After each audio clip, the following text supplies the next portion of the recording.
fún.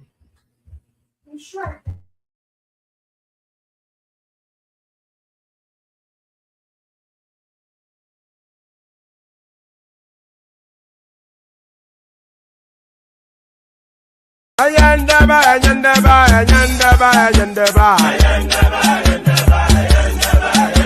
Ayandaba, ayandaba, ayandaba, ayandaba. Atima ayandaba, ayandaba, ayandaba, ayandaba. Wanama ayandaba, ayandaba, ayandaba, ayandaba. Susu, baby, subramia. Baby, subramia. Suku, sunu, baby, subramia. Soko sunu baby subramia. Soko sunu baby subramia. Ejemo, anamana. Ejemeje, anamana. Wana mejemo, anamu. Para tuba jodiri tukuma tuku tuba jodiri ndimmawo. Egumma wego. Para tuba jodiri tukuma tuku tuba jodiri ndimmawo. Egumma wego. Obodo jisike n'ụbọchị eruona. Oyibo. It is everyone. Befere. Ayandaba, ayandaba, ayandaba, ayandaba. Ayandaba, ayandaba, ayandaba, ayandaba. Atima ayandaba, ayandaba, ayandaba, ayandaba. Wanama ayandaba, ayandaba, ayandaba, ayandaba. Susu baby subramia. Suku sunu baby subramia. Suku sunu baby subramia. Suku sunu baby subramia. Ladies and gentlemen, sometimes you just have to act like you are drunk, like you are crazy. Confuse your enemies. Confuse them. Oboda say yeah we mo. Yeah we mo. Oboda say yeah we mo. No basa ye ga ponto mo iye de gugeme. Okwitara kara mi nguru ma mi ga kwuru mu gwo ya baby mo. Abe Maria. How are you feeling? Ayandaba, ayandaba, ayandaba, ayandaba. Ayandaba, ayandaba, ayandaba, ayandaba. Atima ayandaba, ayandaba, ayandaba, ayandaba. Wanama ayandaba, ayandaba, ayandaba, ayandaba. Susu baby subramia. Soko sunu baby subramia. Soko sunu baby subramia. Soko sunu baby subramia. Asekwa nefo ya banyi si akuna nyego bumkambasi ozo. Since I was born, but now I am getting youth. Akuna mota nwa akuna toga book.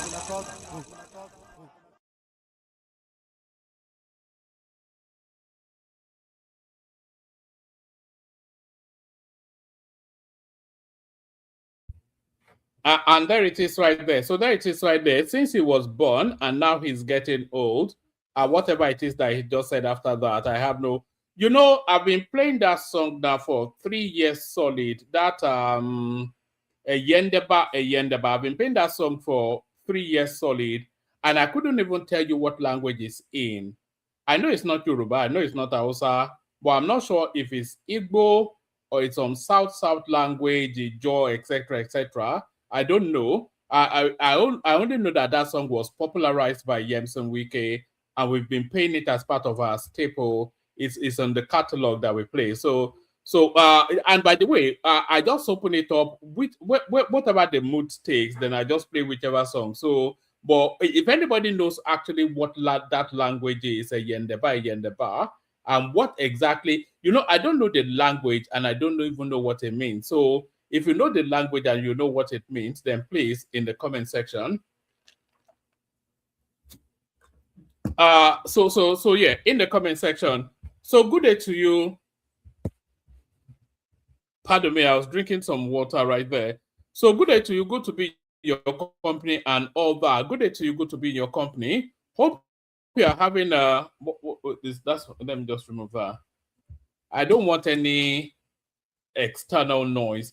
So good day to you, good to be in your company and all that. Good day to you, good to be in your company. So, like I said, in the build up to the elections, there'll be multiple streams, just so that we're up to speed with what is going on within the political cycle. So Segun Sowunmi came out a couple of days ago, and of course, whenever Segun Sowunmi come out, we have to come out to react to it. So we'll be reacting to Segun Sowunmi's appearance on Arise TV. I think a couple of days ago now. It's no more than 2-3 days out of loop, so it's still very much current and contemporaneous to the going on within the political dynamism. So it's still very relevant. So we'll be reacting to Segun Sowunmi's output. But before we do anything, you know the protocol already. Click on the like button. If you haven't already clicked on the like button, click on the like button. I know a lot of people, you know, when I tell people to click on the like button, I know there are different sort of people that engage with this space. So when I tell people to click on the like button, I know we have a lot of obedience that follow this stream. They don't wish the platform especially well, so they would never click on the like button. But I know we also have a lot of patriotic Nigerians listening to this stream. But then some of them don't click on the like button, not because they don't want to, but because they cannot make the effort to. So make that effort. So when I'm asking people to click on the like button, I'm not asking other people. I'm asking you, wherever it is that you are. And when I'm asking people to subscribe, I'm not talking to other people. I'm talking to exactly you. So if you're not subscribed, then you are exactly the person that I'm talking. Who else would I be talking to? If you're not subscribed and I'm asking people to subscribe, then who else would I be talking to other than you? So I'm asking you, whoever it is, that if you are not some subversive obedient that does not wish good for the country, if I'm asking you to like and subscribe, then just make that effort to do that. It doesn't entirely. It takes barely 10 seconds out of your life just to click on 2 buttons. If it takes you 10 seconds even, then you have a problem. It shouldn't take you more than 2 seconds to click on like and subscribe. So why don't you just do that? When you are invited to do that, I'm not talking to other people. I am talking to you. I am talking to exactly you. If you are not subscribed or you have not clicked on the like button, then you are the person that I'm talking to. So when I'm telling people to like and subscribe, I'm talking exactly to people who have not done that. So let's just get that out of the way. And then if you want to come and join us on the screen, there's a hyperlink that says StreamYard. If you share the links to the stream as widely as you can, super chat towards the stream, say hello to me in the comment section. So those are the things that I usually ask, and I'm asking them again. But you know, sometimes when I'm saying like and subscribe, I imagine that the people listening, they think I'm talking to other people and not them. I'm not talking to other people now. I'm talking to you now. There's nobody there with you listening now. It is you that is listening. So it is exactly you that I'm talking to. So if you've not clicked on like and subscribe, then you are exactly the person that I am talking to. Who else would it be? But all that, Deb the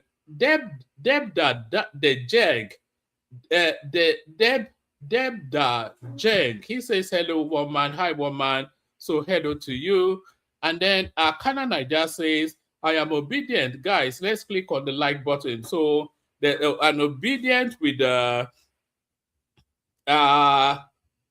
obedient with a functioning brain, Kana Niger. So go and capture that man and put him in a golden cage.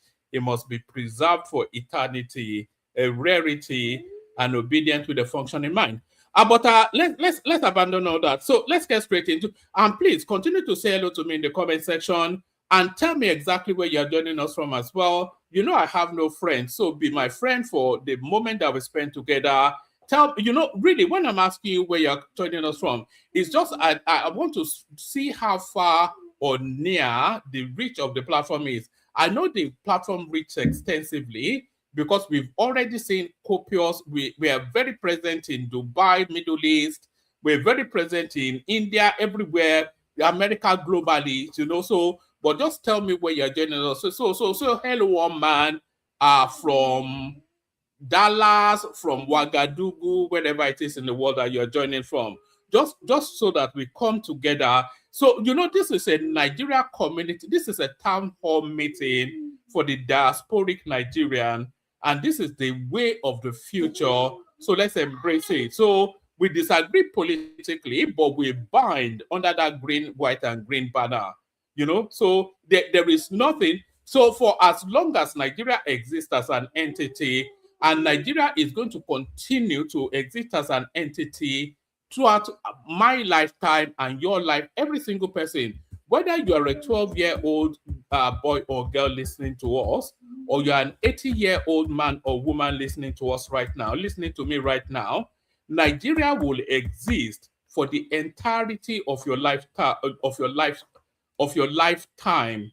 There would never be any point in your life that Nigeria doesn't exist. So what binds us? We all coalesce under that green, white, green flag, whether we like it or not. That eagle crest, that is the Nigerian insignia, we all coalesce under that, whether we like it or not. Say we're tribalistic, we're religious jingoist, we're etc., etc. We're the Amala Munchas, the Yoruba dirty people, we are the Nyamanis, the Igbo, human flesh eaters, and they are the Northerners, the barbarian, whatever it is we call each other, we still all fall under that eagle insignia and the green, white, green flag. So all that, but I didn't even mean to start like that. Let's just get straight into it. So only Deb and Kana Niger is saying hello to me. I no love for one man. But let's get into this outing now by Segun Sowunmi, see what he has to say. Segun Sowunmi is always good copy. So let's see what he has to say. But the first thing, this is a participatory platform, by the way. It's not just you listening lazily to me. You have to participate as well. So you have to come into the studio to engage with the platform. In the comment section, engage with it as well. And your first engagement now is to tell me if you can hear the volume of this interview between Charles Anyagolu, the presenter, and Segun Sowunmi, the guest. So tell me if you can hear the volume, otherwise the purpose is defeated.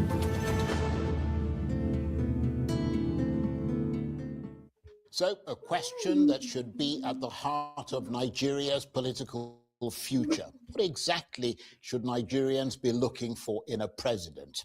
For decades, elections in Nigeria have often revolved around familiar calculations: North versus South, religion versus, religion, political structures versus popularity, and sometimes personality over principle.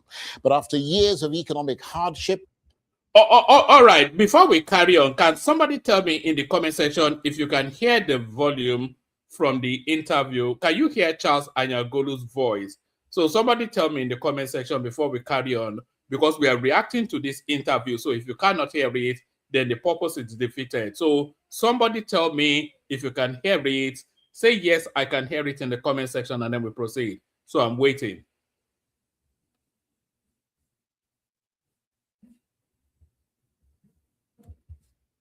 Insecurity, corruption scandals, and growing public.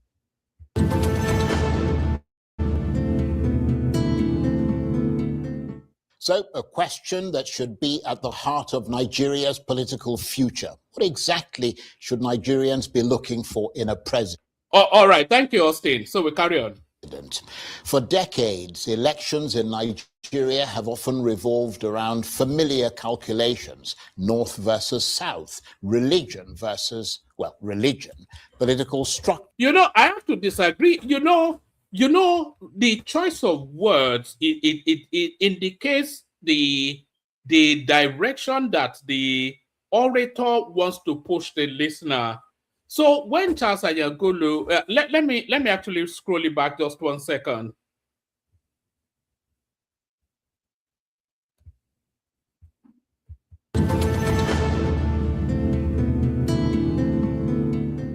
So, a question that should be at the heart of Nigeria's political future. What exactly should Nigerians be looking for in a president? For decades, elections in Nigeria have often revolved around familiar calculations: North versus South, religion versus, well, religion, political structures versus popularity, and sometimes personality over principle. But after years of economic hardship, insecurity, corruption scandals, and You know, it's not so much a narrative of the Nigerian elections revolving around that. It's a more a narrative of an established pattern. So they don't revolve around religion and ethnicity. And by the way, you hear some background noise, a little bit faint background noise. My little boy is about me. So in the afternoon sessions, my little boy is always about me. That means around me. But you know, it's not so much, it's an established pattern rather than it revolving around religion and ethnicity. Because if you look at Nigeria, Nigeria is an African country. The African norm is conservatism, and that conservatism embeds in culture, religion, and ethnicity. And that, of course, that embedment, it transmutes into how politics holds as well. So you have to, you have to listen very carefully to Charles Anyagolu, because it's a Peter Obi supporter, and the tone and texture, how he texturizes his utterances, it leans towards favoring an obedient sort of a narrative. And that is one thing you have to understand. If you surrender to the fact that Charles Anyagolu is an obedient, is a Peter Obi supporter, then it's easier to digest him as a presenter.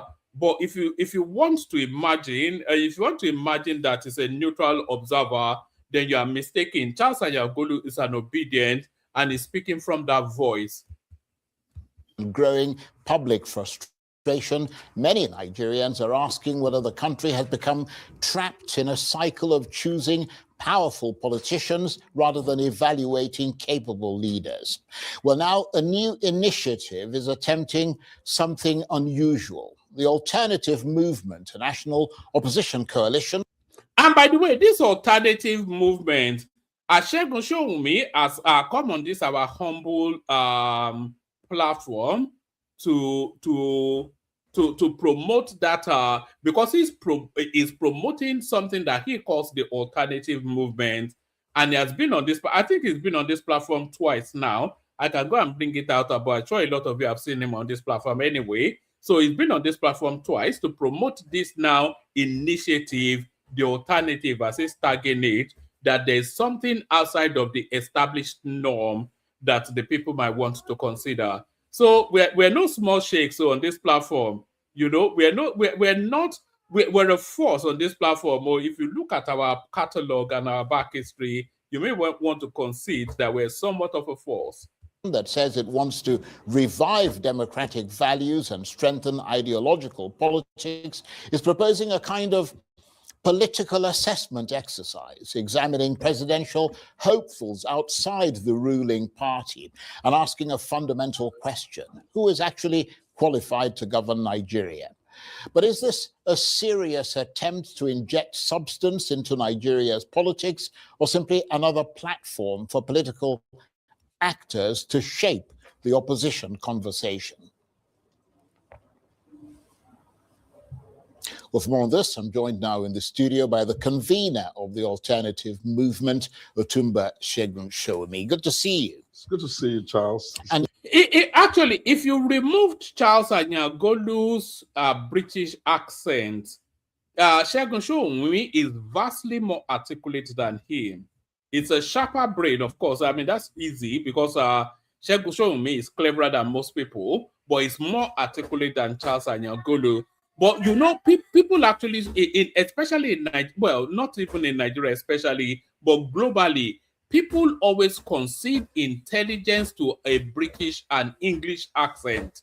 Let us not say a British accent, because I'm sure a lot of you wouldn't understand somebody from Ireland or Scotland or whatever. A lot of people actually concede intelligence to an English accent.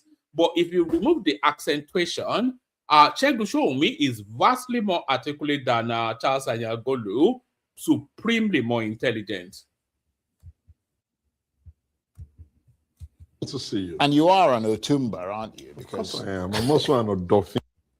What is the meaning of Otumba? Otumba. What is the? Is that why do Igbo people do that? Try to bastardize the pronunciation of Yoruba words and titles. Which one is Otumba?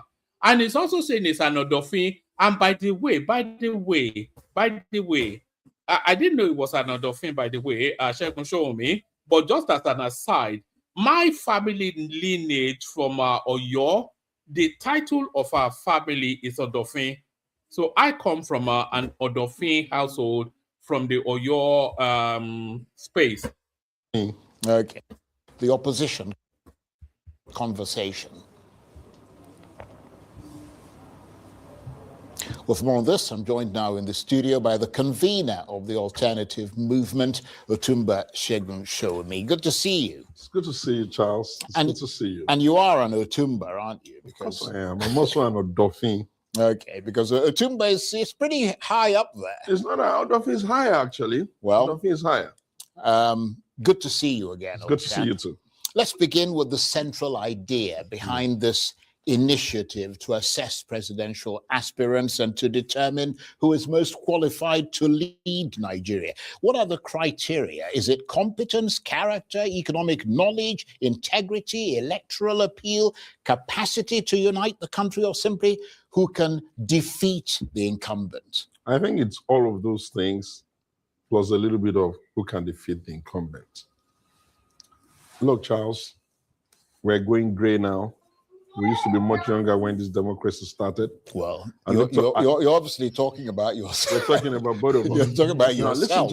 Let's go to the serious matter. And that means that we cannot pretend that we don't know our country or that we don't have a sense of our history. We run from 1999 till by the time we get to 2027, that'll be 28 years or thereabout. And we've run a couple of cycles of elections. We've even had the rare privilege of being transfer of power from a ruling party to another party, which is now the ruling party. And every year, every cycle, numbers of people who show up reduce. The conversation in the country gets a lot more toxic. We have practically converted ourselves into each other's enemies only because we want to discuss the issues of governance. And painfully, the conversation on governance is no longer on the table. And by the way, a lot of what Segun Sowunmi is saying is an aside to the obedience space. So the toxicity within the Nigerian political dynamism is almost exclusively it was harbinged. The harbingers of the toxicity are especially the obedience space. And when I'm talking about the obedience space, I'm not talking about the core obedience space. I'm talking about the core, I'm not talking about the broader, rather, obedience space. I'm talking about the core obedience space.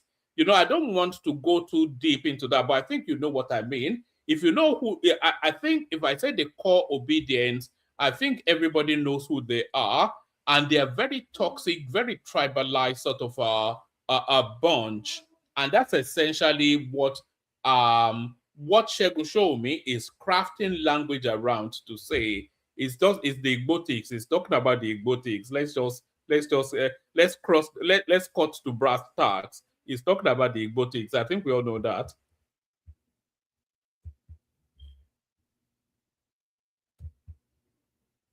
A lot more toxic.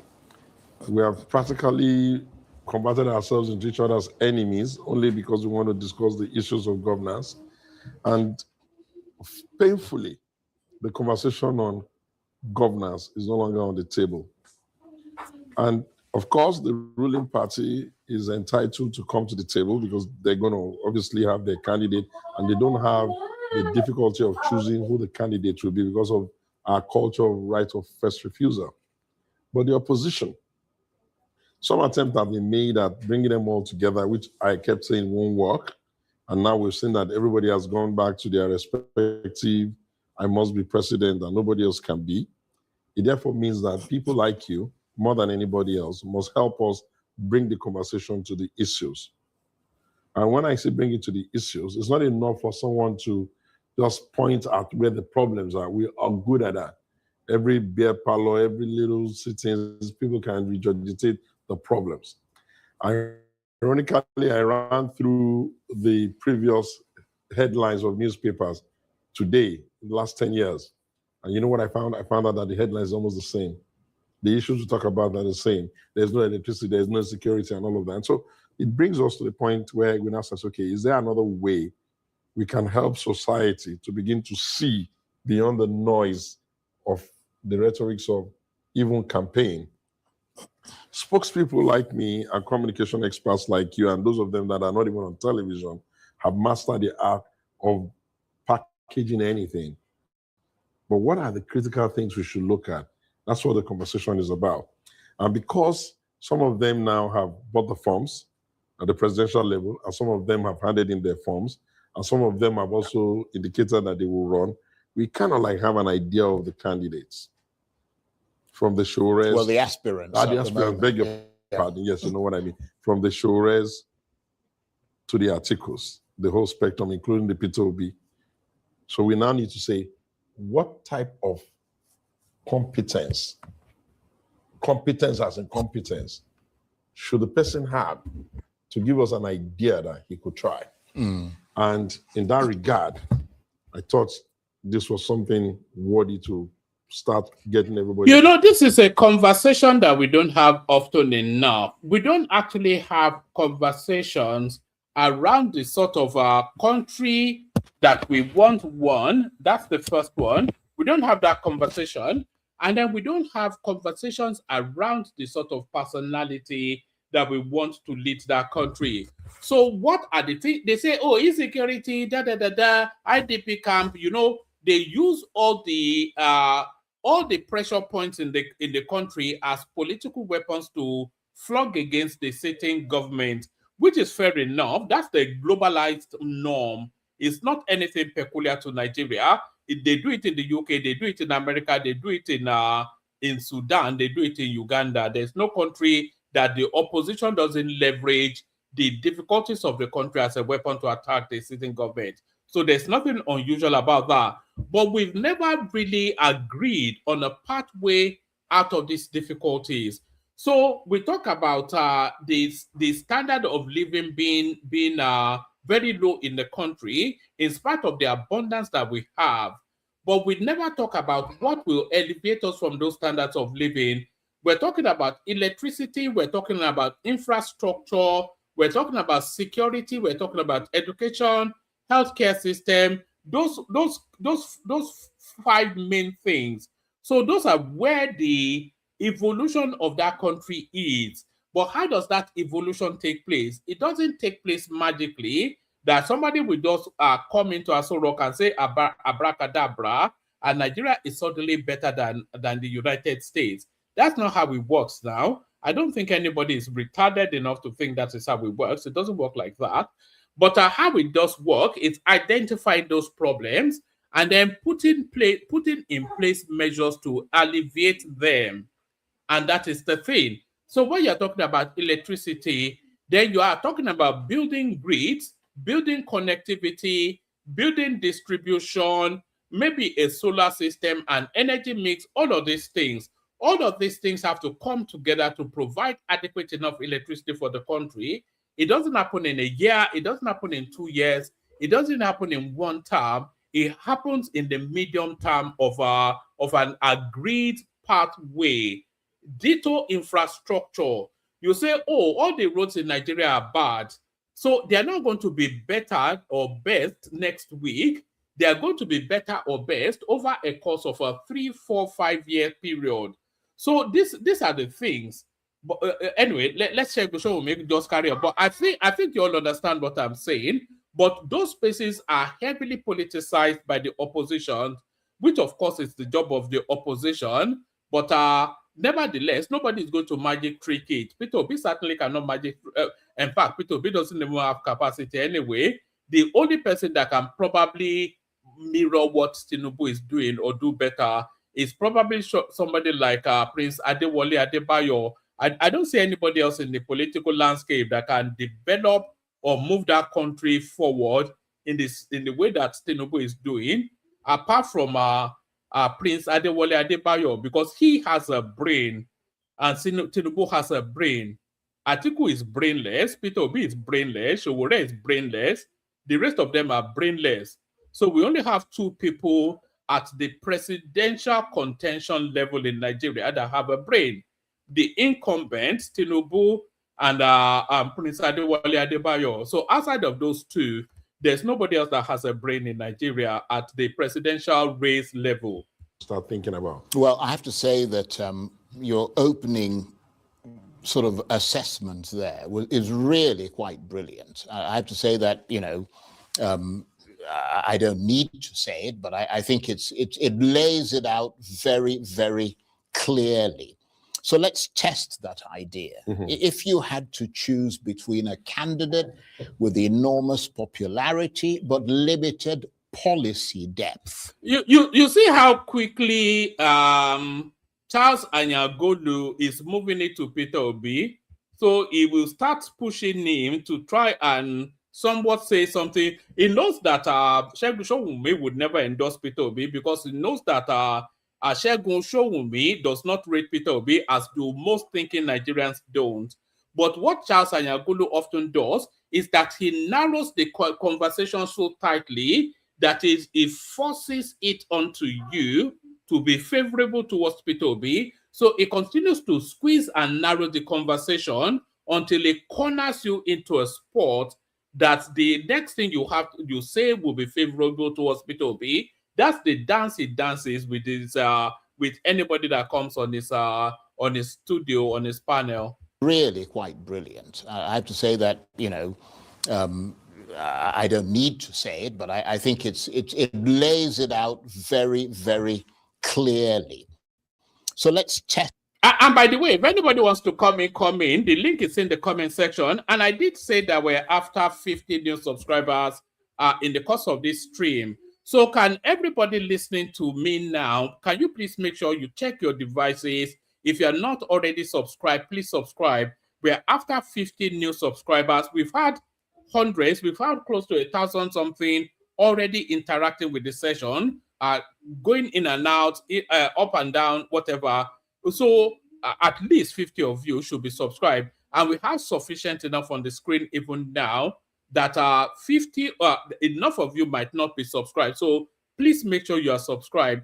We're after 50 subscribers today. So you be one of them. So if you give us your subscription, then we're after 49. And then if the next one gives us, then we're after 40. So your subscription counts towards that 50 target. So please subscribe if you haven't done so already. That idea. If you had to choose between a candidate with the really quite brilliant. I have to say that, you know, I don't need to say it, but I think it lays it out very, very clearly.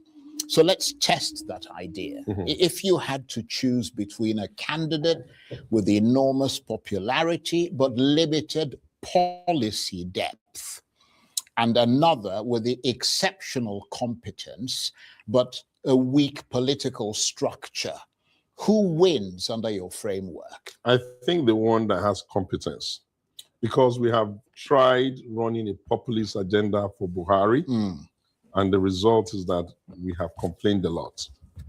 Even the successor regime of the Buharis, tongue in check, have not been able to accept that that was a glorious era. Imagine if it had been an opposition party that took over, they would have even said a whole lot more. Yes, I hear the people in charge say they will take the asset and the liability. But for nations, time is the essence of everything, especially with the way the world is going now. So I think that we have gotten to a point where populism is not enough anymore. You could be popular, and we could hand over our country to you based on populism.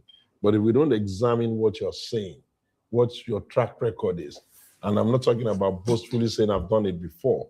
We need to be able to say, okay, if our problem... Yeah, well, that's what... You know, what Segun Sowunmi embarked upon is actually very, very... It's probably the most important conversation in the Nigerian political space, but it's lost in the fog of noise and jingle.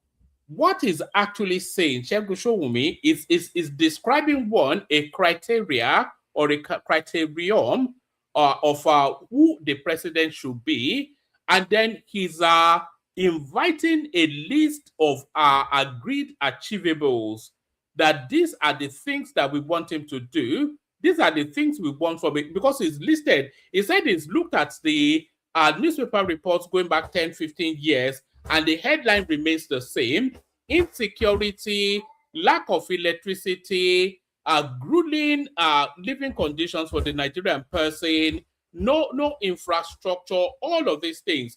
So in that 10, 15-year period, Nigeria must have earned in the better part of $500 billion in revenue. So why has all of this revenue not gone towards addressing what the identified pain spaces of the country are? So that's the thing. So why have these $500 billion that the country has earned in the last 10, 15 years, why has it not gone towards insulating electricity, all of these things? And look at that, it's not even my birthday. What's going on here, Ale? What's going on, Chairman? Good morning. As they say, you're laughing. Good to see you. Well, I'm calling because of you are laughing. All right. Yes. So these people have infiltrated the Southwest, and they just beheaded the teacher 5 minutes ago. You mean the bandits? Yeah. Yeah, they just killed. They just beheaded him. Unbelievable stuff. I can't believe what's going on. My heart is broken this morning. So these people were finally able to infiltrate the Southwest, and then I begin to kill people of the Southwest. It's a shame. It's a real shame. It's a tragedy, but it's not unexpected. After that American Nigerian onslaught that took out, there was always going to be a backlash, because this is the pattern that we see. After it, when there's a major strike against them, they will carry out some atrocity to remind you that of still their potency. But then coming into the Southwest, it's a real cause. They've been there. They've taken over virtually the whole of Kwara, and once they take Oyo, then what is Yoruba? That's it. That's it. What is Yoruba land where you don't talk about Oyo? Oyo is Yoruba land. So hey, my heart is broken. I'm shedding a tear. Actually, I can't believe what's going on. No, I'm with you there. Actually, Alexander, we're somewhat inured now to these sort of things. We're so accustomed to it now. It doesn't even strike anymore. If you pause for a moment to reflect on what you just described, imagine if that happened in the UK, the whole world will come to a stop now. Everybody they were speaking Hausa, and they were speaking Yoruba. So obviously they grew up in Yoruba land. That's why I called in. I'm so saddened. I'm actually crying. I'm with you in those tears, but brace yourself. In the build-up to the elections, we'll have a lot more of this, because it's a political weapon in this sort of thing. And it was I like to hear what Thomas has to say, because I think that's his neck of the woods, isn't it? So I'm from Oyo as well now, so it's my neck. No, but I think that's his community. I think that's his own community. It's so sad. Anyway, good morning. I hope everyone is okay. Yeah, good morning to you. Yeah, God bless you, and continue to do what you do. Talk to you soon.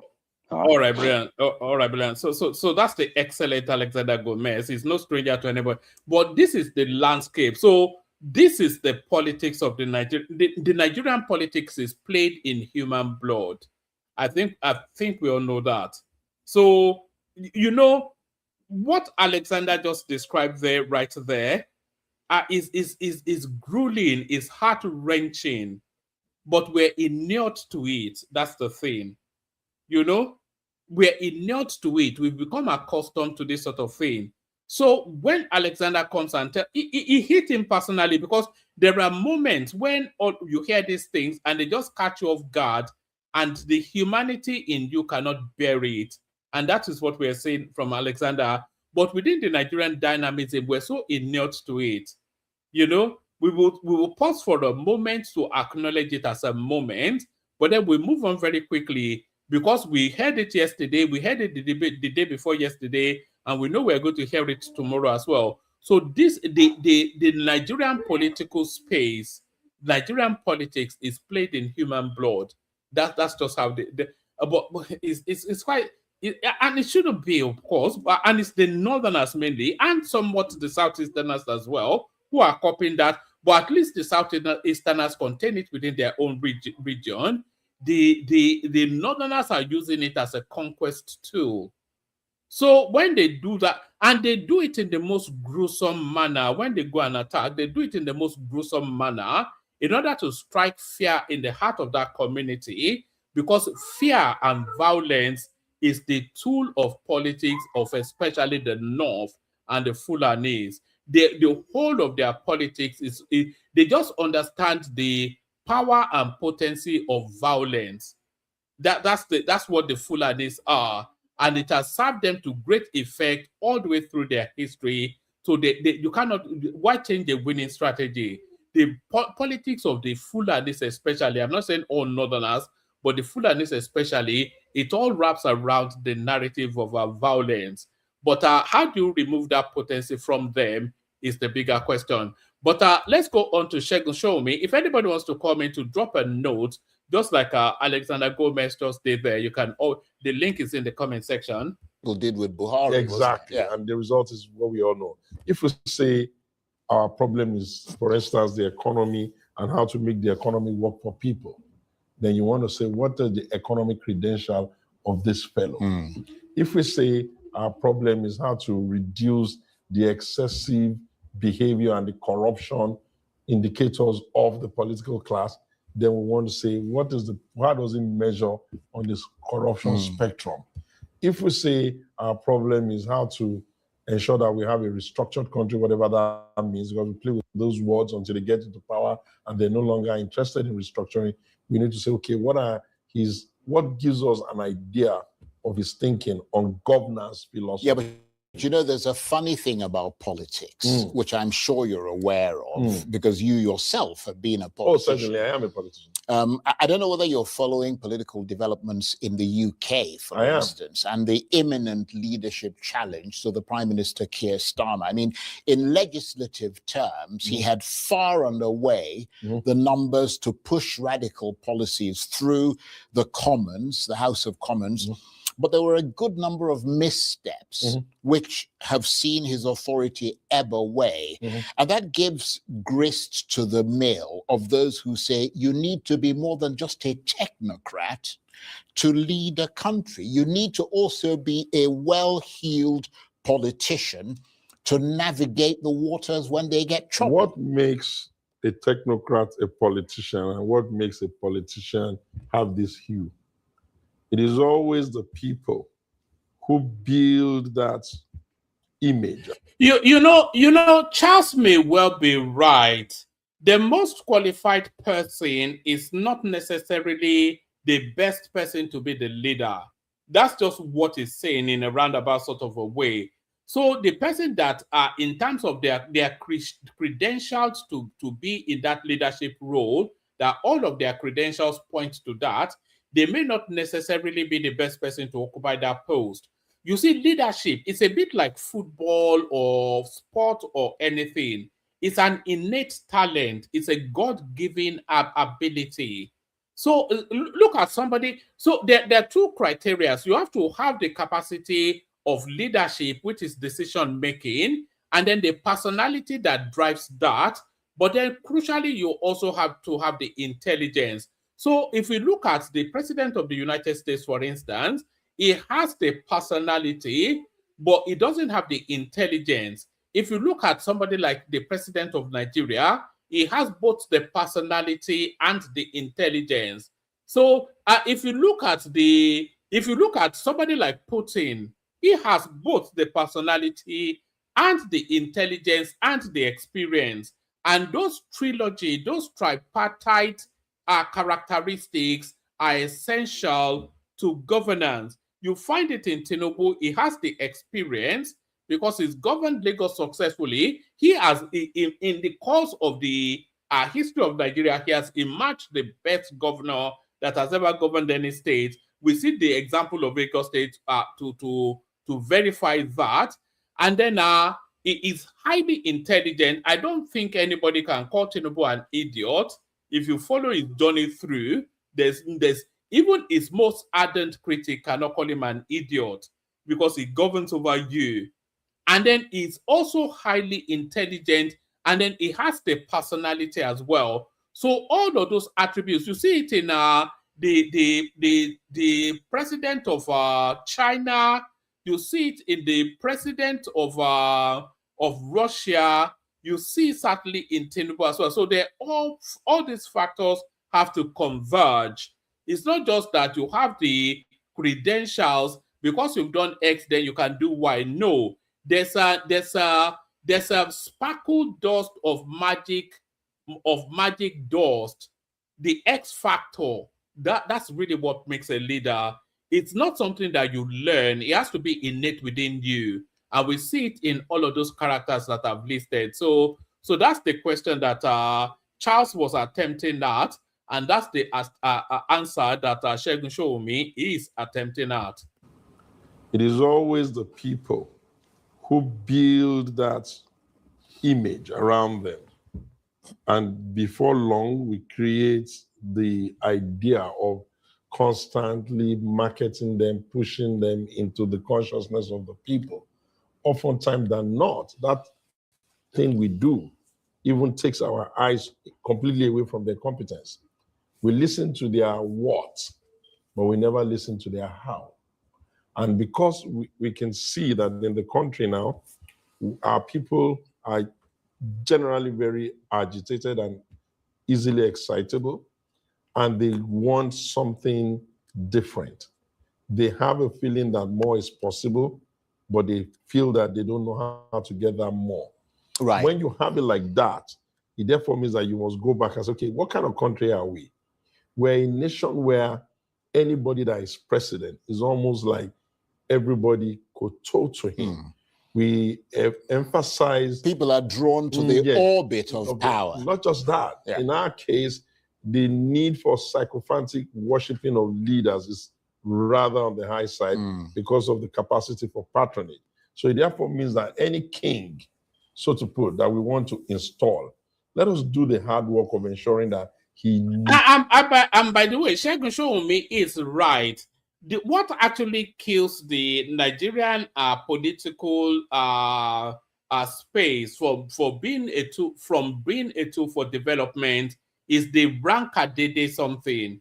So anybody sitting in Aso Rock is a rankadede, is a Megida, and anybody not sitting on that seat has to do rankadede for reasons that are exactly Segun Sowunmi just said, for patronage. Either financial, political, whatever it is, your relevance is dependent on that person. And for that person to make you relevant, it depends on how you kowtow. Although he called it koto, it's called kowtow. It is dependent on how you kowtow to that person.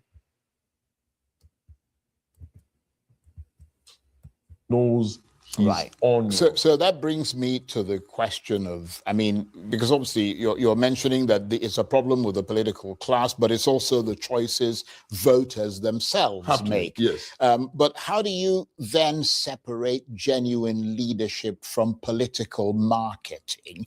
Because Nigerian politicians often, and you made that point earlier, I mean, Nigerian politicians often sound transformational during campaigns and then govern very differently once they get into office. As a matter of fact, do they? Well, they often do.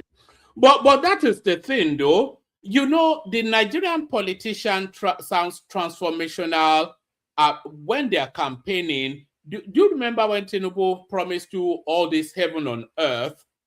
Peter Obi promises you heaven on earth. Buhari promised you heaven on earth. Every politician that is canvassing your votes, they'll promise you heaven on earth, and they will describe you the pathway to take you to that heaven on earth. So they will present a convincing story, but then when they get into that office, they do barely anything. But then the curious thing, and we saw it with Obasanjo, we see it with Goodluck Jonathan and a lot of them, the moment they get out of office, then they start to present you panaceas to the problem that afflict the country. Obasanjo is a very good example of that. Obasanjo now goes around describing all of the solutions to the Nigerian problem.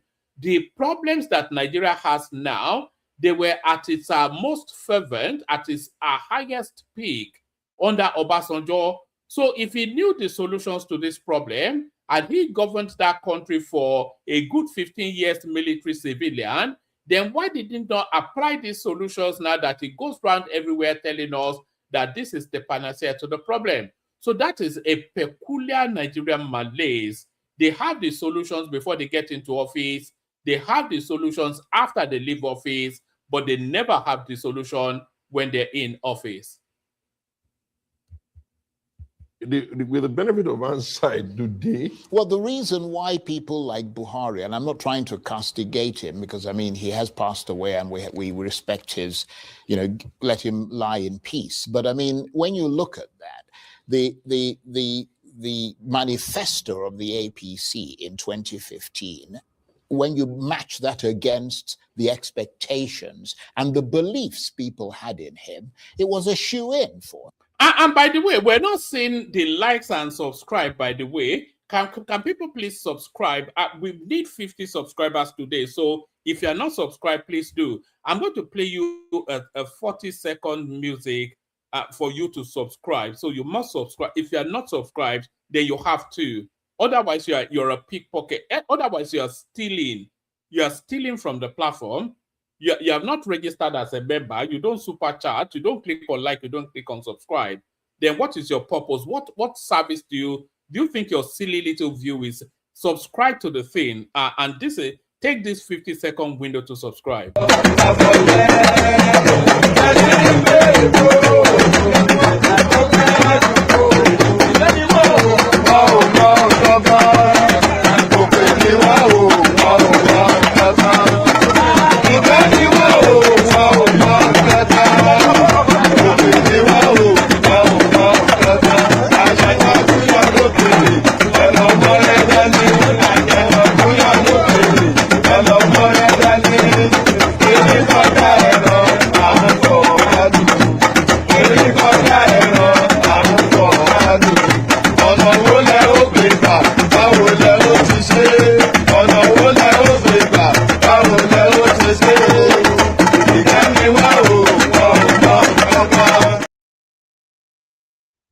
All right, there it is. So please make sure you have liked and subscribed. So back to Segun Sowunmi. Under normal circumstance, if you took a Goodluck Ebele Jonathan, a PhD, an academic, a former deputy governor, a former governor, a former vice president, a sitting president with a calm demeanor, it would have been, if we had been doing this, which we're trying to do now, it would have been clear to us that I bring change is not enough. But because we weren't doing this then, it became easy for I bring change to sweep away competence. And, you kind of like have a feeling. If you go to Harvard, we know what you're going to sound like. If you go to Oxford, we know what you're going to sound like. If you go to University of Lagos, we know what you're going to sound like. If you see the kinds of things you've done with your life, what organizations have you belonged to? What have you led? What have you been part of? So a candidate's history matters. You've got to be some serious history. Right. Your history can't be, I was a former candidate. Yeah, but if someone has spent decades within the same political establishment that Nigerians complain about, which most of these people have, can that person realistically present himself or herself as an agent of change? I think my answer to that is a simple no, especially when we haven't seen anything to suggest that you were uncomfortable with the status quo, if you haven't shown us that. And if you let us bring it home by taking the ADC, for instance, because in the last couple of days, 3 of their candidates, aspirants, have bought the forms and they've handed it in. Right. I didn't take much notice of Ayatuddin Mohammed until he was the first to put his form in. Right. And then I called for his CV, for the document. And as I read that document, I started saying to myself, does this nation have we lost the ability to recruit leaders properly? Because I saw knowledge on developmental economics, practical, by training, by experience. I saw effort at being very young in charge of the companies that had close to 30 companies under a conglomerate that he managed. I saw the footprint of how the cements came on board and how they brought them to fusion. I saw chairmanship of the Nigerian Economic Summit Group.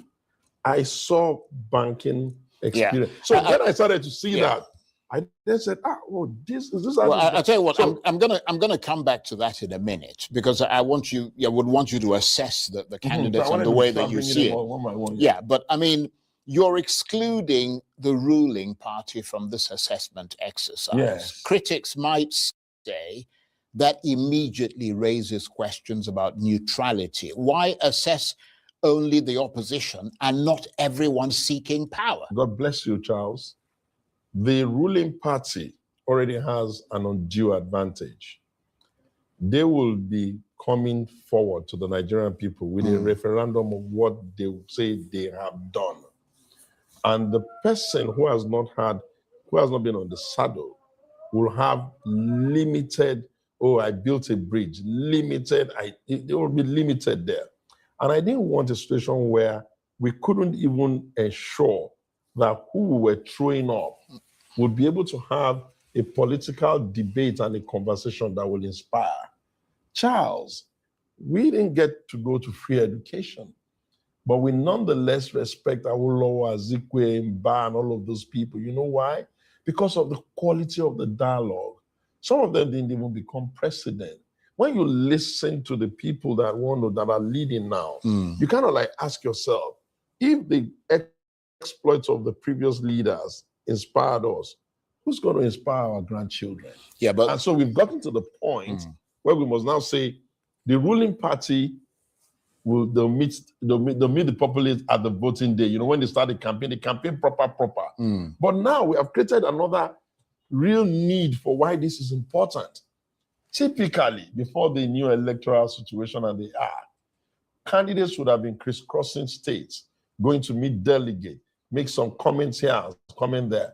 We have reduced everything to people sitting there in their sitting room in Abuja and basically going to pick tickets. So essentially, one leg of assessment, which we usually had before they became candidate, is gone. Therefore, even if you wanted to do a consensus, by what would you evaluate them? Yeah.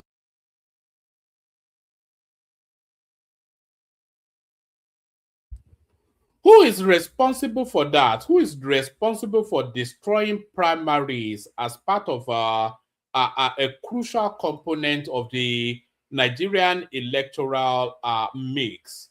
Who is responsible for destroying that? It is Peter Obi, of course, who cannot abide being primaried, so he runs to wherever the free ticket is.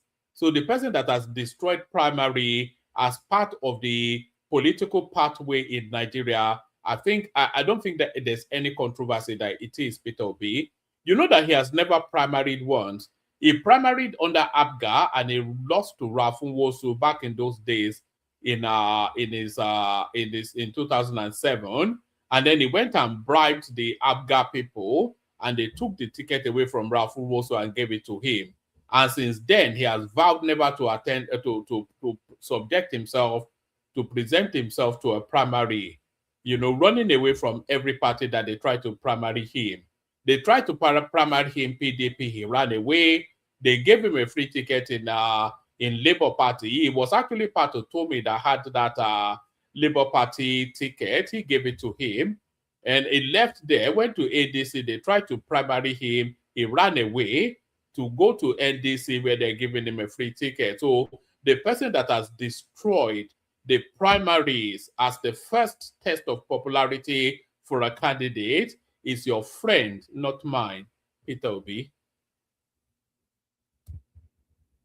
Well, and if we don't have this conversation, maybe those who have to take the consensus decision may be inspired by this conversation to look a little bit deeper. Yeah, but let me put this question to you. I mean, is what you're doing just to be clear, is this indirectly a process of eliminating certain aspirants without openly saying so? Because Nigerians may wonder whether this is an intellectual exercise that you're doing or political positioning. No. There's no political positioning to go. I wanted to stimulate a new thinking. The whole idea of the alternative in the first instance is to try and get us to reorientate ourselves and just ask each other from the inside, can we be better? And in the process and stretching it further, we can then say, okay, look, all we want to do is find somebody to manage our country, isn't it? Ultimately, we want someone that is going to be like in charge of all of us. What are the criteria? Yes, we know when he's president, all of the aides will come, but what's the driving philosophy? What has he done? What is he? Who is he? The ones we know are even lucky we know them. What about the ones that are just coming up? Right. So what weighs more heavily for you is competence over electability? I think that what weighs is you're right, because I think that anybody can be electable. You have a 74, 75, or even almost 90 million people collected. If you are running elections with 8 million, 9 million, anybody can be presented. But what I'm thinking is becoming tiring is, why do we seem to always complain almost immediately we have elected someone? Right. Perhaps we need some time now to look very well. That's a good point. But, you know, Nigerians often vote along ethnic, religious, and regional lines. What you're trying to say to them is that voters should put performance and ideas above identity politics. As a matter of fact, what I'm actually even saying to them is that I do not believe that there's any region, any tribe, or any religion in this country that don't have competently good men, and that we shouldn't crowd them out and always bring the worst from an ethnic group to come and lead. And by the way, let me show you something quickly. This idea that Segun Sowunmi'S running, Otunba Segun Sowunmi'S running, he actually birthed that idea on the One Man Went to More platform. So if you look at this conversation that I had with him, this is, when was this? This is going back, let me see. This is going back about a year. That's of course me right there. You all know what I look like. And that's Segun Sowunmi right there. The alternative, a conversation with Otunba Segun Sowunmi. So this was the first outing of that idea, which was birthed on this platform. So if you want, just go the alternative Segun Sowunmi, One Man Went to More. If you want to go and watch when that idea first originated. So it was an idea that was birthed on this platform. We haven't seen anything to suggest that you were uncomfortable with the status quo, if you haven't shown us that. And if you let us bring it home by taking the ADC, for instance, because the last couple of days, 3 of their candidates are aspirants, have bought the forms and they've handed it in. Right. I didn't take much notice of Ayatuddin Mohammed until he was the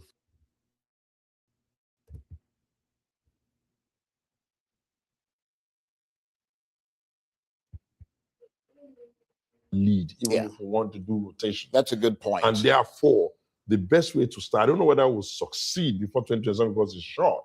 The best place to start is by starting. So let me return to your assessment, which you were making earlier. your assessment of the leading opposition figures today. Peter Obi, Rabiu Kwankwaso, Atiku Abubakar, Rotimi Amechi, Mohammed Hayatuddin, and others. Omoyele Sowore. What qualities would you say each has, and what concerns would you raise about each? But very briefly, because we're fast running out of time. I think that for Peter, there's energy there. And there's the fact that any fair-minded person knows that it has to be fair for his own bloc to ask the hard question. What else must we do to be able to lead here? So it's a question of justice, as well as his capacity to energize the society. Justice. Right. Okay. Rabiu Kwankwaso. I think for Rabiu, I don't know why he's running for president now. Well, he says he's happy to be Peter's deputy. Okay. So while we're assessing deputies, so leave Rabiu out. Okay. Well, Atiku Abubakar. I think for Atiku, the thing that he has that could help him, in my opinion, is that he understands the institution. He has the institutional memories of how we started, at least from 1999. And that's not bad, so long as the ambition fatigue that ought to have set in has not robbed him of the ability to really know what ought to be done now. Right. Rotimi Amechi. I think for Rotimi, he's running purely on entitlement and ambition. He must have convinced himself that just because he came second in the primaries of the APC, that maybe one more try may make sense. I've tried very hard to listen to him say, big things that can excite me. I haven't heard. That does not mean I think he can't, because he's been deputy governor, he's been speaker, he's been this, he's been that, but he doesn't move me. Yeah, but let's just be clear that that's your personal opinion. Charles, I'm the one talking, not right. you. Well, obviously. So what I'm saying, I'm not talking about us. Obviously, it's not our opinion. Yeah, I'm just saying that. I'm saying that. That's your opinion. It doesn't represent a broad church. No. I'm saying to you, I've asked me to say strong things about some of them. Right. And I've tried to say, but really, I really couldn't think of anything to trouble. Well, let's gallop ahead. You were talking about Mohammed Hayatuddin. I think that's the guy that has the best CV. Right. I think he has the best CV. I think he's a breath of fresh air anyway. He's not been any of those things. You can't accuse him of doing any of the things that they've been doing. Right. And I think that he's quite brave to look at the political space and to look at the country Nigeria and offer some of his experiences. Well, I have to ask you this. You're not on his payroll. How could I possibly be? Well, I just need to be clear on that, because you are a professional image maker. No, I'm not. As a matter of fact, I'm not on anybody's payroll. Well, but I just used to be Atiku's hold on. I just need to be clear. You are a professional image maker. I could be a professional image maker, but in this instance... And there have been reports, just hold on a second, going around that once you're taken off someone's payroll, you go against that person. I've never gone against. And then you become friends with whoever puts you on the payroll. I'm not saying that is the case. I'm just saying that's a rumor going around. So in that sense, so the reasoning goes, you're not that different from the politicians you're criticizing. That's the sort of the grapevine assessment. Yeah. When you listen to rumor, it's bad for your health. I like that. I better get a doctor. Yeah, you better get it. You don't need to listen to rumor. Listen. Right. People expect you to be tied to their apron strings even when they're not doing the right thing. Right. People expect you to keep supporting them even when what you need to say is mildly criticize them. People expect you to imagine that you cannot even be part of the Nigerian nation that says, is this how we're going to continue? People expect you to hate who they hate and love who they love. I ain't that kind of person. What I have said to you is that, look, don't believe me. Just help us get the conversation to be about what can they really do. Well, it's a good conversation. Exactly. And then now when we get it started, then maybe if you and others now start saying, okay, dude, let's even assume we've given you the country. Let's just assume we've given you the country. How are you going to solve the security problem? How are you going to stop the economy? What's your plan for? Because I am not hearing plans. Well, it hasn't got to that stage yet, to be honest. If you're, listen, I mean, If still got to if you are going come to, up with the campaign season by has the to time officially kick listen, off. don't you and they've understand got that? to sort Don't you get that you by know. the time we get to campaign season, it'll be all pros. Communication people will do 4 or 5 buzz line for them, and they'll be running on that. And that's the reason why every time we are always happier with the man we just voted out. Well, we're almost out of time. Okay. We've got about a minute. Charles, don't listen to them. That's bad rumor. Okay. Well, let me just say, let me ask you this. Are you trying to build a movement that shapes public thinking, or are you creating a political gatekeeping mechanism that could eventually influence who becomes the opposition candidate? As a matter of fact, what I'm really trying to do is that I'm trying to help all of us as a group now, as Nigerians, to now think properly because of the way the world is moving. The world is moving at a very fast pace. It's getting destroyed in some locations. It's becoming multipolar in other locations. Indeed. Just as at this time, the president of America is in China. They're not boxing themselves, and a lot of high-level diplomacy and politics will be going on there. You've seen what's going on in Iran. And I'm looking at Nigeria, the one that's supposed to be the giant of Africa. We're getting xenophobic attacks from South Africa, and even Ghana is doing that now.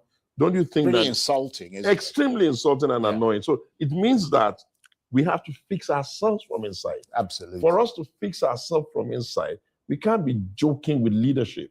And if we're not going to joke with leadership, then we need somebody needs to start the conversation. And now I have started it. Charles, run with it. And I have to say that I'm glad that you did. Because it's a very, very important conversation, one that needs to be had and needs to be drummed into the minds of people. Mr. Sowunmi, I want to thank you very much indeed. Or should I say Otumba Segun Sowunmi. Thank you very much Charles, indeed. He is, it's always of course, a pleasure around you. the convener of the alternative movement, and he has indeed started this conversation tonight.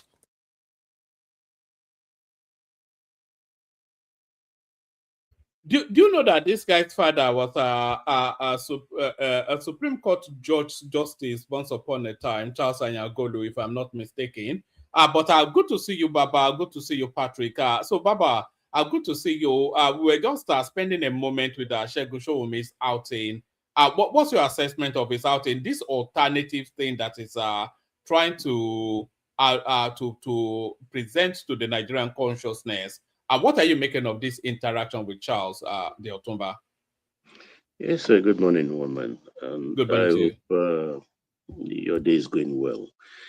Well, whatever Sowunmi postulated there, I mean, the relevance of it is in question, because at the end of the day, we may not have elections in 2027, and we may not have a country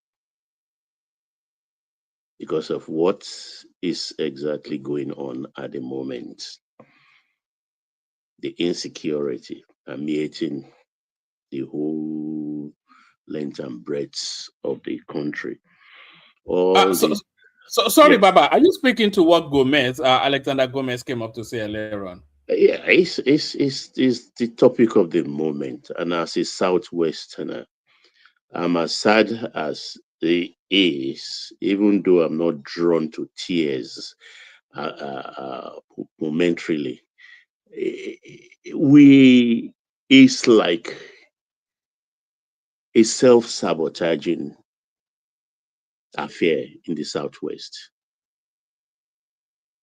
because this thing has been festering for a very long time, and the Islamists in the Southwest have been over-radicalized. Don't lose, because they've always been radicalized, but now they are over-radicalized, and nobody has called them to act to question, particularly in the Oyo State axis. That is more so Ibadan, Shaki, Oyo town itself, and Iwo. All those people, DSS will pretend to question them and release them. Gumi was invited the other time, because now I question this beheading of the teacher after they abducted them. It's a provocation. It's just not an ordinary thing they did there. Less than 48 hours after they kidnapped them, they beheaded them. It's an affront. It is an affront. And I wonder, was the Amotekun sleeping when this happened? What happened to the Amotekun outfit in Oyo State particularly? Where is the commander of Amotekun? Where is Sheyi Makinde in all of this? Who was talking of words here a short while ago? Who wants to be the president of a northern nation? There is an agenda. It's not even hidden. The North, they don't want an election because they know the coming election is a fait accompli. They cannot win it. And in not winning it, they want to cause mayhem. It's what they do. It's their stock in trade. The only way is to confront them. It's going to be bloody, but it is a war that is in the making for decades. It's a war that is in making for decades, I mean. We should not pretend about this anymore. It will be an no holds barred situation. No holds barred. Bare knuckle. Because they've done it with obas, they've done it in churches, now they come to the schools. It's an embarrassment, as far as I'm concerned. Not just for the police, but the Amotekun outfit. What was Amotekun established for? To protect their immediate environment. What were they doing? They were kidnapping. At this very particular moment, people should not wait to be paid like OPC is proposing, asking for billions before they can engage. It's not the time to ask for money. It's about the time to ask for patriotism. It's about the Yoruba nation. I don't mean in the Yoruba nation in the mold of professor or Igbo or anything. Because the way I look at it, it's intentional. It is pointed. It's a provocation. And we have to answer. Unfortunately, we are in a society in the Southwest where the blood has mixed. There is Fulani in Yoruba. There is Yoruba in Fulani. But we know ourselves. It really doesn't matter. And that is why I've always go against Ashiwaju when it comes to matter of insecurity. Whilst he's doing his jig with the Americans, waiting for whatever they are planning, this kind of localized thing should be addressed forcefully, head on, immediate, without wasting time. At this moment, I don't have first-hand information in the last 1 hour, but I expect people to go into the forest. I expect people to go into the forest. We have the people, we have the numbers. But those Islamists in the Southwest, those asking for war, what are they going to say now? What are they going to say now? Because they pontificate the social media, they've taken over the place and thumbing their noses at other people. Sorry, Baba, you said it's an act of provocation. Yes. Right. What would you say the marquee project that Tinubu is embarked on is? What is the biggest project that is embarked on? I think the biggest project is restructuring the economy of the country. No, not the restructuring. In actual terms, in construction terms, what's the biggest construction project going on in Nigeria now? You mean in terms of infrastructure or what? I don't understand the question. Yeah, in terms of infrastructure.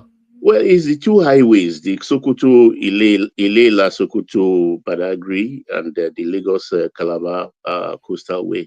Those are the two major things because they are taking trillions. All right. You said it's an act of provocation. Should I show you what's going on Lagos Calabar Superhighway now? Yes, go ahead, please. Let me show you. Watch this.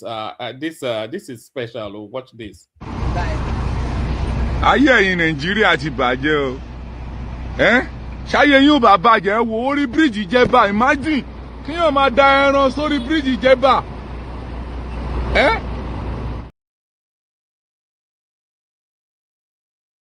Did you see that?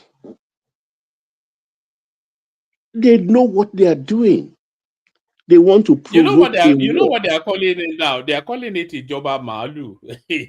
Ijoba Maalu Lawa. Oh God, we don't finish with our country, man. Sorry, carry on, Baba. The thing is, these people, we are different.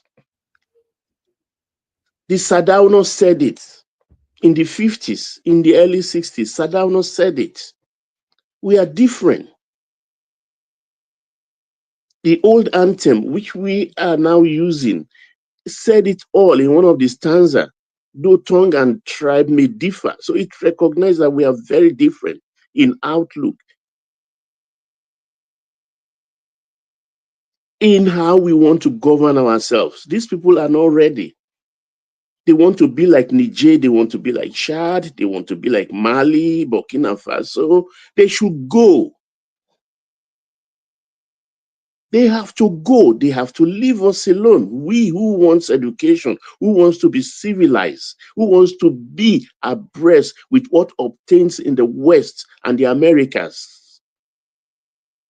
We don't need these people. What have they contributed to this country other than chaos? Out of power for 4 years, they just can't cope with it anymore. Let's face it, there is no need to start hiding or holding back. Because the Nigerian question has never been answered.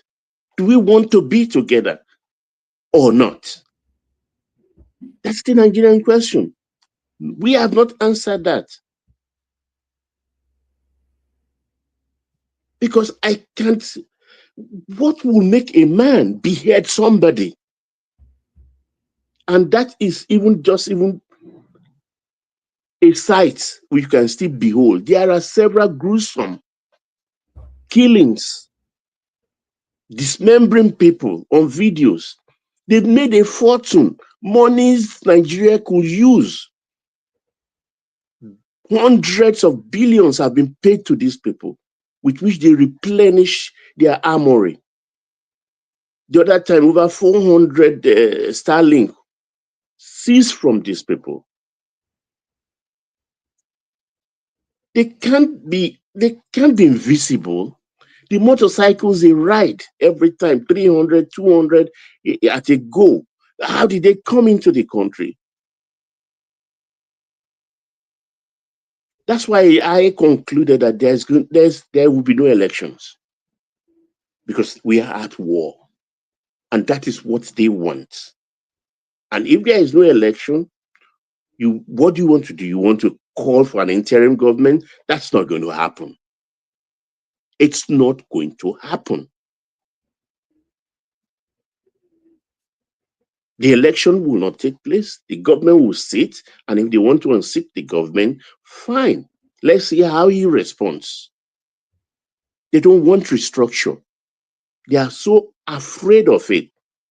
The other time it was Atiku Bagudu or Bugudu, one of Tinubu's minister, coming to tell us the reasons why the North don't want state police. So they've been sabotaging the establishment of state police. Just 5 seconds.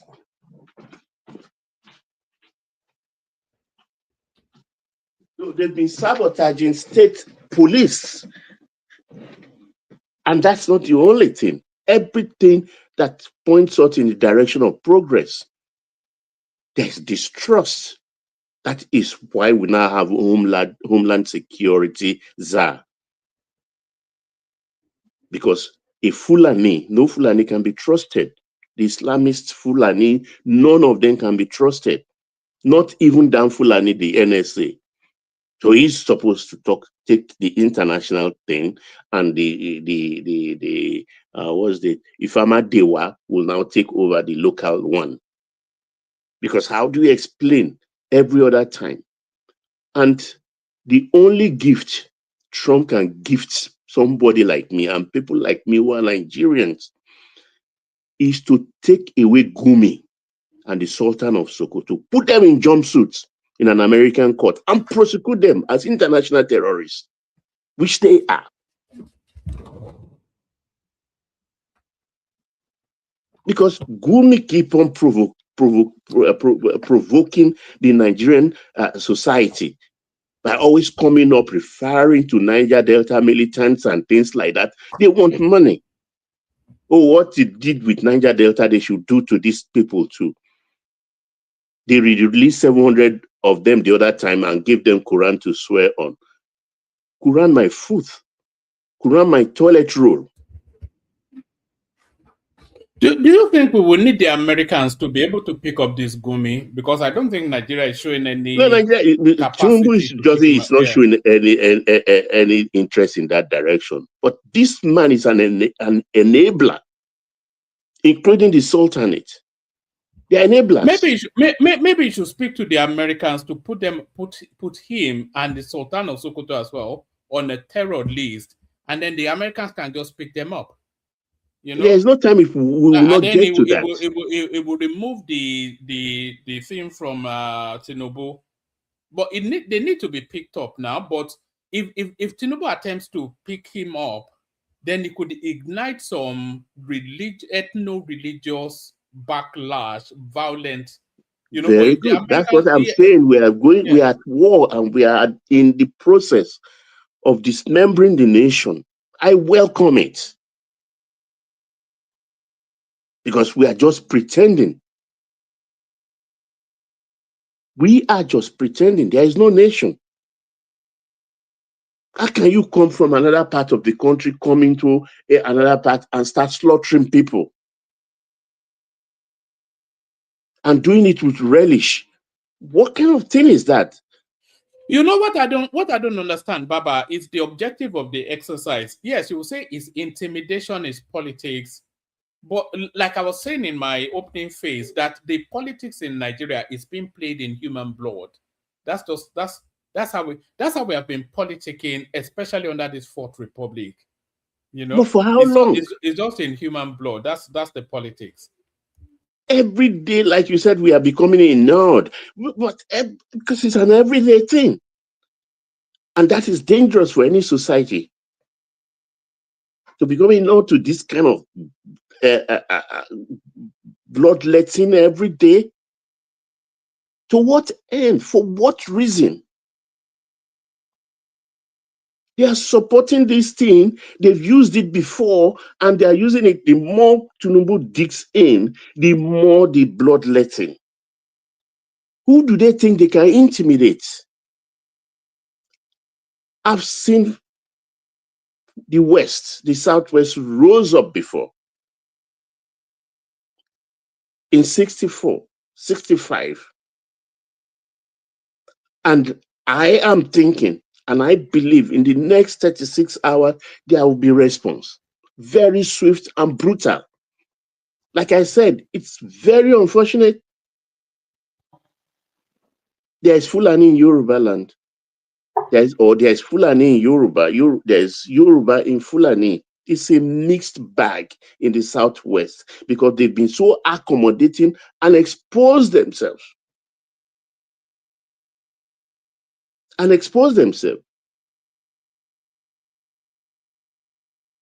Because that's why I say it's going to be bloody. And when it starts, no one can predict the extent to which it will go.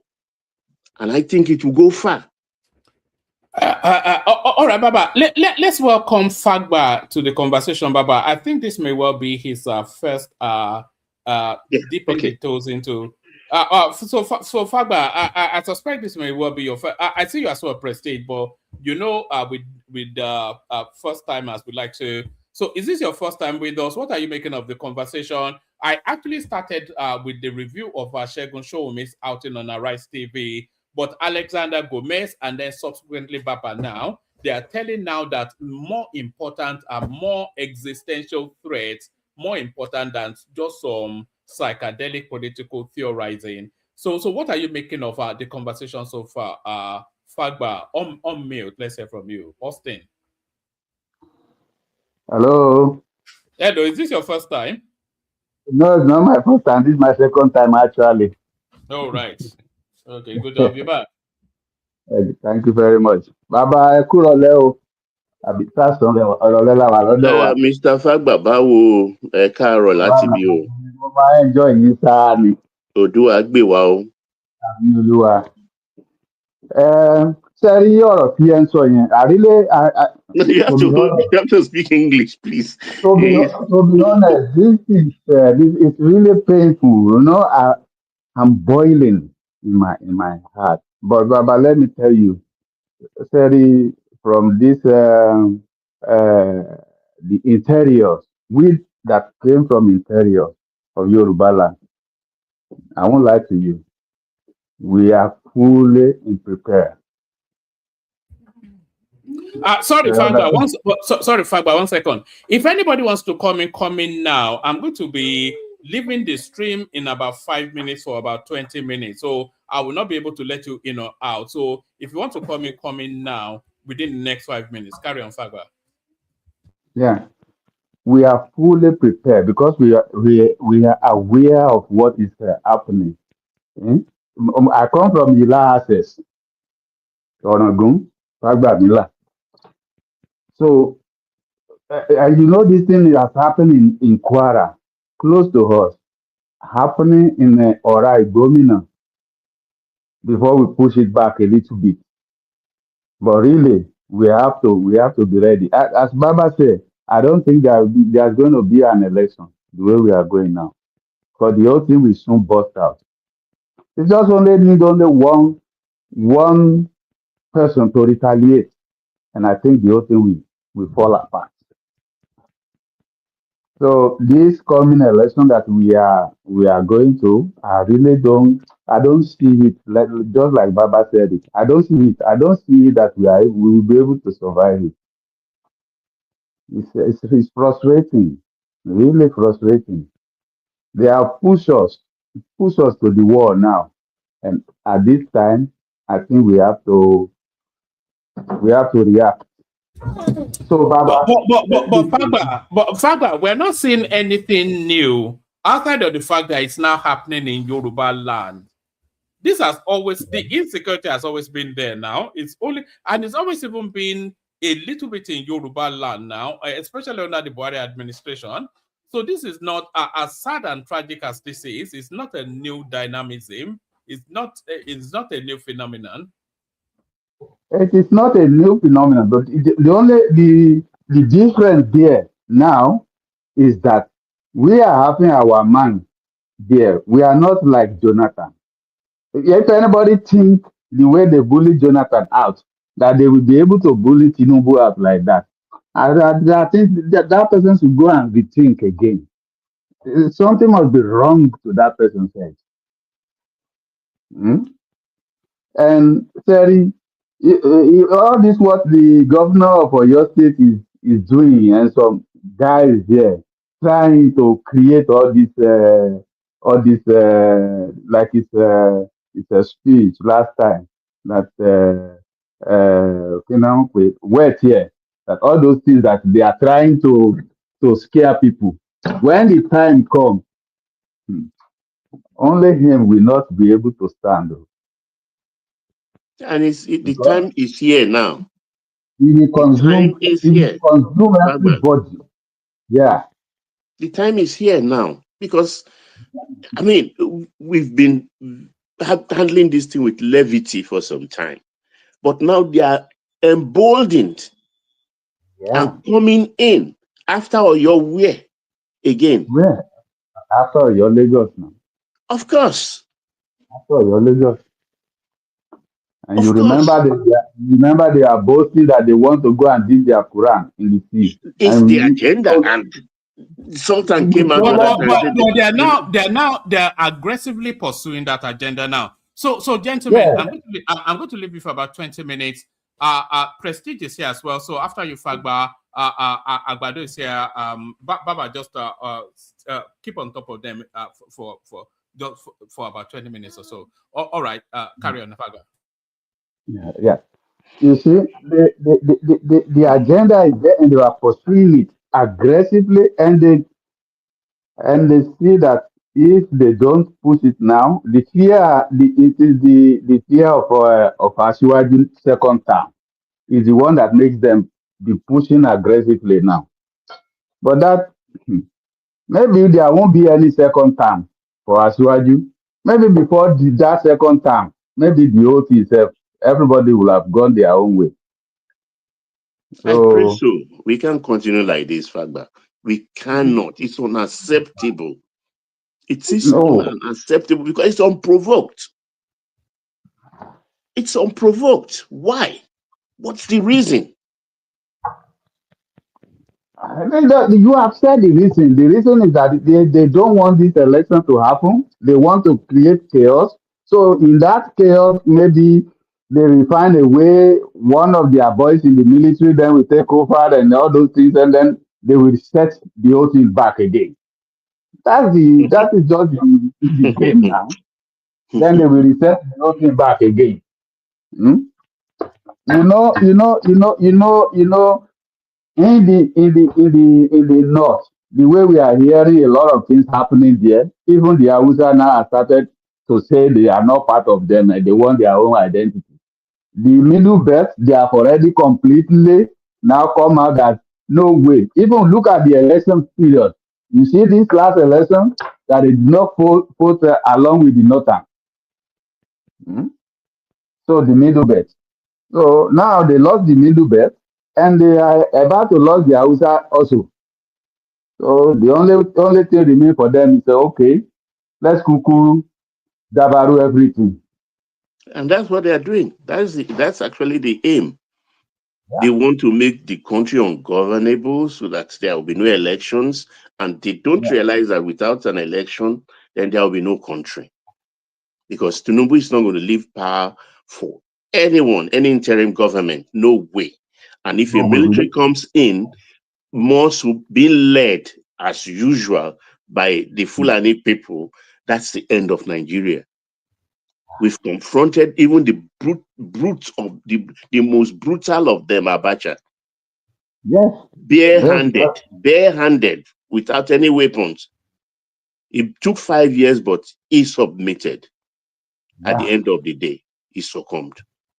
So this cannot really be allowed to thrive. No. No. They've been paid hundreds of billions in ransom, with which they continue to perpetuate themselves in this odious act. That money, it could be used for several things. Imagine what hundreds of billions of naira could do in education, in health. These people are Baba, taking it. Baba, Yes, do sir. you believe that these rascals in the bush are the one collecting the money?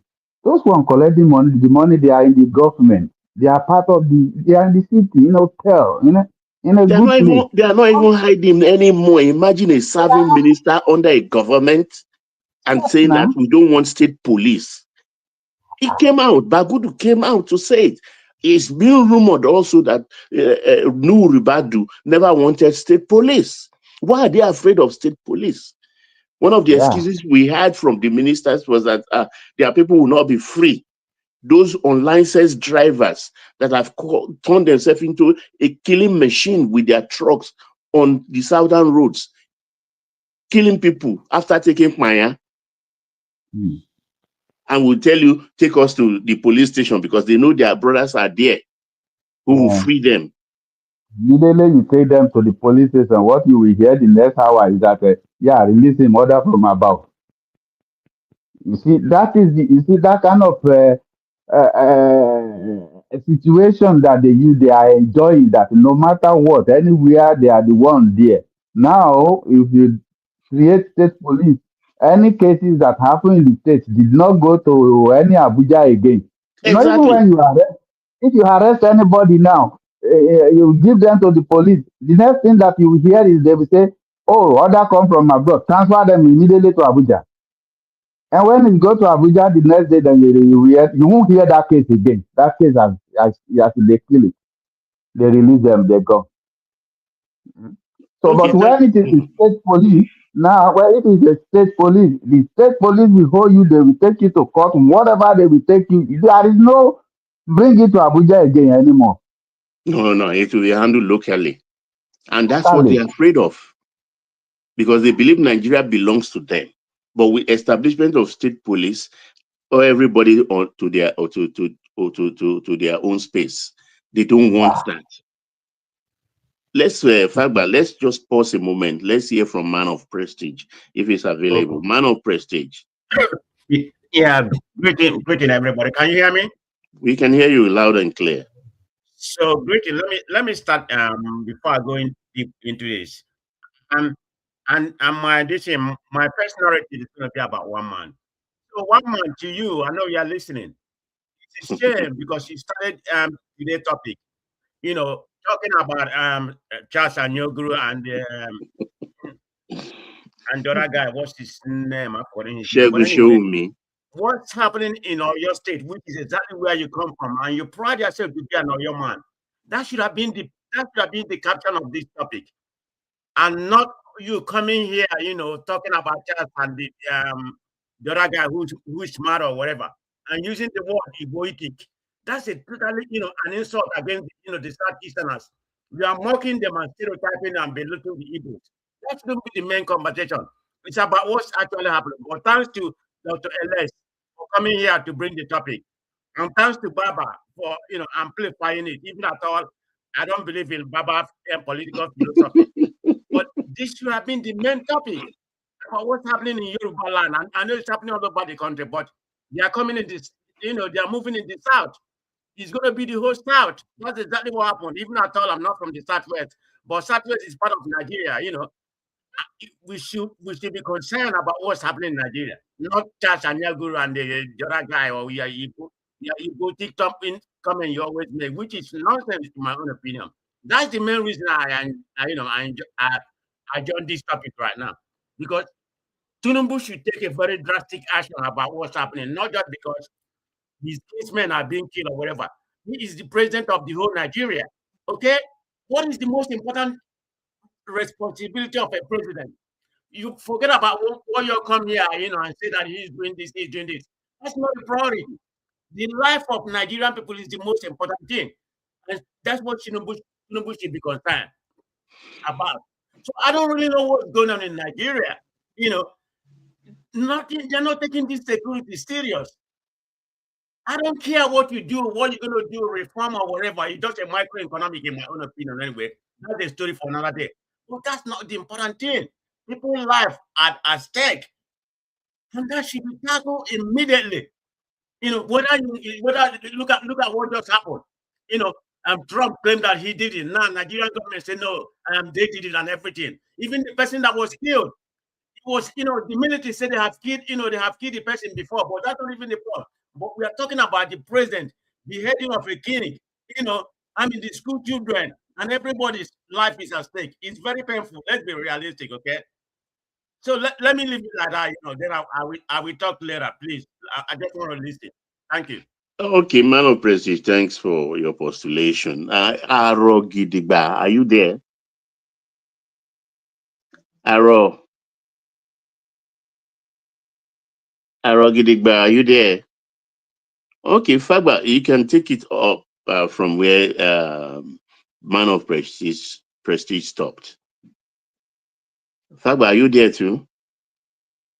Oh, there. Okay. I'm I here. think. I'm here. Hello. I'm here, Baba. I'm here. Yeah. Yes. Go on. Go on. Carry on. Man of Prestige has posted his postulation at the moment. It's really frustrating when this kind of thing is happening. It's really frustrating, you know. And you know what really pain me is that even inside us, among us, the Yorubas, that we have those people who play with this thing, who connive with all these people all these Fulani people. There is Eh? Islamists amongst us, and that's why I call Shaki, Iwo, Ibadan, and Oyo itself. Those axes, I call them axes of Islamist evil, Yeah, because because when you they've been there brazenly talking every time. The Oluwo of Iwo and the other something of Iwo Imam, or they call him. They yeah, gave him a Mufti of Iwo or something. They gave him that title. He's been seen training young, impressionable children with a Palestinian flag and things like that. Such men should be put in DSS Gulag, never to what be is it? seen again. What is happening in the north that they so like that is so germane to them that they want to join that. Exactly. What exemplary life or what exemplary thing or the North is doing that they want to emulate in the What they believe. Southwest?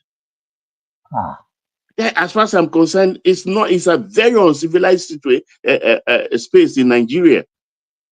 that is what I don't understand. I don't It is, understand. it's not their fault anyway, because this thing has been from time immemorial, since independence. They never wanted Nigeria. We forced them. Yeah, they don't want Nigeria. They don't want. They say they are not ready. They say they are not ready. Well, but we brought them into the union against their wish. So if Is that it is not? what they want to go back into, so be it. Is it not because of their unreadiness to make Ghana get their independence before us? It's strange. We have to wait for them. Wait, and yet, yeah. Well, How, I how, really, how can you? It's like a mystery to me. You come into another man's land, you rape their women in their farm, you put your cow in there to destroy a whole farmland. You come now into township, you roll your cow up on expressway. What is? Baba, I don't understand this. Baba, Honestly, I don't know what to say. How can you put Baba, cow on our express road? ah, Baba. We don't see, it seems like we are just talking, but we don't actually know the degree of this problem that we have. Most of us, most of us in Yoruba land, apart from that, we take our car and we drive our road, and we take buses or whatsoever. We don't even know the road to the next village. We in Yoruba.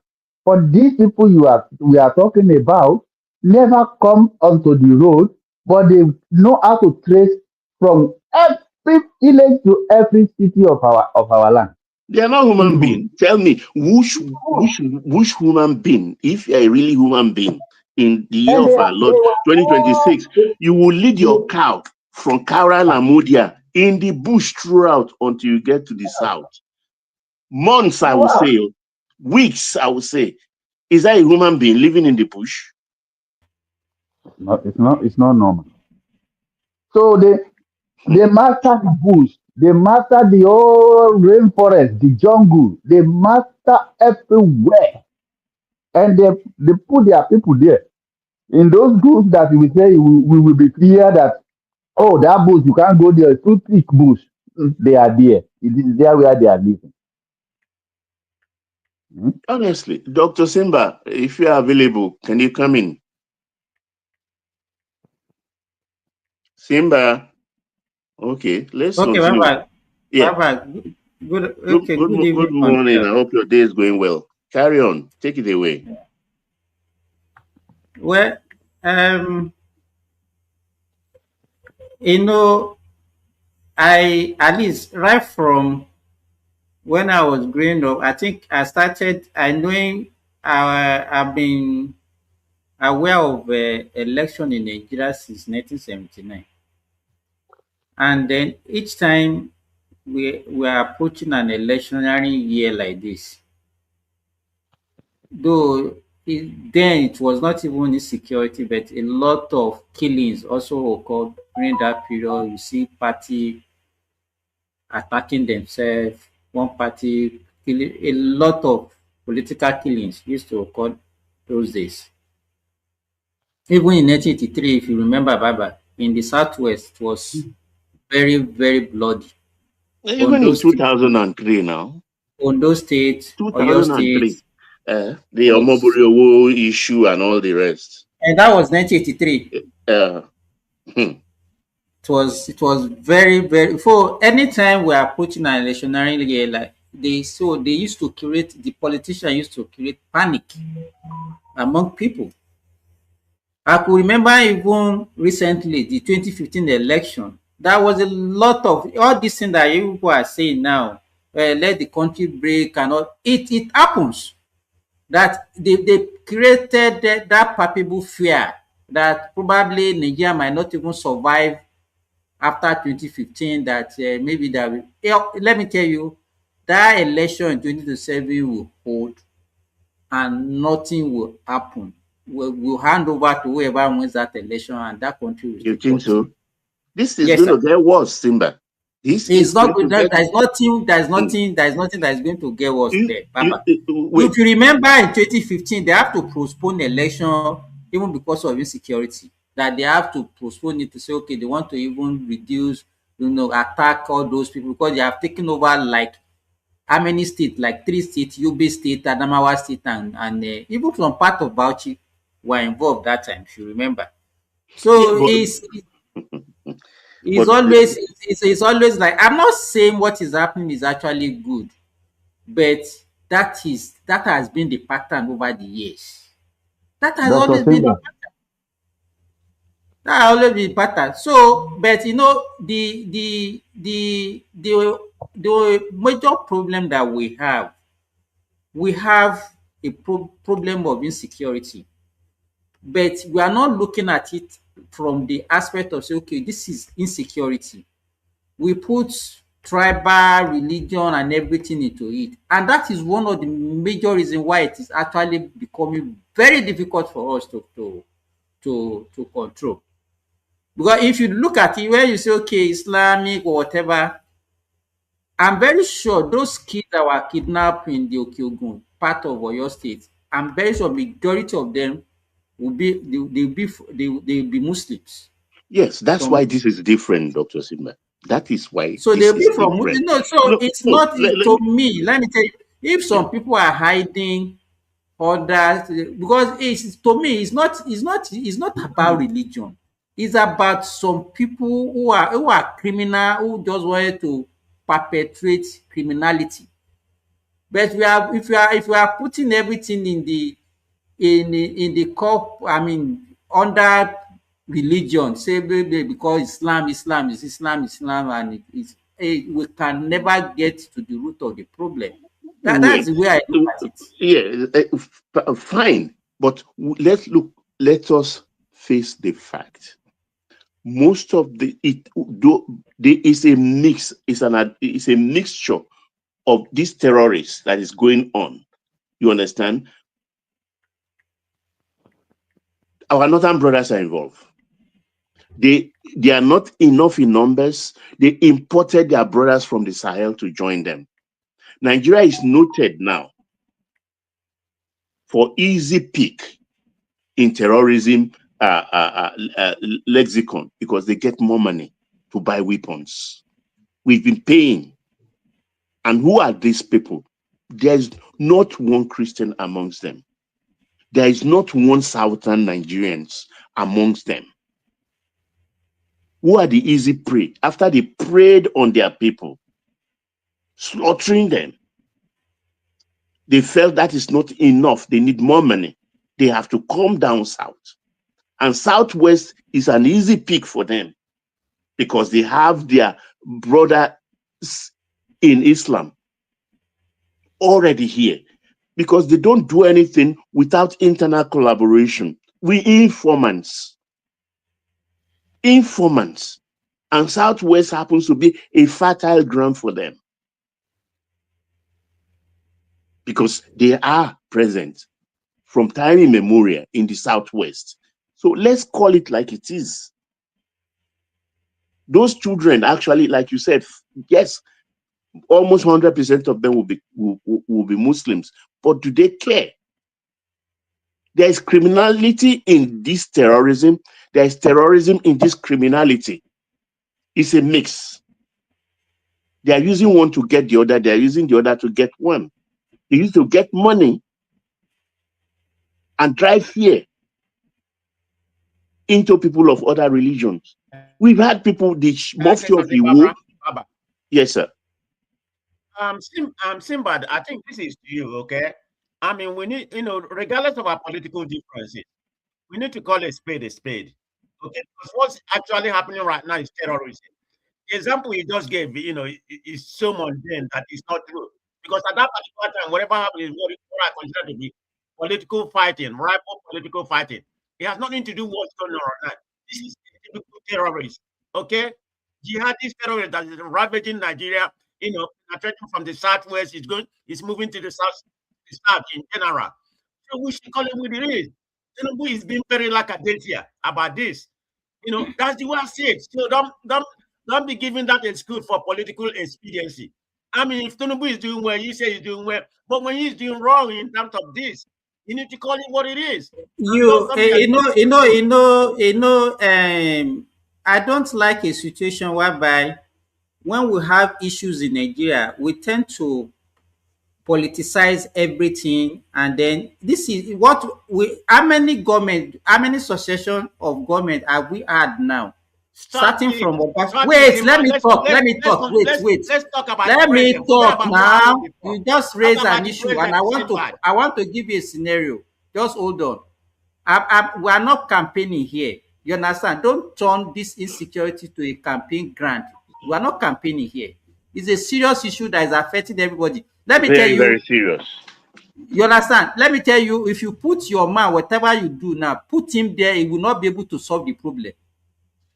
Just so everybody, all hands must be on deck. Everybody in that country, irrespective of your tribe, religion, ethnicity, we should see it as a collective problem. But by the time we are pointing and accusing finger, oh, is these people, oh, is that, we will not be able to solve that problem. Obasanjo was there, he couldn't solve it. Good Luck was there, he couldn't solve it. Buhari was there, he couldn't solve it.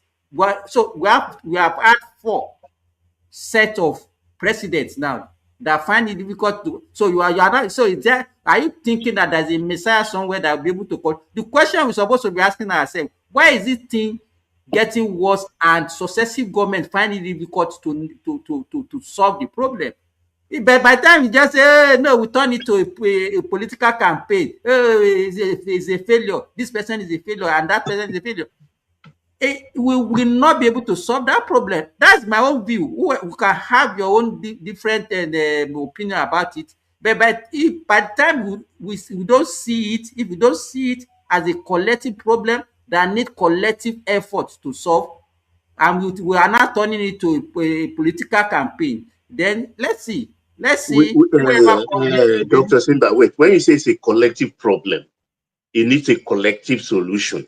Will they not be involved? The perpetrators of this odious act, this criminality, will they be involved? When you say collective, will it involve them? They are not denying, neither they are accepting responsibility. If you read the current Gumi statement on this, he's still digging deep into it and asking the government to slow down. Yes. Why will he be doing that? Did you read and comparing their militants with their action with that of the Niger Delta militants? Baba, if you have been following, let me tell you this. This problem did not even start in the last even 50 years of the existence of that country. Is a problem that has been there that we neglected. Yeah, festering all in for decades. You understand that we neglected. If Nigeria has been prosper as a country where everybody can feed properly, you can educate your children, do you think we have this insecurity? Do you tell me one country that is a prosperous country in this world that has insecurity? Apart from all these one that occur in America, all these homicide and whatever, that one. But just tell me, the root cause of this problem is because of some people that have been neglected over time, that we neglected, we didn't take care of them, No, and no, that no, is no, no, no, no, Dr. Simba, please don't go to that route. Which people did we neglect? Were we not What is Simba neglected in the talking South? about? Simba Uh-uh. is not What talking are you like saying, Dr. Simba? talking We like didn't Gumi. we didn't neglect anybody.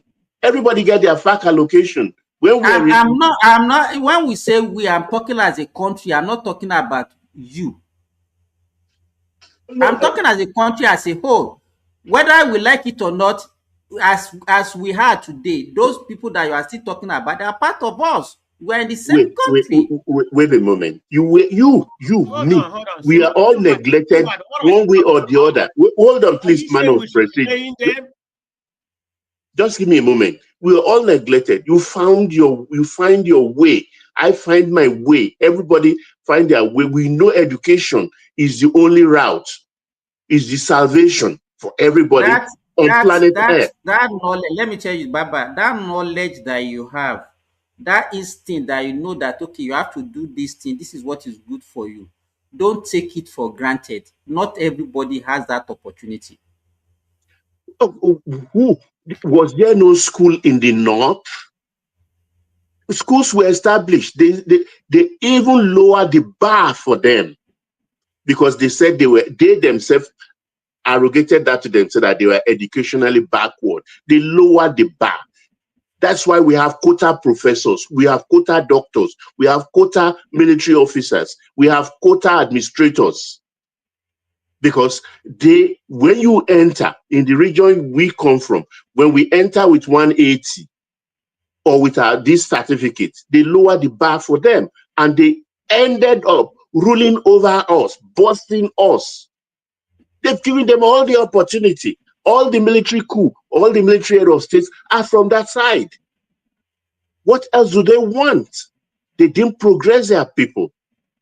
Even Islamic education is Baba, education. if we have to, let me tell you, the only solution, if you want to go that route that you are going, is for everybody to just go their way. If not, Exactly my point now. if you are still married together the way we are now, that I don't think, or whatever you say is not going to solve any problem, because those people, they are not ready. They are not ready. Yeah, because administratively we fail to answer the Nigerian question. They don't want it. So let's give it to them. Go and join your brothers in Niger. Go and join your brothers in Chad. Form a country with your brothers in Mali. We don't want you. We don't want this kind of life. We want peace. We want But progress. now, let me tell you, how many of our elites, how many of our leaders can come out boldly and tell them this truth to their face? Say, this thing that you people are doing, if care is not taken, we are going to divide this country. How many people can come out? Is we that are just discussing this on Yeah, the social that's media? where I have the problem. Because if you listen to Gumi, and of late, I think I heard from the Sultan of this thing, talking about anybody that cries Allahu Akbar before executing somebody is not a Muslim and things like that. Just a causory word he used, and he kept quiet again. None of them condemning all of this. None of them condemning all of this. In fact, the Gumi is saying that. Papa, let me ask you, let me even ask you, Yes, even sir. we that we are talking here today, Yeah. The so-called opposition that are saying that Tinubu is a failure, Tinubu is a failure, who are they cutting for them to win the election? No, No, tell me now. that's another discussion entirely. You Who understand? are they cutting? That's for political expediency. You understand? That's another So what? conversation. So But everybody's we are out. talking about terror right now. We are talking about terror. Baba, let me tell you, the Don't let's people that you are politicize it. saying they are responsible for terrorism, they are the one that they are not after. They are the one that they are cutting. Say, oh no, the Northerner will vote for us. In fact, they will say the North are angry. That the North are angry with Tinubu. They will not vote for Tinubu because they are angry over what? No, I mean, So me, I think I don't know what bed you wake up, because all you are saying in here is just violently okay. nonsense. You're not making any sense. Hold okay, to on, you. hold on, hold on. Don't fight, a man of prestige. You understand? Everybody will see this thing differently. So before I proceed, good morning, Baba. Good morning, man of prestige. Good afternoon, Dr. Simba. Whether it's evening and I don't know where Fagba It's evening here, is Jerry. good day. So now it depends on how everybody sees this thing. Yesterday I was still presenting one of my documents, that I said I wanted to use for documentary. Just because it's too expensive for me, I was rolling that thing out to people in the background here yesterday. You see, the insecurity around that region is it's not Nigerian thing. It's not Nigerian thing. And I was even drawing people to a pattern of how some people that are not our color infiltrated Africa. Now, in the light of that, what you see happen in the area like Tunisia, Algeria, Egypt, you understand, it might.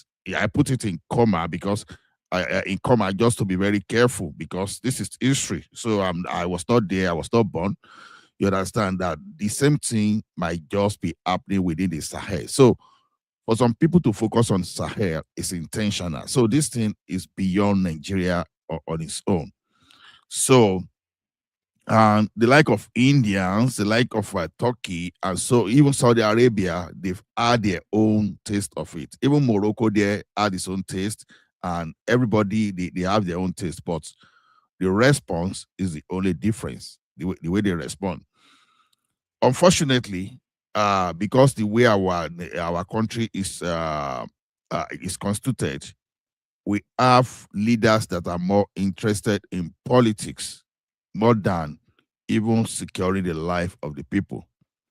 It was here yesterday that I was still breaking it down that from what I've learned from the like of Shifemi Falana SAN, even in Yoruba land, our security is not even to be as fast as this. It's just because our governors, our leaders, they've lost out of governor. They relegated their duty to the federal, to whosoever is the president, because everybody now focused on the presidency.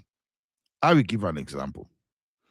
To protect our land, for example, all what those governors need to revoke is as simple as ABC, Land Use Act. Because that thing, because now Land Use Act, because you are responsible for the security of that land and whatever happened on that land, right? And in the lieu of this, the issue of forest guard has always been in the residual list. And while growing up, I was aware we used to see all those we call them ashobu, olopa ashobu. Now they used to move around with double barrel and things like that.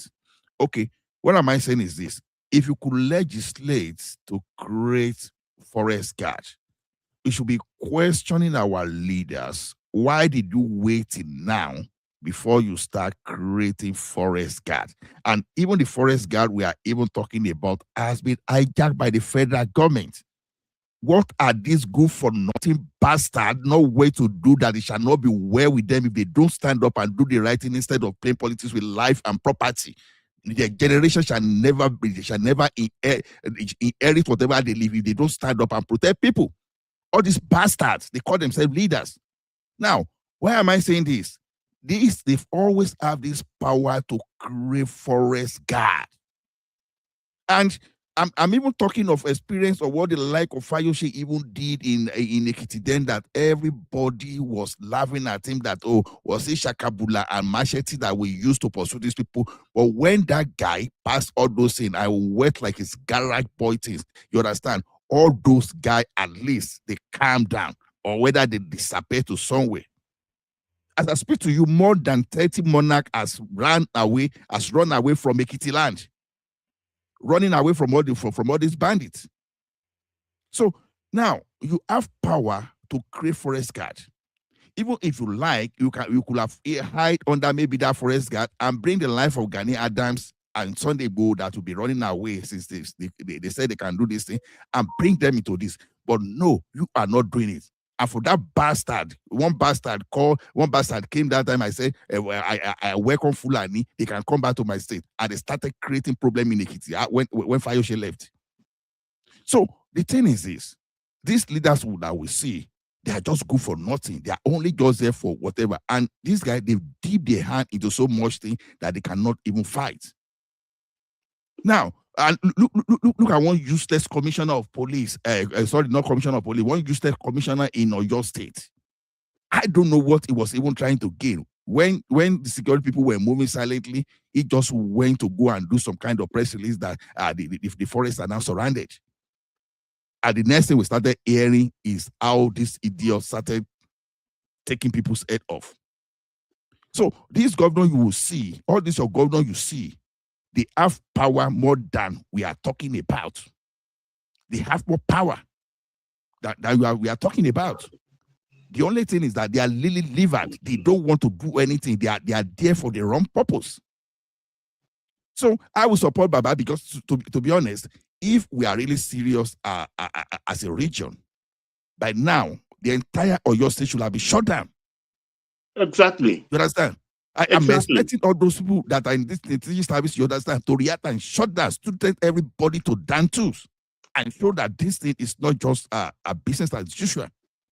Because see, even if you go on, because to me, I know that I will want my Yoruba nation any day, but I still know that the problem will never stop immediately because these guys, they are not going to relent. These guys, they are going to run after us. I'm speaking from the research I carried out when General Musa talked about fencing that country. India, they battled insurgency for several decades. They argue whether they needed to fence that country. Allah, let me ask you something. Has Seyi Makinde spoken, or is he just busy campaigning for presidency? He has spoken. Oh, okay. Whatever he has said, that is not useless after all. No, whatever very useless. said, nothing useless. concrete. So all we want from him now is whether you want to use the local hunters, as many people that are just coming out that they want to do this thing, use them and run after these people. And make sure when you are after them, we don't want to hear that you are taking them to any court. If they are caught inside the bush there, you understand? Make arrangement between them and God. Don't bring them, those people that are in the forest. What's in the bush stays in the bush. Exactly. What is the bush stays in the bush. Don't bring them and someone will not be this thing. Now, this is what you will see how useless our governors are. The matter of prison, for example, prison service, is no longer in the exclusive list. Ask some of these governors, some of these idiots, how much did the Seyi Makinde got from Tinubu, for example, from the federal government? It's not because of the life of Fayose. If not, it's not because of Fayose that said they gave him 50 billion. He now came out. Oh, I didn't take 50 billion. It's just 30 billion. The question is, what did you do with that 30 billion? $22 million. Call it in dollars for people to understand. Campaign now. Exactly. $22 million. He spent some of it to host a convention. Simba. And they've not domesticated all those laws that are supposed to, because by Dr. now, Simba, if you have a serious, just let me quickly run this stuff so that you can come in. Hold on. No, just Let me hold on, round up. Kenny. Ola is talking. When he finish, he will talk. Oh, I can't hear you. No. Okay, sorry, I can't hear him. Okay. Now, see, the thing is this. If they are really serious, they should have domesticated prison service. I've not seen any governor in Southwest that have built prison. I've not seen it. I've not seen that.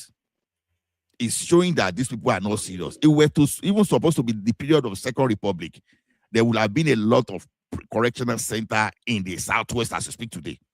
But some of these guys, they are not doing it. Ola, let me ask you. Before, we used to have synergy among governors of the Southwest states. They used to do things commonly. They have meetings regularly. Since I think the last time I heard about such a thing was maybe during the early time of Obasanjo. No, they did one recently now where they were singing the Yoruba anthem. It was Ogun State. What was the reason for that? Them. They have an agenda. What was the agenda for that? Economy and security.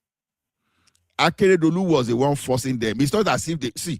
I can tell you about the useless one that left Ekiti that time. You understand? He was even thinking he will become the president. You understand? It was Akeredolu that was pushing them to even do their job. This Amotekun that you see they created, some of them didn't want to create Amotekun. They prefer to hold that money to themselves. Yeah, true. Do you know Amotekun is not up to 10,000 or 12,000 in the whole five states they are in? They are not. They are not recruiting. Because if they be doing their job, they didn't even need Amotekun. They should have had all those forest guards as far back as 1999 today. No, Tinubu left it for Nuhu Ribadu, and he started bringing Fulani into forest guard. Can you imagine? Exactly. I will keep imagining how can Meetiala be carrying AK-47? That these people cannot carry, and the governors don't let us be repeating all those. We all know. Just round off. We know they have been doing all those things. No. What I'm saying is this: these governors, they are part of the Police Service Commission. That matter of that police we are even talking is not for the presidency alone. It's not for the president alone. But why are they not? But if they want allocation from the federal government, they know how to hold the federal government to ransom. Thank you. Another person can call me. Okay, Kenny, can you hear us? Kenny is always eating. He's just like a Patoski that eats like. Kenny, are you still there? He's eating food. There are two Fagba online. Which one does he want to take off?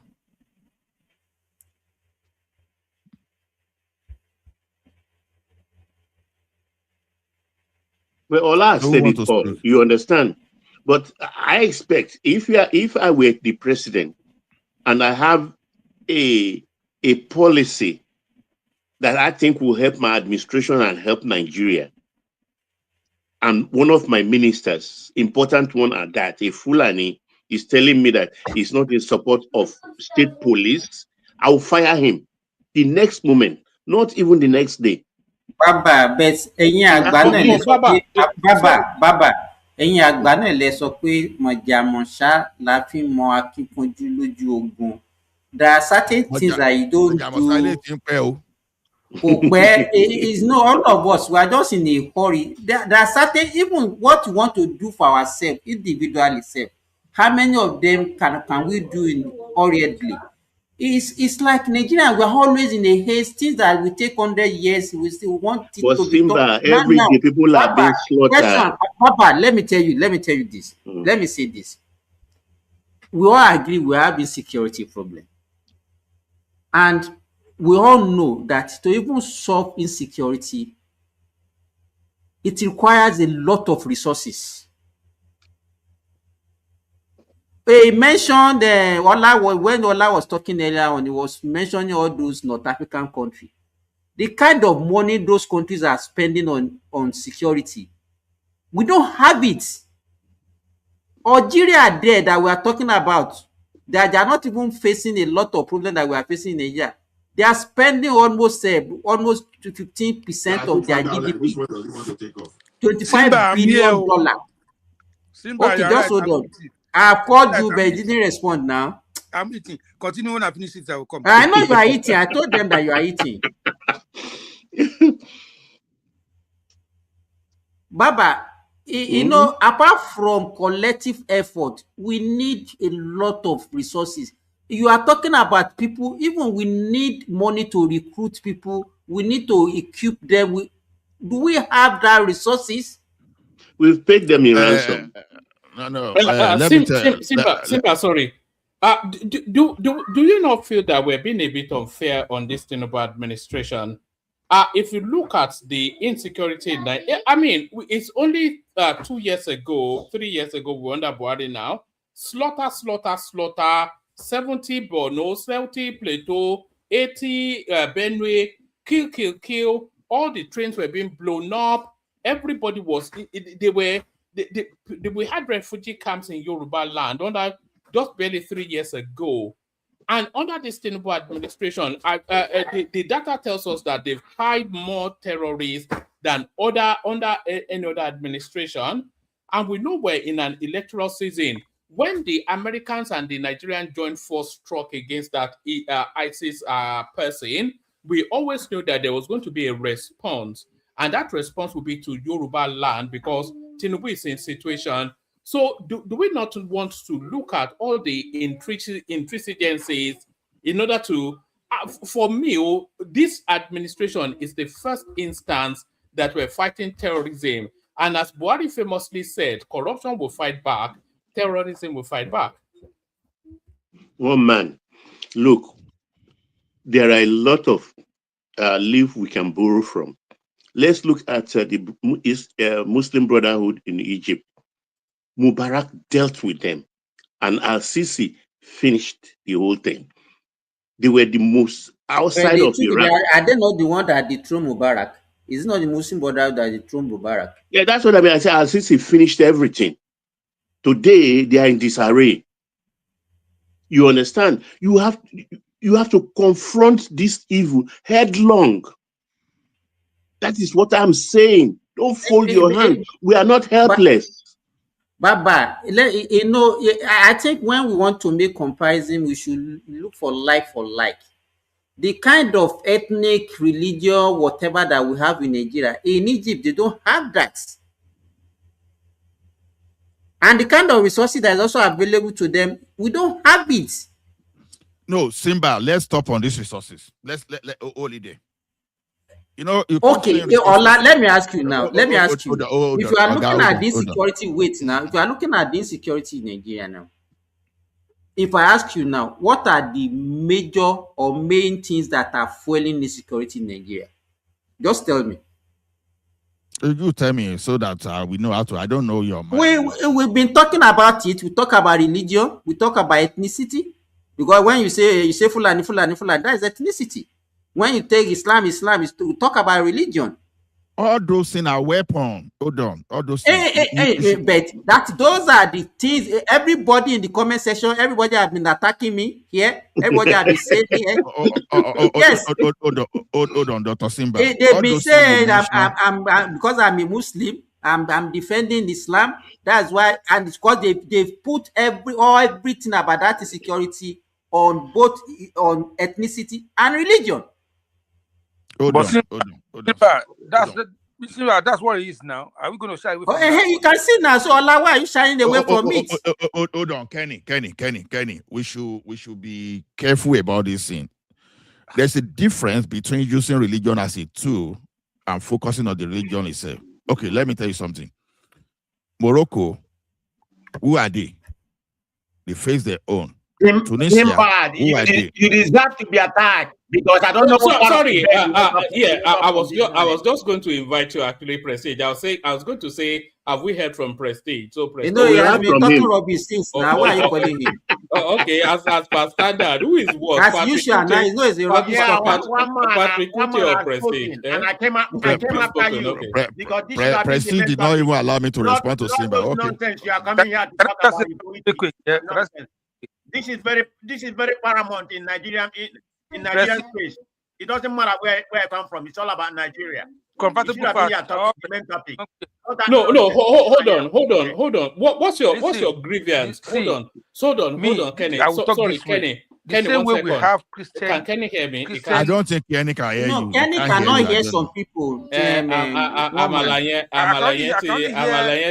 Simba and Okay, Kenny, can you go out and come back and see whether I wanted Prestige to state his grievance because I'm not sure that we're speaking out of tune in this conversation. So what's your grievance, Prestige? What aggrieves you? What aggrieves me is the caption of today platform. Yes. But you should be used to that now. Are you not used to my caption already?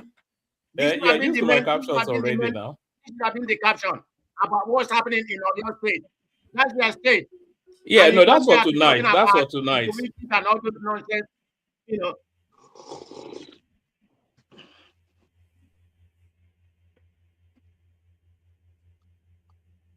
Knock anybody home?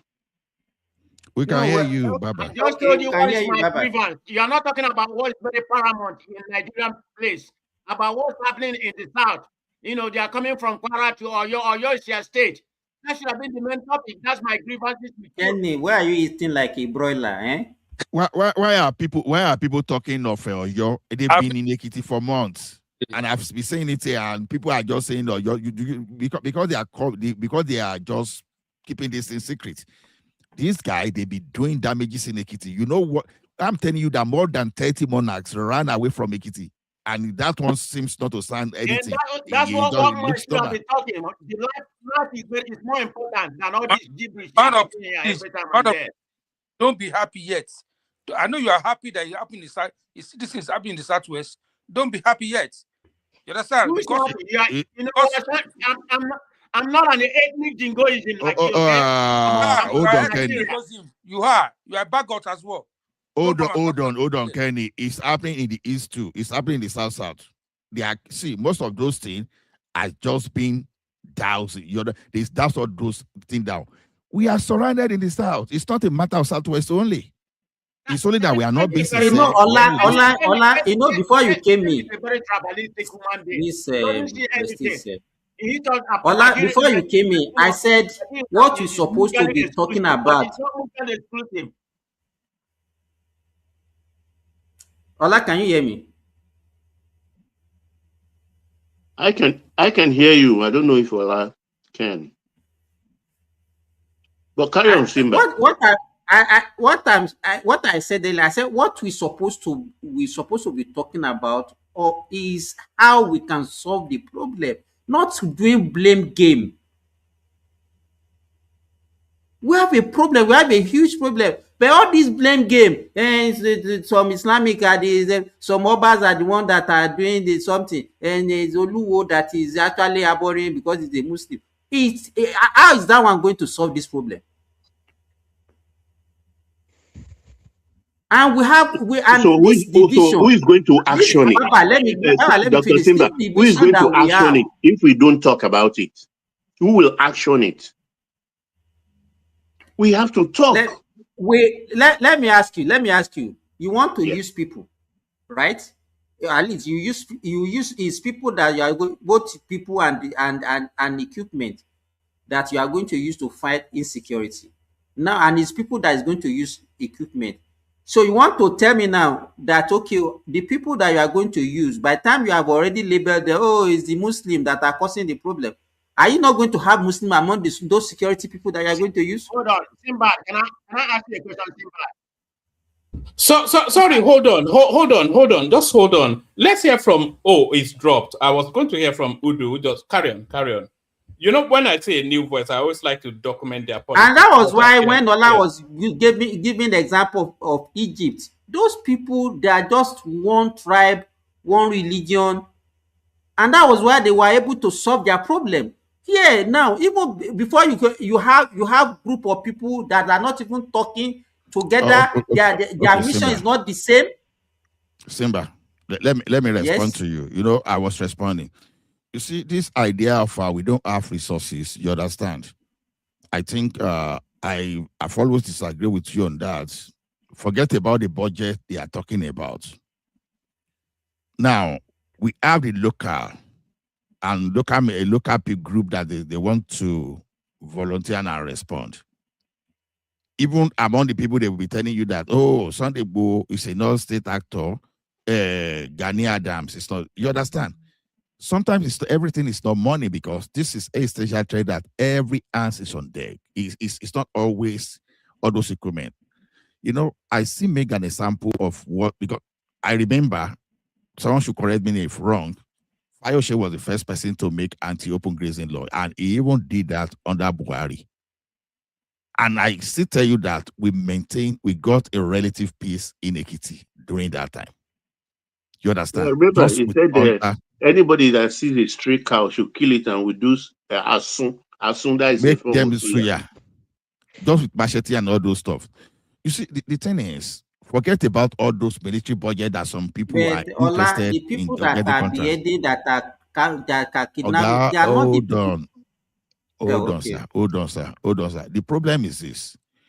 What you are just saying about resources now, we just surrender ourselves. Because after all, no resources, and that resources is not going to come overnight. So we should stay till if we are going to take us 100 years to get resources, then we should just surrender. No, that's not the way.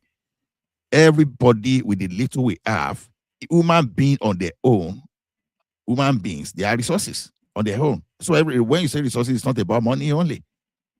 Now, if you really, like I even made a suggestion yesterday that even for a while, if we need to just empower the traditional rulers, for those people that are ready to organize, you will see people in diaspora, they are going to contribute and help their own villages. But we have a situation whereby if a traditional rulers now try to buy terrorists today, the next thing you want to move them to Abuja to go and deal with that person. How dare you? So these people they can't do their job just because you have the law tying their hands. But fortunately, we have governors that have that capacity, but they don't want to use it just because they dip their hand into something else too. Our governors are more powerful. They can handle this thing more than what we ever thought, but they are so useless. They are not thinking of doing that. They are not thinking of doing that. Our governors can actually do this, but the problem that they are really livered. And they are the wrong fit for that position. That is why they are not doing anything. So we can't say, we can't wait till when we now have 2 million private jet, or you don't. We just have to fight for our survival. Let me tell you one thing. If you have 10 people carrying AK-47, no matter how powerful you are, you cannot outnumber 100,000 people if they are really determined to just get after you. Why don't you allow the people, as a matter of urgency, to defend themselves? Why don't you find a way? Ola, this brings me to the question. Baba, I wanted to bring Uda in just to document his voice so we know what his politics. I was just waiting for Ola to. Oh, sorry, Baba. Udo, do you want to come into the conversation? Let us know what your thoughts are. Is this your first time here? Udo Daniel. Udo, not Udo. Hello, can you hear me? Yeah, we can hear you. Good. Hello. Yeah, go ahead. We can hear you. Good afternoon to everybody. I will stay in the background. Yeah. Can you hear me? Okay. All right. Carry on, Baba. Whenever you're ready. Ola, what I want to say is, look, I will speak.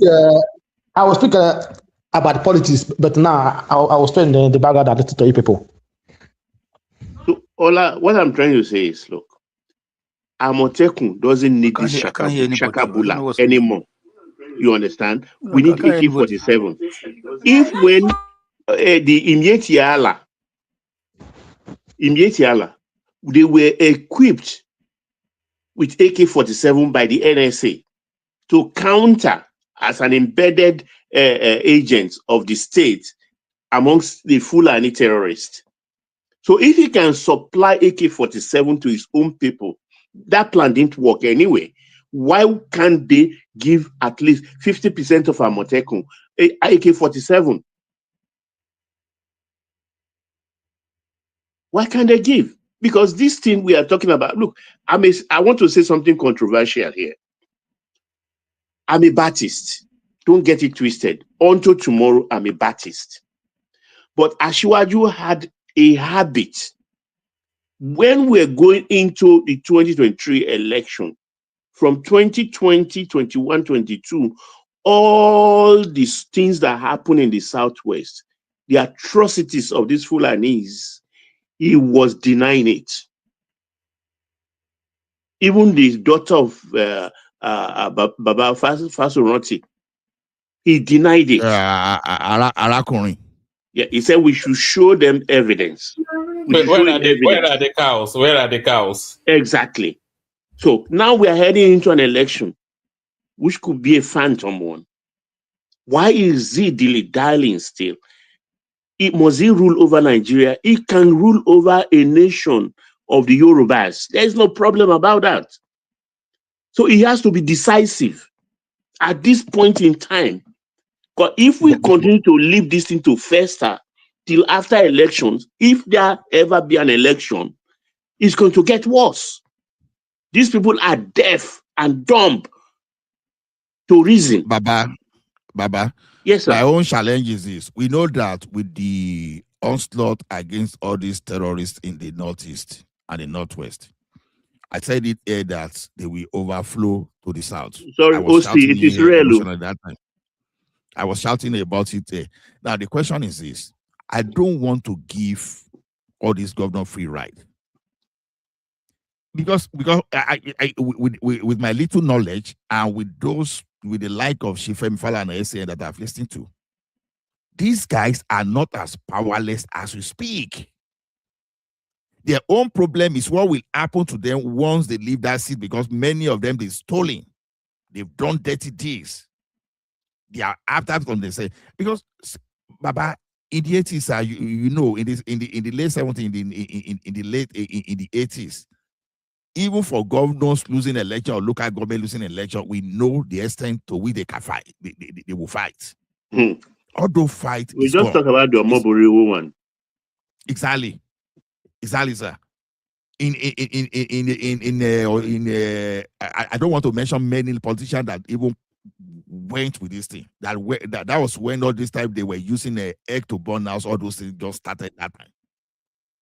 And that's the era of all this when they tag our mopo kill and go. That time, they maybe because I was so small, I was so young, I used to see them as one big status that time. We very big and hefty people that even with kill and go that we were talking about, they were unable to curb them like that. They were facing them. That's Ola, I thought they said this guy bought an attack helicopter. Who? In Oyo State. Makinde. I'm beginning to doubt that. No. It was just operational for surveillance, not attack. It's taken up by attack helicopter. Amotekun have many drones. They have many drones. That's why I'm saying, where is the Amotekun commander for your state? That's the first question I asked. What was he doing, sleeping on duty when this happened? We see a situation where the citizen in Ogun State, they use normal commercial drone. They used to do a video. They used to fly after kidnappers, and they were looking at their own den. And yet in Ogun State Command, they could not see Ogun State Command. They were claiming not to be able to read to find where kidnappers are, when even common people on the street. So this thing, why I believe that this thing is not beyond us is that this thing has to be intentional. If these governors cannot, let's find a way. I've always been an advocate of empowering our traditional institutions to get involved, so that the EDGs of every community could get themselves involved. It's just like in my village now, if you say we should get involved in security, I can tell you from now, between now and next year, we are going to have nothing less than 10 towers, secure watch towers in my local community. And I've said, what will be at that local tower? That long-range telescope and binoculars. And I've said it. And it is possible that we are even going to install thermal sensors just to watch movement around our borders. So it's not as if people cannot secure themselves, but we have government that is supposed to be the monopoly in violence, but they've relegated their duties. They don't want to do anything. All they want to do is how to share resources and to share money and to preserve themselves. That's all they care about. These governors, because to me, I don't want to bother Asiwaju too much now because his focus seems to be in the Northeast and all those stuff. But our governors, even by extension, with time, our local government chairperson, if you don't have that security mind, if you are afraid for your life, that all you want is to see politics as just your normal banking or telecom job, then don't be there. Because when you become a leader, you should have a military mind. And the first thing is that you should be able to think like a military person. There's no way under the heaven and under the on this earth that Seyi Makinde will tell me that what is happening in Oyo State is beyond his capacity. Because there's a power. Okay, they carry all those people. You have many guys with commercial drones there that they can release this into the air and start searching for these people. You don't necessarily need all those stories. There are a lot of ways. There are a lot of ways to do this thing. You can even give contracts to private operators to get you some kind of drones that you carry surveillance and look at where these people are. But these guys, they don't want everything. They are getting away because everybody focuses on the president. You know, I'm talking of my Southwest. I don't even care about what is happening. But there's no way someone wants to tell me that. Okay, I will give you an example. When they wanted to overrun the area where we have the biggest cassava chain in Ekiti, how the security men, how did they respond? They responded swiftly. They taught all those bandits a thorough lesson that they will never try that thing in their life. When in Ekogi State, when those guys ran to Dangote facility, in their next life, if they see Dangote facility, they will not run around that place. How were they able to secure all those critical investments?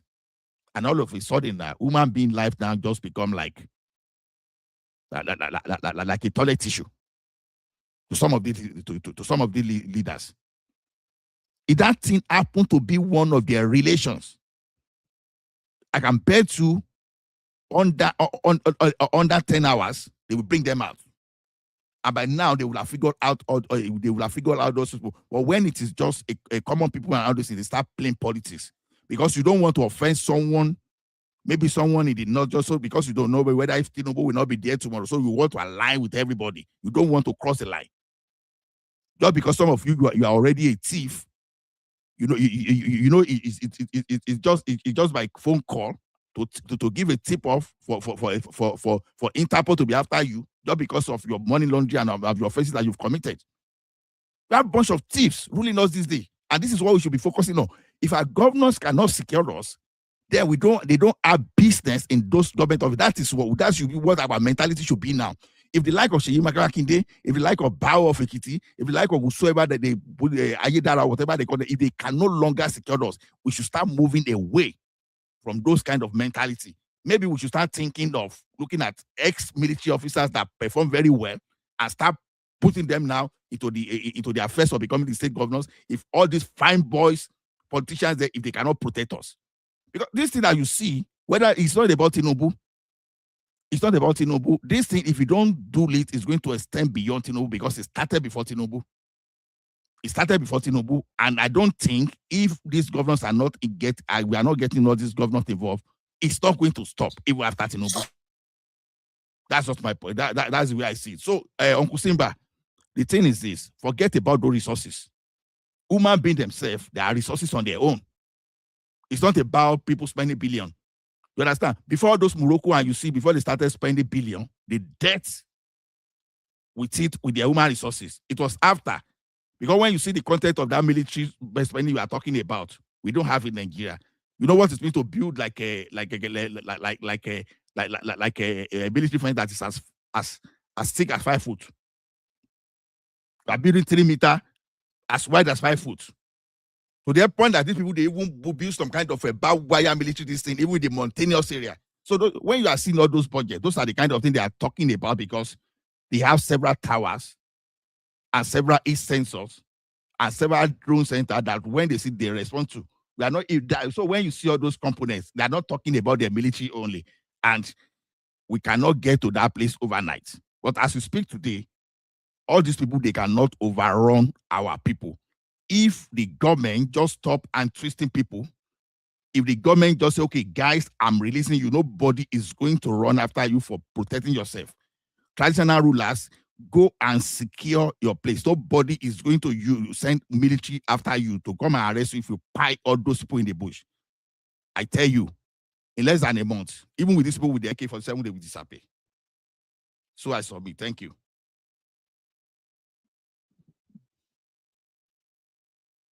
Are we still here? One man, are you there? I'm just leaving him to finish what he's saying. So, greetings, everyone, all the panelists, including Baba. I have to include him. See, it looks like you're trying to pass. I agree now that trouble to now.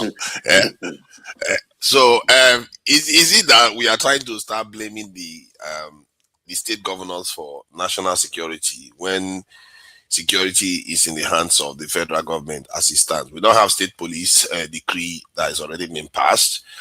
And so we can't, it's impossible for the governors to do as much as we are requiring them to do. They can do some things, that's definitely true. And in Nigeria, you can argue that the Southwest police or the Southwest government tend to actually do more than most other parts of the country in terms of instituting some element of state security outfit like vigilantes, like Amotekun and all. So I don't know why you are trying to put too much on them. They don't have the resources. Even if they have the manpower, they don't have the resources. They don't have the enough power to even do those things. And if you do them in a haphazard manner, you could create even more danger, because you may, let's say you have the capacity to even arm them or semi-arm them. You could create a situation whereby you have another set of militant group developing the state with their own agendas. Nigeria is a country where people, whenever they see any source of income, they capitalize on it, they double down on that area. And it's extremely dangerous to create a source of income, potential income, or in the hands of Nigerians that is not well controlled. A lot of people today are accusing the federal government of sometimes even siding with terrorists without any clear evidence. But imagine if that's happening on every state level. That will become even a more complicated situation. From what I got, that is how DRC got to where they got to today. Because every area started having their own security outfit to protect the country, because the country was so large for the central government to be able to manage. And before you know it, everybody started, extorting money from their own regions and started becoming lord unto themselves, not answering to the center as much anymore. So, and that is how easily your country can fragment. And Nigeria has tried to maintain a central system because the country is not secure. And it's because they in the center too are not doing much to secure the country. But they've not degenerated it to where this DRC situation is. And maybe that is signaling that we still do have a chance to retrace our steps and actually implement a serious security posture for the nation. This is not only about terrorists. This is also about everything else we are all fighting for. Industrialization, healthcare, everything you are fighting for, you need security for it. Even your intellectual property rights, you can't even protect it without being a strong nation. Everything you fight for, everything you want in life is based on whether you can keep it, if other people will let you keep it. And for them to let you keep it, they need to be able to leave you alone. And for them to leave you alone, you need to be able to make them leave you alone if they don't want to. And we seem to have forgotten that part of it. And our governments, they don't seem to take it seriously. How can we be losing almost $50 billion every year in GDP, and our government just sit down and pretend as if they don't see it? And we don't think that government, any government that doesn't react directly to that challenge, you don't think that government is a traitor? If you go and appoint, if I appoint any of you now into office, say, okay, your job is to make sure we stop losing this $50 billion every year, and you go there, you start dealing with problems that cost us maybe 100 this in million, 1 billion, 2 billion there, 3 billion there. What is that? You're not fixing the core problem, and you should be seen as a total failure. And that is where I even faulted, in short, all our leaders from the very beginning of the founding of the country has been not good. You know, none of them have been good. Even Murtala Mohammed, that tried to do the right thing, when he got into office, one of the things he did was downgrade our security posture by retiring 100,000 soldiers. Why would anybody do that? The irony is that he ended up perishing without any security around him. It's like we are underdeveloped to be able to run a country. Because if Murtala can make such a catastrophic mistake driving around without security, retiring large sums of, I think half of the military retired them, and then go on to mount off to the west and challenge them, support Angolan these rebels. It shows you our serious lack of awareness. Say whatever I like about Tinubu. Tinubu understands the importance of security for himself. That's why he has such a the longest convoy I've ever seen in the world of security. Tinubu has it. He even had it even before he became president. Why does he value his own life so much? The longest convoy I've ever seen, he's the one that runs it. And he's not running it because he just wants to show off. Because Tinubu is not a very, very show-off person. Clearly, look at the way he dresses. He doesn't even care about how he looks. So why do you think he has so many cars? Because he understands the security for himself. He needs to stay alive to be able to do anything. For him to have such a long convoy, longer than any other country in the world that I've ever seen. How do people allow him to do that? Then he leaves the country without security. That signals to you that he knows the problem. Why did he have so many? Why don't he just have a few, a scanty amount like they leave the country for? Our leaders, it's a sad state, it's a sad thing to say. Our leaders have betrayed us, and we too are standing in the line waiting to betray our people again. Many of us will end up inside the office, and the first thing we want to do is cash out because our family members are telling us to cash out, and our mentality is that what is there in the nation? We don't care about the nation. We care more about our tribe because all we see is tribe. We think when you are within a nation, you can ignore that identity and only focus on only the tribal identity. And when you're in a tribe, the next minute you start focusing on your state or your clan identity. It's weird how we behave. We reduce ourselves to a disadvantageous position all the time. We don't ever try to elevate ourselves to a high level where we can actually operate properly in the world and prosper, see our nations grow. Instead, we leave our nations to be like the way it is right now, insulting each other, abusing each other every day. You look at this image we are seeing here, calling the Obi supporters a yam head. How does that even help our national discourse? I guess it's democracy. We can insult each other all we want. And if P2B ends up in office, whether it's going to transform the country, I don't know.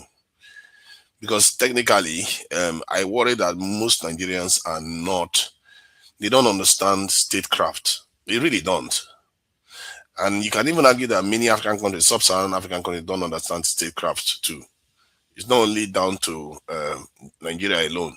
Because how do you explain West African countries being so lackluster? Or Cameroon or the Central African Republic, that one is a basket case. We just are not serious people.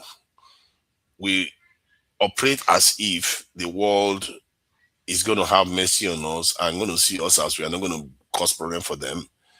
And we just accept it that that's the way we are supposed to be, almost like a slave race, really. We accept it. I don't know why we do that for the life of me, because when you leave Africa and you go to the other parts of the world, you see African Americans, Jamaicans, all the other people, even in Brazil, they are trying their best. They are trying their best to hold their head up.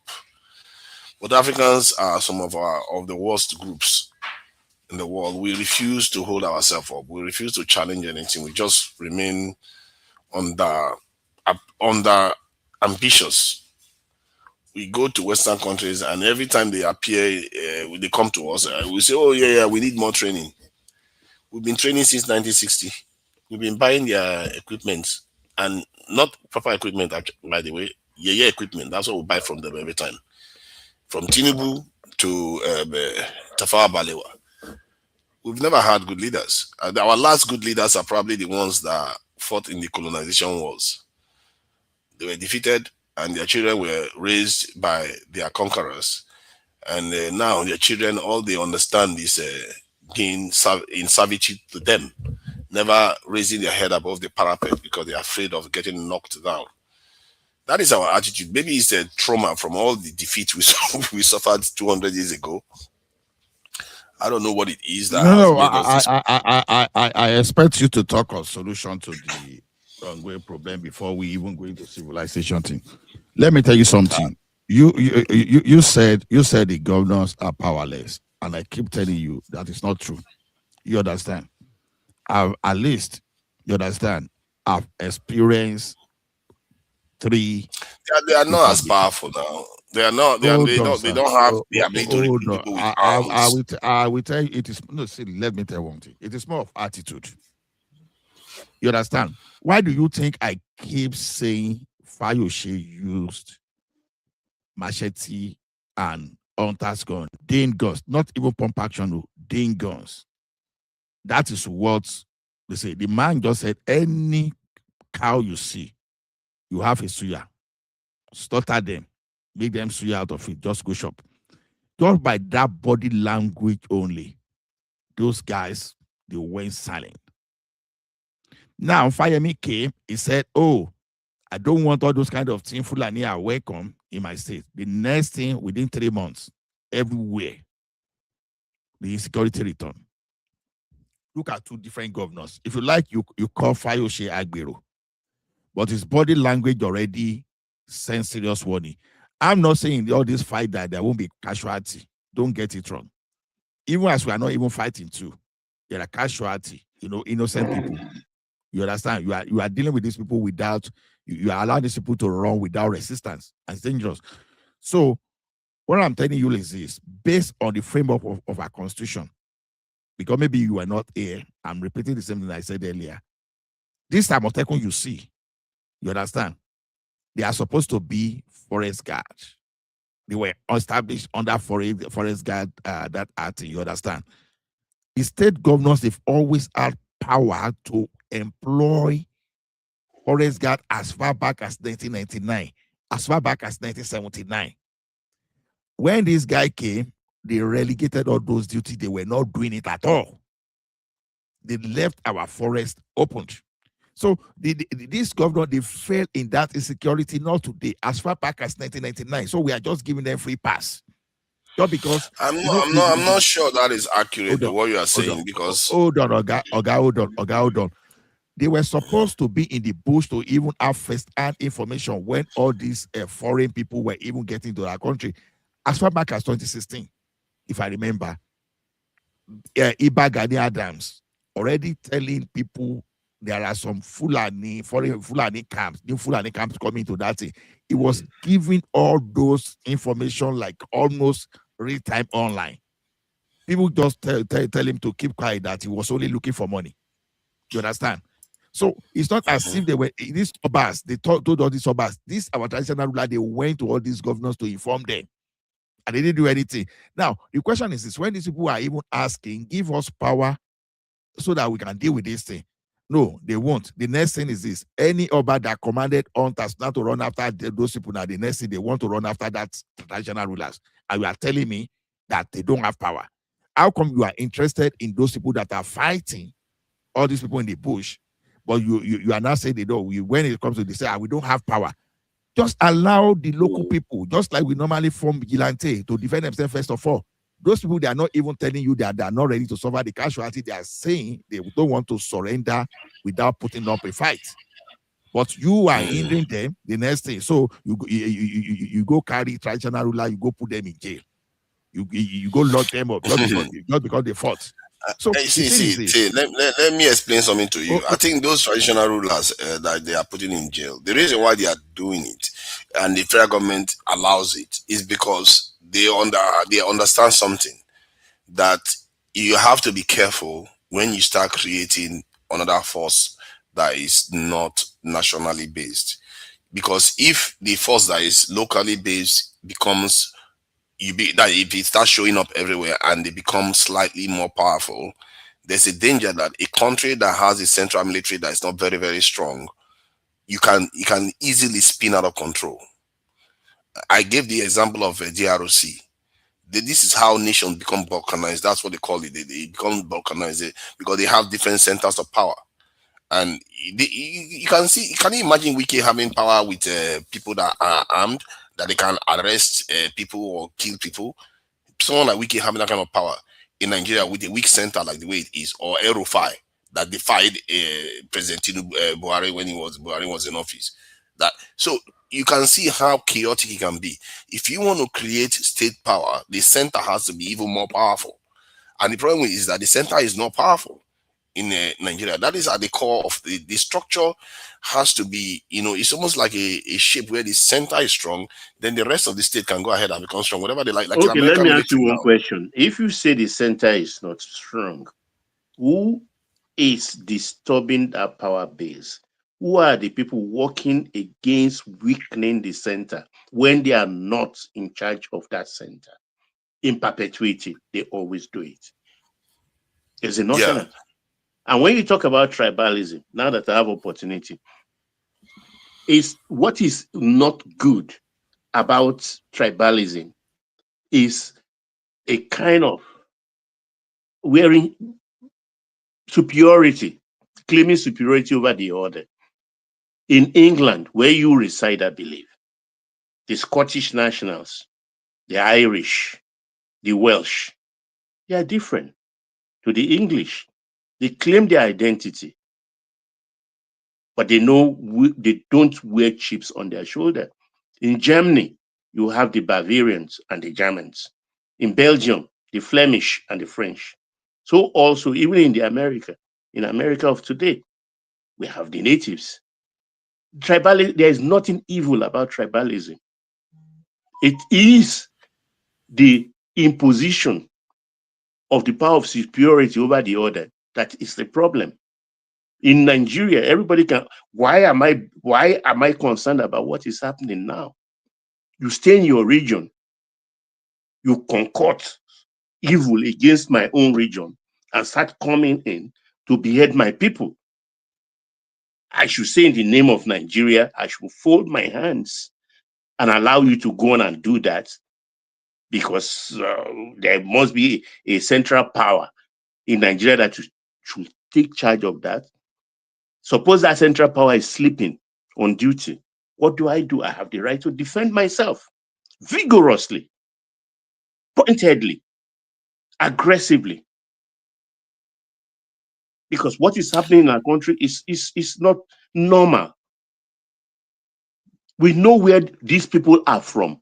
We know what their agenda is. We know what their agenda is. We cannot pretend not to know. Then I think the issue is that if, say, somebody's coming and attacking your people, that is a national issue, because it's not only your state that is happening to, it's happening in the entire country. If you like, and many of us, we see it all the time. Like when I come here, I said you needed to recruit into your security forces. We see it happening because for some whatever reason, Nigeria, you seem to be naive about these things.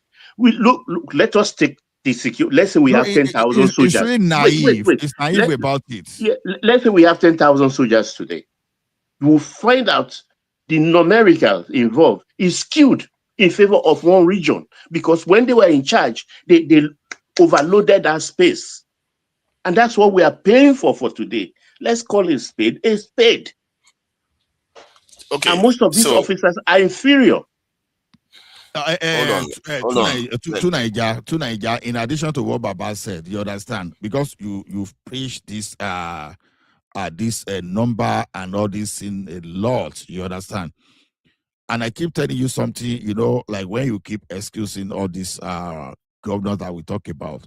I'm telling you that constitutionally, the forest guard you sit in Obo creating today, constitutionally, is the duty of the governors simply because of the Land Use Act. Lawyers have explained this thing over time. So the constitution from time immemorial has given power to all these governors to secure our forest. They've given, and Akeredolu tried to do that. As a matter of fact, Akeredolu was like, well, he was twisting all these governors to do. This guy, Eleyi of Ogun State, didn't want to do anything. The problem I have with many Nigerians is, oh God, it's so exhausting. Like, all our security forces, I've said it here before. Let me finish. We have problem with you too. We have problem with your opinion what too. I'm saying. Yeah, but I'm trying to be as rational as possible. All our security forces are overperforming. Let me repeat that again. They are overperforming. They are not magicians. I'm telling you that the governors are not up to it. We are only talking of federal. That's the problem. Okay. That's different. So no. I'm talking about even the state governor. They don't have the resources. Do you expect the state governor to spend more? Well, let me finish my point now. Do you expect the state governor to spend as much as the federal government on their security? No, they don't have that resources. You are not getting it. Let me finish my point. Let me finish the point I'm making. The so-called states you are acting as you are saying as if they are not secure. They are the ones keeping those security forces. We are saying they are useless. They are the ones keeping most of the states safe. That's why you can come to Lagos and catch cruise. You go to Port Harcourt, you go to Enugu. All these things, there are security forces in all these places. But guess how much they are spending? In the last year, I think they spent about 2-point-something billion, just almost $3 billion. That is chicken change to secure a country like Nigeria. How do you expect a country to be spending that kind of money and the country is losing about almost 50 billion every year? And you're spending that tiny amount to secure the country.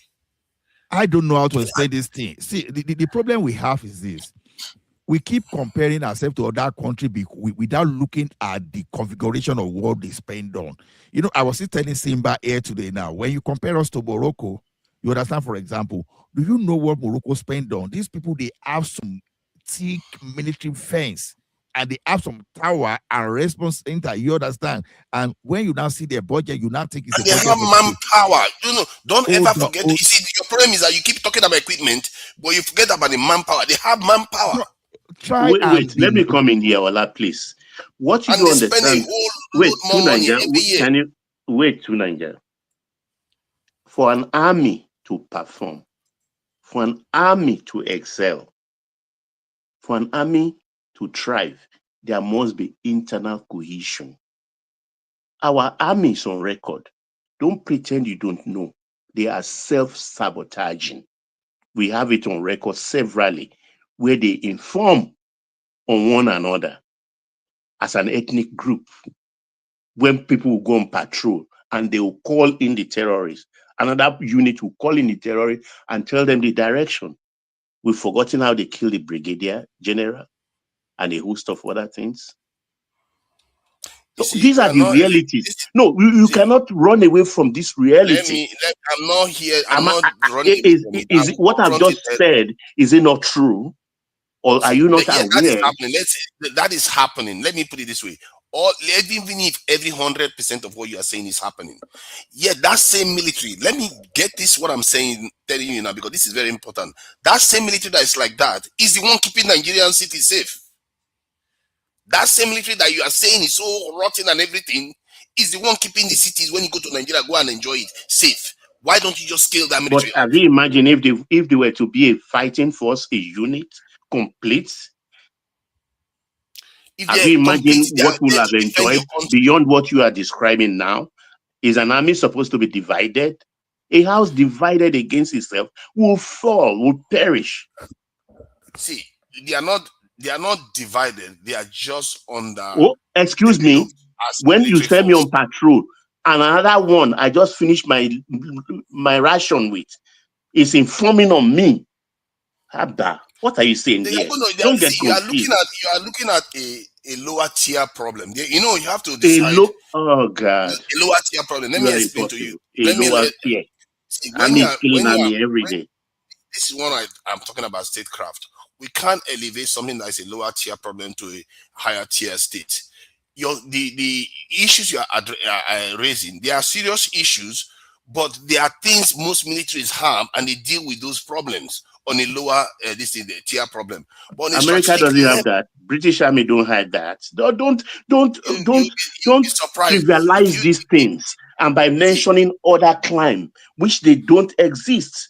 As They far as I'm have it. concerned, this is the first time in my adult life that I'm seeing an army sabotaging its own. Don't you know how serious that is?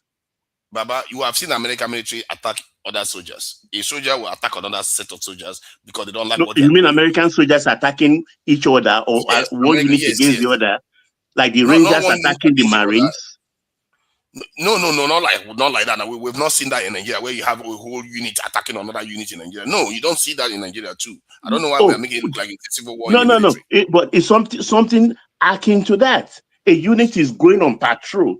This one intercepts the radio conversation. I would inform the terrorists about it, and they will go there and finish them off. Okay, see what you are saying there. You don't necessarily have evidence. No, is it not happening? No, it's not happening. Excuse me. Do you listen to news? No, let me explain. Let me explain what is probably happening. What is happening is that there are sympathizers. There are terrorist sympathizers inside the military. Those ones will betray the military and go and share information with terrorists. That is a given in almost every military. You have people that are betraying the 50 columns in every military. That is not new. This is why I keep saying it's a lower tier problem. Then, in terms of, let's say, what you are describing now, but you have to think about it from the point of view, if you are serving in the military, you live in a military base, and you find out that one guy in that military go and betray another person in that military and cause the death of that soldier. Those people, they will never be part of the establishment. Because if they are, you will see mutiny straight in that military, because you can't belong in a gang, and members of the gang is openly attacking another part of the gang. You will have a big problem on your hand. And that is why I don't think that is how it is happening. The way I explain to you is happening is people that are sympathizing with terrorists, and they give information to terrorists, and it's not one, it's not two. Look, let me enlighten you. If we have a united army, they wouldn't be sending only an Hausa-speaking soldiers to the southeast, erecting barriers here and there to mitigate against their movement. It is for a reason that a commander. Listen to me. I'm educating you about Nigeria. It seems you don't know all this, or you are shying away from the truth. See, I was in the south this year, and I traveled on the roads. There are roadblocks everywhere. And what I reported here the last time was that they don't even take money from people anymore. I'm not talking about that. I'm talking about the ethnic profile of the kind of soldiers they send out to other regions. If you check in the West, most of the soldiers are Hausas. Let me put it plainly. Most of the Hausas in the south, those soldiers in the southeast are Hausas. Are Yorubas and Igbo soldiers the one guiding the northern roads? Look, let's call it spade. Wake up, my friend, and smell the coffee. Let me explain to you now. When I went to the north, one of the few times I went there, and I went to one of these military barracks. I think it was in Kaduna. The person I met there, the person we met there, the soldier we met there, that was years ago. He was very, very twitchy. You can tell during the time when Boko Haram was causing a lot of trouble in Nigeria. He was very twitchy. When as we were coming close to him, he's gauging us. You can tell he was looking at us very, very sharp. And when we got close to him, the next thing we saw was his name tag, and he was an Igbo guy in the military. The person you meet there is an Igbo guy. And when we went to the military headquarters, where even all the military brasses are present in Nigeria, you will see different groups. As a matter of fact, we went there. I went there with a Southeasterner, and we met somebody that he knows is a kind of related to family members, and we're talking. So you will see Navy there, you will see Air Force there, you will see. So when we keep saying these things, it's because we are not paying attention to what is going on. Okay, yes, in the corporal level, you are probably going to have more Northerners in the military because they are poorer. They are more likely to be desperate and join the military. Nobody is saying here the South should not join, but most Southerners are snobbish. They don't care for those things. They want to go and catch cruise, go online, and some of them go and do Yahoo and all those things. That's what they care about. But the Northerners are not like that. So, and every country, if you go to every country, you don't necessarily see all spread of people in the military. If you go to America now, you're probably going to find that people that are in the military are mostly the middle region countries, the Bible Belt, all those areas, not the coastal regions. Because the coastal regions, they want to go, transgender, this thing, metrosexual men, they want to be feminists, all this. That's the nature of every nation. The UK is the same. When you mention the UK about Scottish and Irish and all the other people, yes, they hate each other with a venom. But you know what they don't do? When it comes to national issues, they will unite. You see what I mean? Okay. Because they understand that their national identity matters too. Since you know all these things that you are talking about, and we are now suggesting that let's shift our security to local instead of this thing you are talking about. You're still running away from this thing. I told you the problem with that. You have to strengthen the national level before you start strengthening the local level. Hold on. I live in Abata now, for example. Abatans, you understand, they are the ones securing Abata. Those people in Ontario, they are the ones securing Ontario. The military is another thing entirely. When you are saying the locals, you understand, you can keep the military where you want to keep the military. But I keep telling you, our constitution, you understand, empowers the governors to create forest guard. And the Land Use Act is the governors are the owners of the lands of the state. You understand? And by extension, they have means of doing that. That's why I'm telling you. You say they don't have resources. Oh, don't know. Women themselves, they are resources. Put that on first of all. I agree. Now, resources, resources, for example, if you have enough forest guard inside your bushes, even those people settling there and start even kidnapping and taking people into that bush, they will not even have room to be there to start with. You understand? Some of these governors, they have kinds of useless advisors that they give political appointment. You understand? And this thing even started under started 1999 under this constitution. Now, even if you have 30 advisors, even if it's 20 of those people you want to employ as forest guard, just imagine 20 multiplied by how many states in the Southwest. That one is enough. And this governor, you talk that they are not doing anything. They are the one even equipping the federal police that they are not. They are so useless in combating this thing. And even when they do something, they now put the national politics into that. Now, shift all those your security vote, everything. Shift it to something local. You understand? You need to protect your forest and leave that and leave that city and leave that city to the governors. You are saying this governor, they don't have power, and I said it earlier before. They've taken the matter of prison service, correctional service out of exclusive list, and none of these governors has localized the law. Have you ever heard of any governor that let me hear that law goes further. That in the interim they are building their own prisons. All their prisons in federal prison, they will count them and they will be paying. Are they paying? Is somebody forwarding invoice to them? Until you start doing that, they will not have the wake upness to build their own prisons. Because federal government. I see when I hear the way Baba talks, it tells you why Nigeria doesn't want to increase its security posture, because some parts of Nigeria are afraid that if they do that, the Northerners will have more people in the military. It's like that is a dangerous way to look at it, because you are basically saying let's remain a slave nation because I'm afraid of the military. You don't have an understanding of what I'm saying, or you don't know where we're coming from. Oh, you said it now. You said it just now that you are worried that the people that are going to join the military are going to be from one section of the country. That's what you said. It's not people that will join the military. They are already there right from the time of independence. It's skewed against one tribe or one particular ethnic group. But they've always stopping them from joining. Listen. It is because they lower the bar for them. If the South, let me finish now. If the The South, Southerners are more educated. They let don't me want to let join me the finish. military. Let That's me why. finish. Let me finish, please. Odumegu Okay. Ojukwu, for instance, he couldn't even, with his Oxford education, could not get into the officers' corps. Odumegu Ojukwu entered Nigeria's military through the ordinary recruitment. He entered as a low-level officer before he was elevated when they discovered him. So that's how it has always been. They lower the bar for them. And most of these recruitment are done, is the recruitment policy very opaque. Because as of the time we went into the civil war, the Yorubas, out of about 10,000 soldiers we have, the Yorubas have only 700 men. 700 men out of 10,000, while the Southeast have the officers' corps up to 60%.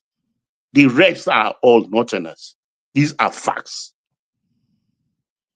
These are That is facts, true. irrefutable. That is a fact. See, try to understand. Most nations have these dynamics in it. Some parts control the wealth, other parts control. Let's say, like in the case of Nigeria, maybe the southwest, middle, Edo areas control finance. Then others control trade. Others control economics. Some of them are culturally based. You always have that. That no matter how you do it, some parts will be less inclined to want to join certain things.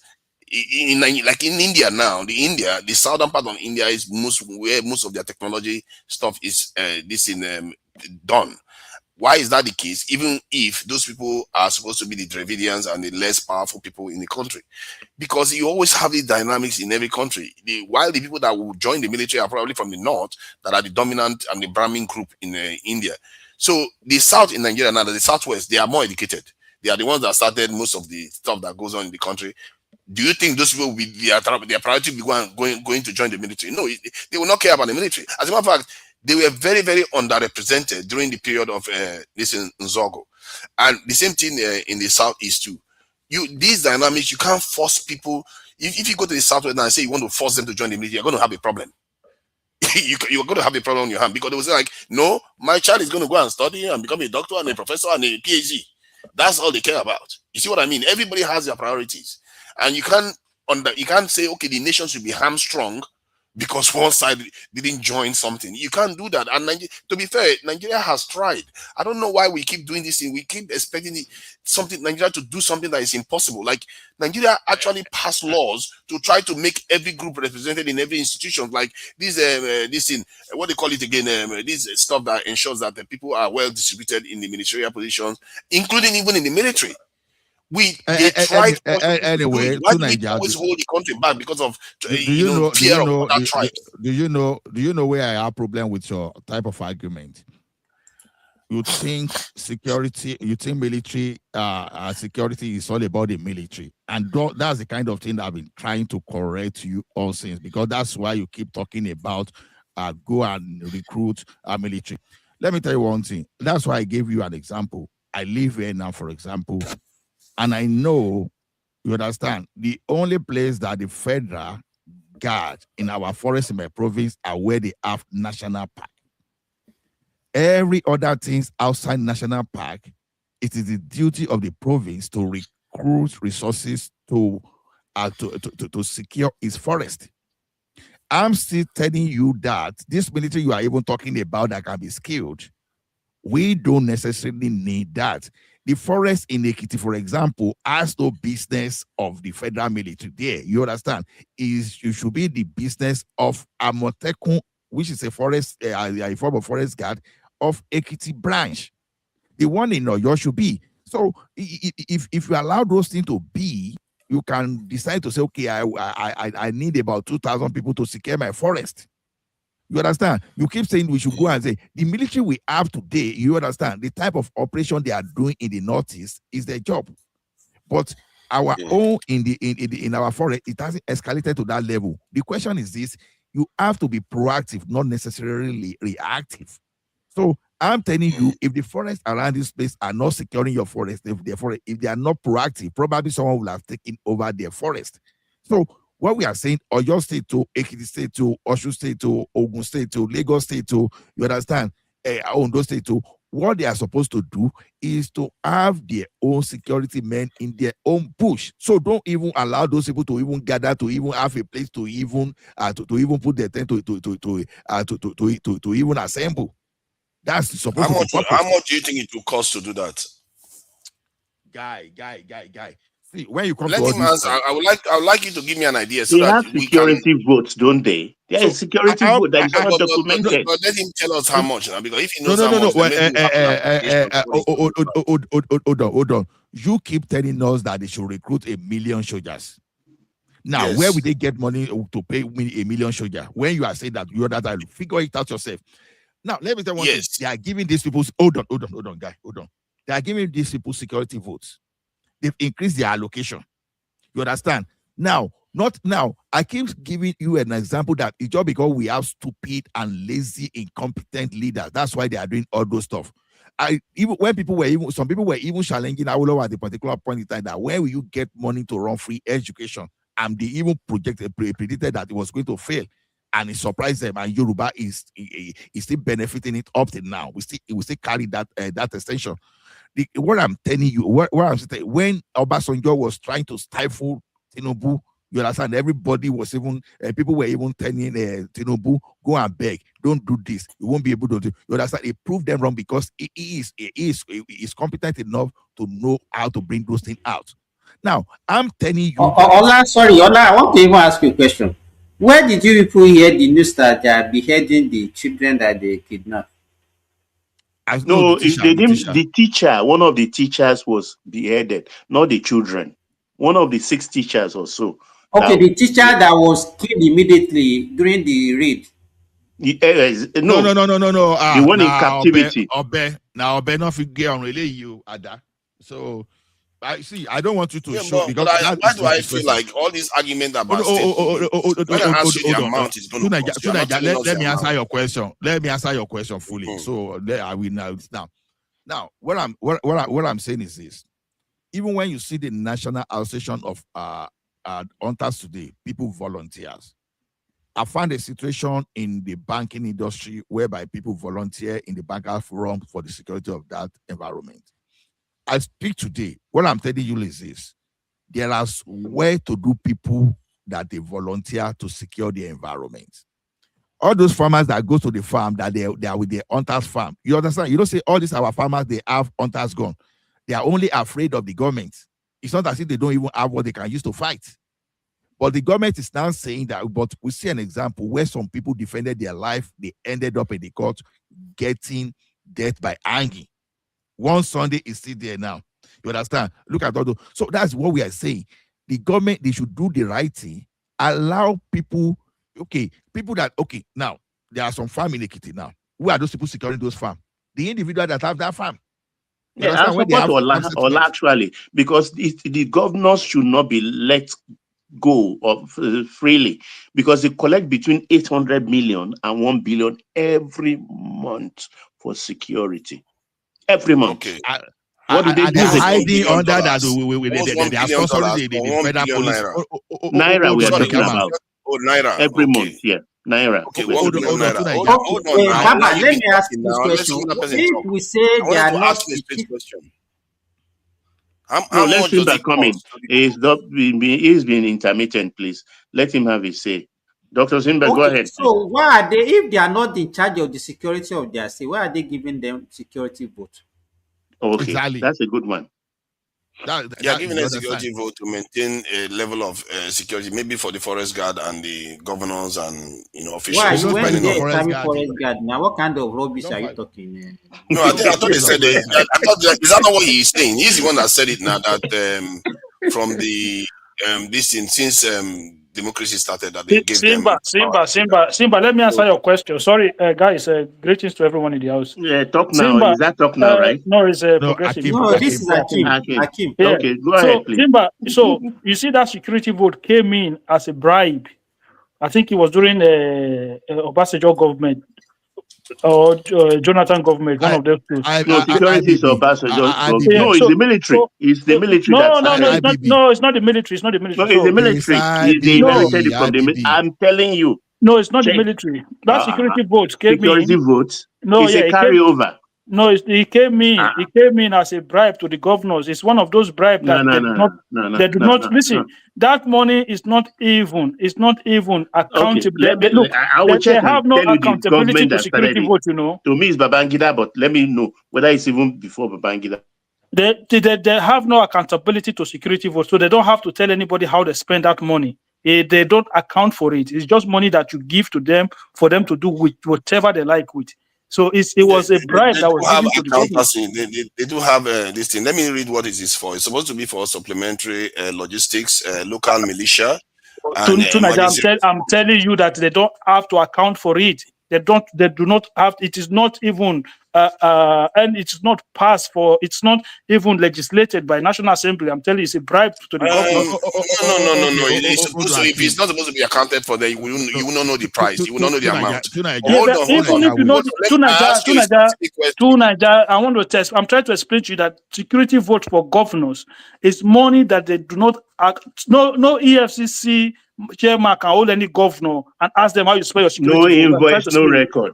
Yeah, at all. I don't know about that. I'm telling you. No, you don't have to. I'm telling you that is how it works. I have the issue of how it started there. I have the issue of how it started there. So yeah, Akim, it started in 1980s during Babangida's regime. Yeah, but the one they do in this our democracy so is to bribe governors. I don't bullshit. Yeah, they did call it unaudited and this in funds. It's a bribe given to governors. I'm telling you now. Hold on, let me say something. I was asking this guy something. Is the money that they have to spend for security if they wanted to do that? And it's a valid point that Ola is making, that maybe they should spend some money securing the state from that allocation. That said, the question I was asking Ola was that how much would it cost to secure a state? How many personnel would you need to do that? Do you have an appreciation of that? No, why if we know that as people of Nigeria, Ola, if we know that the governors they collect money for security, why do we shift our attention away from there and everybody focus on federal? No, let me answer the question. I'm asking specific question. You want to shift it I want to answer your question, right?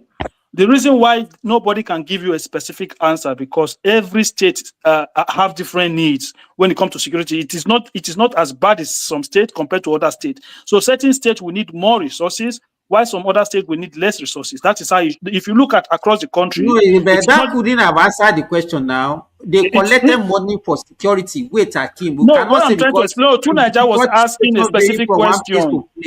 No, Tunaja was asking a specific question that how much on average will you need to secure a state? If you like, you cannot have enough money to do whatever. Even you, do you have enough money to take care of yourself? No, you cannot. What kind of question is that? How much is needed? Even now, Wait, can I contribute in this and throw light into it? See, let's take the Lagos State model. No amount actually coming from federal coffers for security vote will be sufficient for everybody. Every state with their own need. But in Lagos State, there is a committee they form so that the corporate bodies willingly, if they are willing, should contribute. And they've been doing that since this Fourth Republic. We have people who've been contributing 1 billion UBA or $10 and all the rest. And they are using it judiciously. There is the neighborhood watch in Lagos State. Each landlord association is in charge of their neighborhood watch. They wear green and white. So everybody is like a spy, particularly the indigents. They are like tutored already by their local associations to be very vigilant, and they pay them. They pay them. So that is the model. Even to buy equipment for police, Lagos State have been known, apart from other mechanical devices, for rifles, AK-47, they give money. They procure based on the invoice given to them by National Security. They import, and the National Security will hand over the rifles straight to the IGP of police. It doesn't get to the state governors. Though people like Amosu was known to have secured some and hid it in the governor's house. So when he was going away was when he released those rifles to the Over IGP 2,000, of that. over 2,000 AK-47, and I think there's several thousands of rounds. Okay, Yeah, Baba, in Ogun Governor's Forward and house. forward. We know that most of our cities No, to and Niger, states I are will secure. respond to I don't know you. why we keep going forward To and Niger, backward on this. I will respond to you. I will respond to you. You see something to Niger. When you look at this thing that way, you are even looking at the current resources, and it doesn't work that way. And I will tell you why. Now look at it this way. Now, even let's take Oyo State as a case study. They got 1 billion every month, but I would not be naive to say everything will be allocated to the officers. Now, if you are paying 150,000 monthly, that alone can recruit 6,600 officers. Granted. Now, I'm not even looking at 6,600 officers. I will say, okay, let's assume that we even say we want to fund just 2,000 officers in Oyo State, right? Because I still expect operational vehicles and some kind of logistic around that, okay? But it doesn't stop at that. Now, if you are providing security in Oyo State, and the Oyo State people know that you are providing security, life is very important. I said, okay, just because I'm now providing you security, I'm going to now tax everybody additional 10,000 for security, or maybe you pay you additionally that we are going to pay as you earn to contribute to security every month. If people knows that their children will go out and will come back without problem, if they know that nobody will kidnap them and go and buy them in the bush, some kind of activists will key into it just for popularism for maybe just a few weeks, and they will complain and they shout. But at the end of the day, they will pay that tax. They will pay that tax just for them too. So when people are saying that there are no resources, no, they say necessity is the mother of invention. You have to find a way to solve your problem. This is you are talking about today. They raised like 500 billion, if I remember, if that figure is accurate, when they established Amotekun, because they listed that, okay, they were going to buy drone, everything. Now, the question is this: how were they able to raise that money? I strongly believe that if these people are serious, there are so many people that are ready. There was a time that banks in Nigeria, especially banks in Lagos, they were contributing to that Lagos security vote. I was in Intercontinental Bank that time. You understand? When they were launching all those things, when the like of Akimbola, Jimovia, they were doing competition in contributing to that state security. So when people are saying there's no resources sometimes, because I don't want to talk too much. You understand? I don't want to talk too much because let me add to what you're saying. See, let me just add. I hear what you're saying about the states having some funds to be able to do some things, and maybe even private individuals come together and start doing those things. At the core, there are two major problems. One, it may not be sufficient still. Like based on if I use your higher figure 6,000 your state of 8 million people, it may not be sufficient to even secure the state to prevent. Maybe it may reduce the level of insecurity a little bit, which I don't necessarily think Oyo is that insecure compared to the north. So the way we are, because of this tragic event that has occurred recently, it seems like we're acting as if Oyo is being overwhelmed by insecurity acts. That is not the case. Most southwestern states are generally secure and guy, I don't want to even hear that one. Let's make one life. You can keep saying security. It's a fact. No, I hear what you're saying, but don't compare it to the north where the fire is. See, what is happening in the north is not my business. Hear me, read my lips if you can read it. It's their business. I'm only concerned about what is happening in the southwest Nigeria. In the UK, people are subject to loss of life too in the UK. People are subject to loss of life in America, where you see let the northerners come here and talk about that. No, hold on now. People are subject to mass shooting in America, killing. As a matter of fact, people that die from gun violence in the US is more than 40,000 a year. So let's not act as if every event that occurs is a national security challenge now. And if you want to secure your state, fine. You can argue that the governors, maybe I should support you on that front, actually.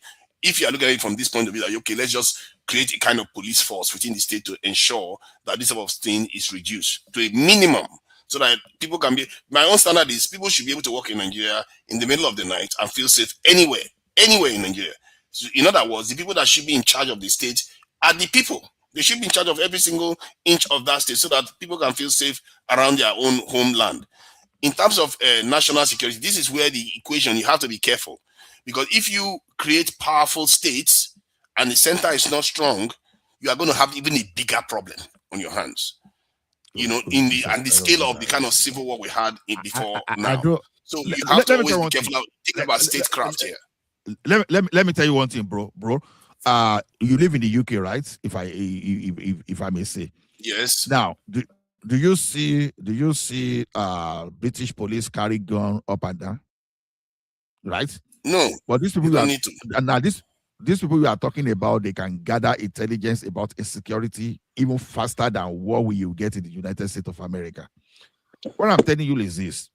I'm not even asking you to create forest guard that will be carrying AK-47 now. I'm telling you to create forest guard that will be proactive enough that once you see strange face, you stop them from there.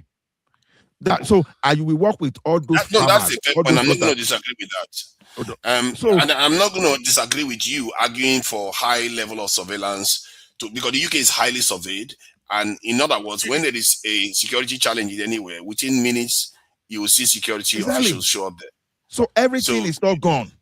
Everything is not gone. No, but that's why I keep. People are there. That's the thing you have to know. People are there to respond. Okay, to Niger. This you see what you just said now, right?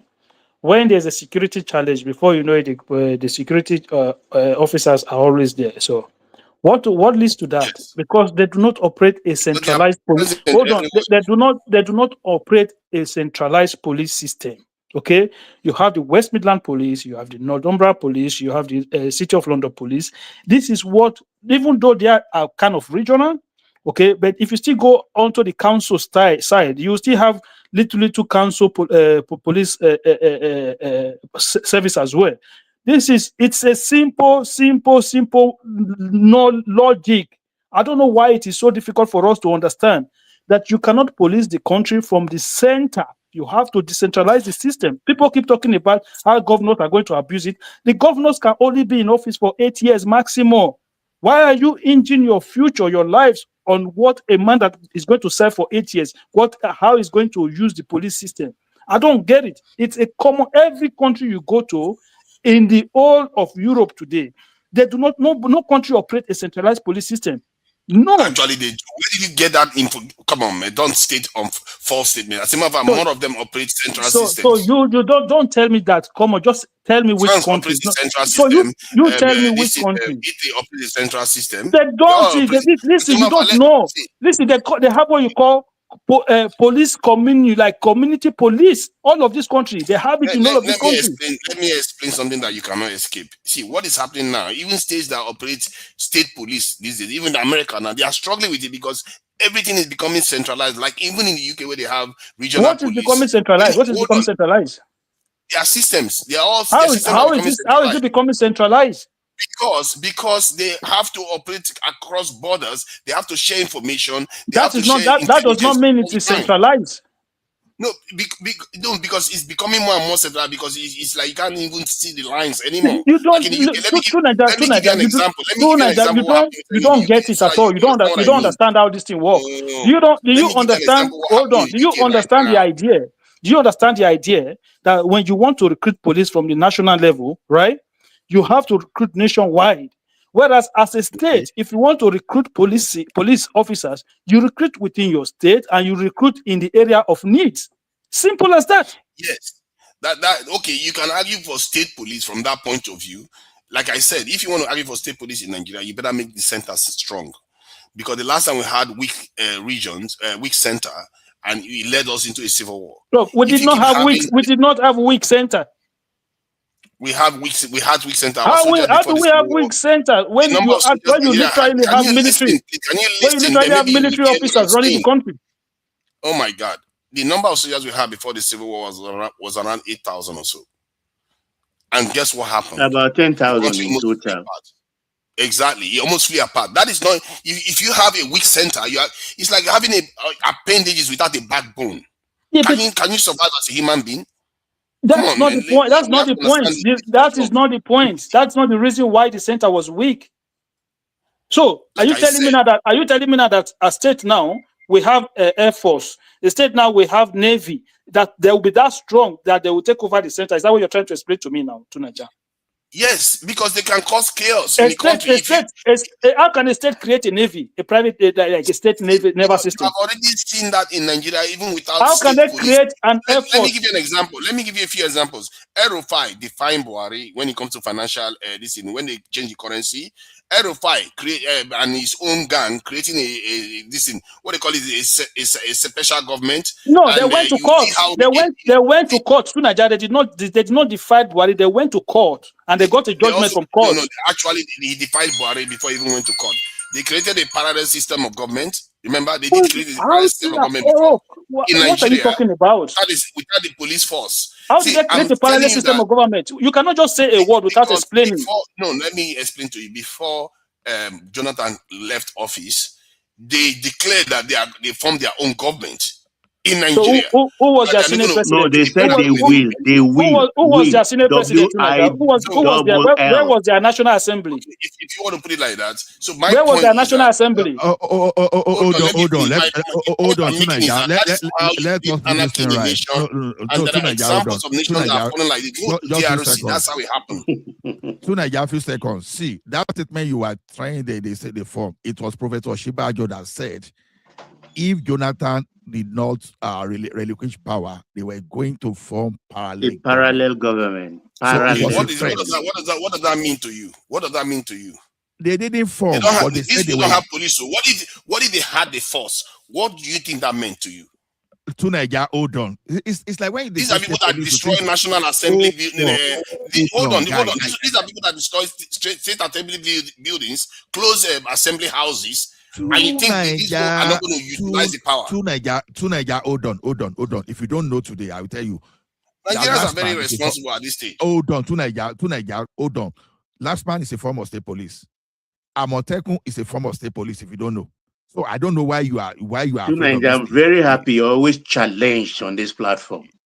So when you look at those stuff, I'm challenged because they are challenging, but it doesn't make sense what they are challenging. Because they don't allow you to get away with things you cannot prove. These things that are not true. I've just proven it. I've just told you. You've not proven nothing. Ola, please carry on.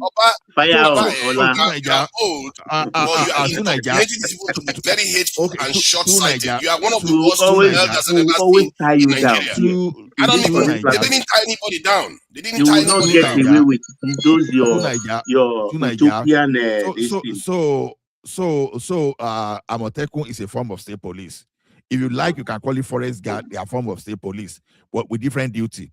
Now, the state police we are talking about today, you understand? What we are looking towards that power to prosecute. You understand? Now, it's not the one that you are going to arrest. You do all the job.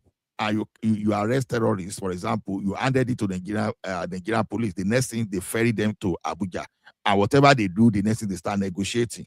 But if you ask the police, for example, already southwest, they have the structure in place. Amotekun is a way. The only thing is that they can now extend their capacity instead of the forest alone to the city. As of today, are you saying Amotekun will be used now to divide Nigeria?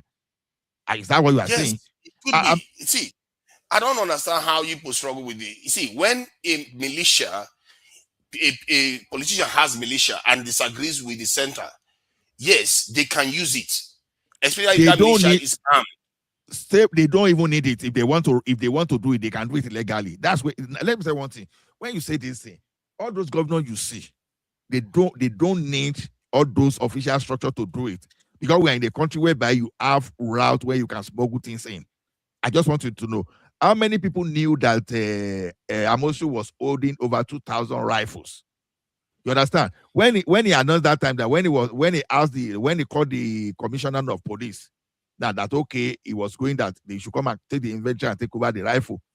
The inspector, the commissioner of police, in fact, he ran with his tail between his legs. Okay, let's establish some baseline. Let me ask you, let's just establish some baseline. Do you agree with the concept that the center needs to be strong enough to control the strength of any state? The military is centralized. The question is different. I'm asking, do you agree the center should be strong enough to control the power of any state in case. We No, have the that, military no, already. no. To Niger. Let me answer your Not in the question. Nigerian context. We have a federal system of government. You need to first of all, now hold that is on the now to Niger. fundamental difference You between our need to first of all understand the whole point of having a federal system of government that we currently have now, right? A state is like a country of its own, independent. Do you understand the whole point? Why do you need a federal to be able Not to a control a country state? on its own. That's why they don't have this in a military of their own. You don't Come on. understand the logic. You don't understand the logic behind that concept. Akim, wait, let me even tell him this one that looks Centralist ordinary. government, I understand That the concept. do you know the president cannot ordinarily pick up his rider and say, I'm going to make a visit to Oyo State without the approval of Makinde? Do you know that? The state governor, of course, they have to see each other now in case That's what Akim is trying to tell you. Yeah. We operate a federal system of government. So even the weaker the center, the better. Okay? The weaker the center, the better. These are the core of the problem. This is at the core of the reasoning behind what people say. In any of the countries that you are in, tell me which of the countries have a weak center. What do you want? All of them. Every country, all of them have a weak center. The United Every States single have a one. weak center. The United States has a weak center. Of course, it has a weak center. What are you talking about? Wow. Even Trump is look. The Trump government is even trying to get rid of the Department of Education. Do you not understand the whole point? The power of the world has a weak Do you center. understand? Do you understand the whole point of the government? Even say, look, we have too much in our hand. We are trying to don't even release agree on certain departments. facts. Like America does not have a weak center. Do you understand the word? Do you understand the word strong center and weak center? Do you know? Do you think it's just by a military force? I'm talking about military force. I'm talking about power. God. So state governor will not have their own army. Is that where we are? Is that the conversation that we're having? American center is so strong that Trump is that no to Niger? Is that the conversation that we are having? That to Niger, hold on, to Niger. Is that the conversation that we're having? That the state now will not have their own army? That is not the conversation, man. What are you doing? What are we doing? Are we in a beer parlor? Army and armed groups. Are we in a beer? Are we in a beer? Are we in a beer parlor? You have armed groups. It's a problem. You have to understand what keeps a nation strong. If you don't have a strong backbone, that nation is going to fail. Look, when we talk about a stronger center, we're talking about education concentrated on the center, health concentrated on the center, roads concentrated on the center. We're talking about policing concentrated on the center. No, what we are trying to explain to you is that we need a lot of these things. Even until recently, electricity was also concentrated on the center. Then your day-to-day life running that is supposed to be from your local government to your state. Hold on 1 second now. Everything that affects your life that's supposed to be from your local government and your state is being handled from Abuja. And we're saying, no, it's too much. Decentralized power. Decentralized power down to the bottom so that people can benefit. And it goes all the way to policing. What is so difficult for you to understand? See that what you are saying no, to Niger, let me add this thing. Adewale Segun said the American center is weak. I don't know where they get all these things from. They just play a totally new narrative. No. To Niger, hold on. It's weak because I'm in North America. I will tell you. No, it's not. The center, hold on. Check any matrix. They will tell you the weak center is weak in the US. To Niger, you're just looking at army. I told you it's not about army. I know. Progressive, hold on. Let me explain to this guy. Now, the center in Canada is stronger than center in America. And I will tell you. You see one thing, when you say you practice a federal system, that's why you have federating units. You understand? Now, every state, like in Canada now, a province can decide to get out of Canada, even without the strong center. You understand? Quebec has tried it. They went to referendum, they didn't get it, and the federal could not stop them. Now, they wanted to do it in Alberta as early as up to April. You understand? Up to April, they were even campaigning. They were almost going to that referendum. It was caught. They used to stop it. It wasn't the military or whatever. And that's the center that is even stronger than that of America. So the thing is, like Akim already explained to you, when we are talking of the center strong, it's not about the military only. No, when you look at America and Nigeria, I don't care about anything else. Hold on. My own concern is stability of the nation. Healthcare, central or not, doesn't destabilize the nation. is the military power. That's what I'm concerned Oh, about. hold on now, use Baba. force. Hold on. And when you now say we should create state police, you mentioned something. You said they are going to be weak. I said we have military. Military. Now look at why the creating state police will not weaken all those centers you are talking about. Now the military is the one that is going Nigeria, read Kulata's comment on you. Kolata is You a understand? child. Don't you understand? All he thinks about is money. He thinks about military. Okay. All he thinks about is cashing crews. He doesn't seem to understand that you have to have military to have money. You have to be strong to be able to make money. Let me Is finish that not a form of my point. banditry? If you must use the power of the gun, so or a kind banditry of are breaking the law now. Banditry are criminals. Those are common criminals. Let me finish my piece. Now the thing is this: already we have the military. That's what I'm telling you. You keep saying that state police will make them weak. No, we have Air Force. All the Tucano jet of this world, all the type of warship that you want to talk of, all the aircraft, it belongs to the military. What does that tell you already? You understand? We are not saying the state are not going to carry missiles. The state are not going to carry an anti-aircraft gun. You understand? They are not going to carry all those grenades. You understand? So what strength again do you want for the military? We are just talking of police that we have the power of. Simba Prince Daddy wants to come in. We're talking about the military that cannot even deal with a few bandits. They can not even tame a few terrorists. Bandits to start building militias of their own. Jeez. Hold on. See, this. Open yourself to learning new things. You understand? I am open. I'm giving you clear examples. Hold on. Our military, bandits are going everywhere, killing people, taking over. People are abandoning their villages. We have IDP camps in the country, and you want to create states with arms too? Let us learn together now, because you believe your opinion is the center is not strong. I'm giving you so many examples. Can't you see that? It is not true. The center is over strong. Oh my God. In our you own have situation. IDP camp in your country. You have IDP camps. What more do you need to see? Listen good. There's no level of state police we want to create in Nigeria today that will be stronger than our army. And the state military, the state police, they are easily subdued by the military than you subduing the terrorists. You understand? Because the terrorists, they don't operate.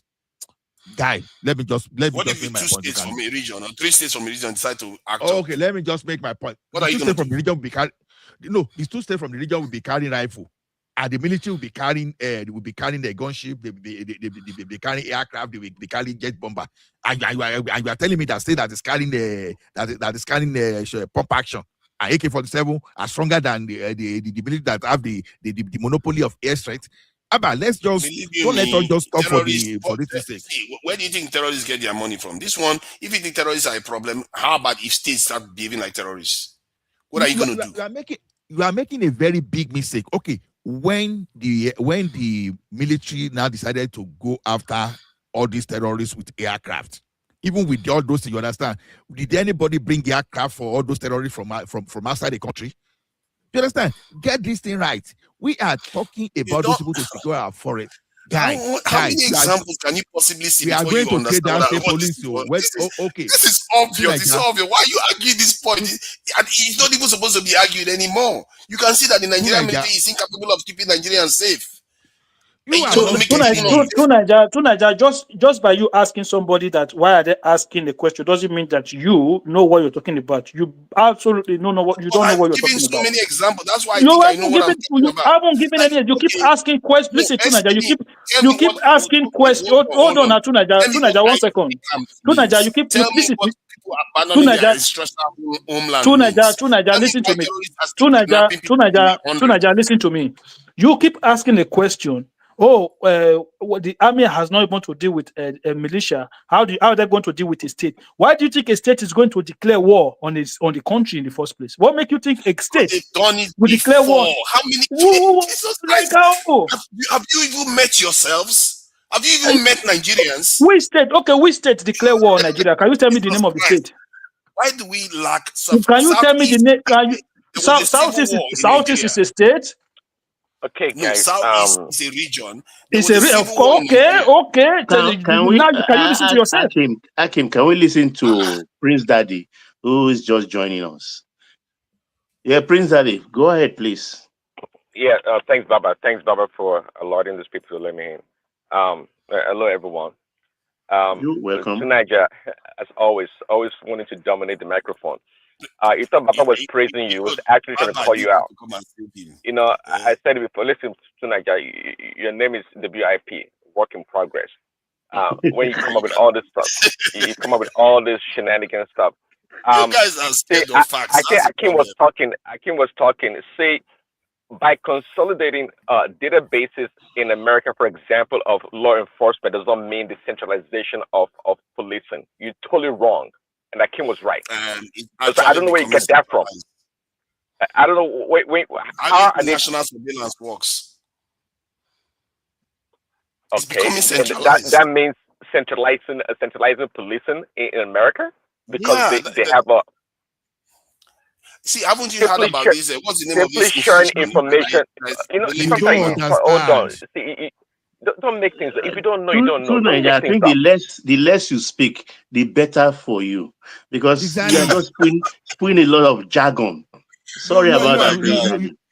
You are arguing with what Americans say. You know, we have county police, we have state police, city police. There's policing everywhere, and they're all decentralized, obviously. But of course, they have to share information. If a criminal crosses state line or does something that's a federal offense, they have to work together. That's just the way it works. There's no centralization. And by the way, it's better to have a weak center. Your fear of the states coming together to try to attack the center, I don't think it's legitimate. It's not valid. In a federal system, actually, it's only black men that will explain something over and over again. The federated states are supposed to be stronger. A little bit retarded. How can a people explain something over and over again? Keep saying no, it's not true. It's not true. It's only you. It's only you that's a voice that is not listening or refuse to learn because your mind is locked. Your mind is locked. See, I said decentralized health, decentralized power, decentralize everything, but don't decentralize intelligence and the security forces until the center is made stronger. Then you can afford to make state police. I don't have any.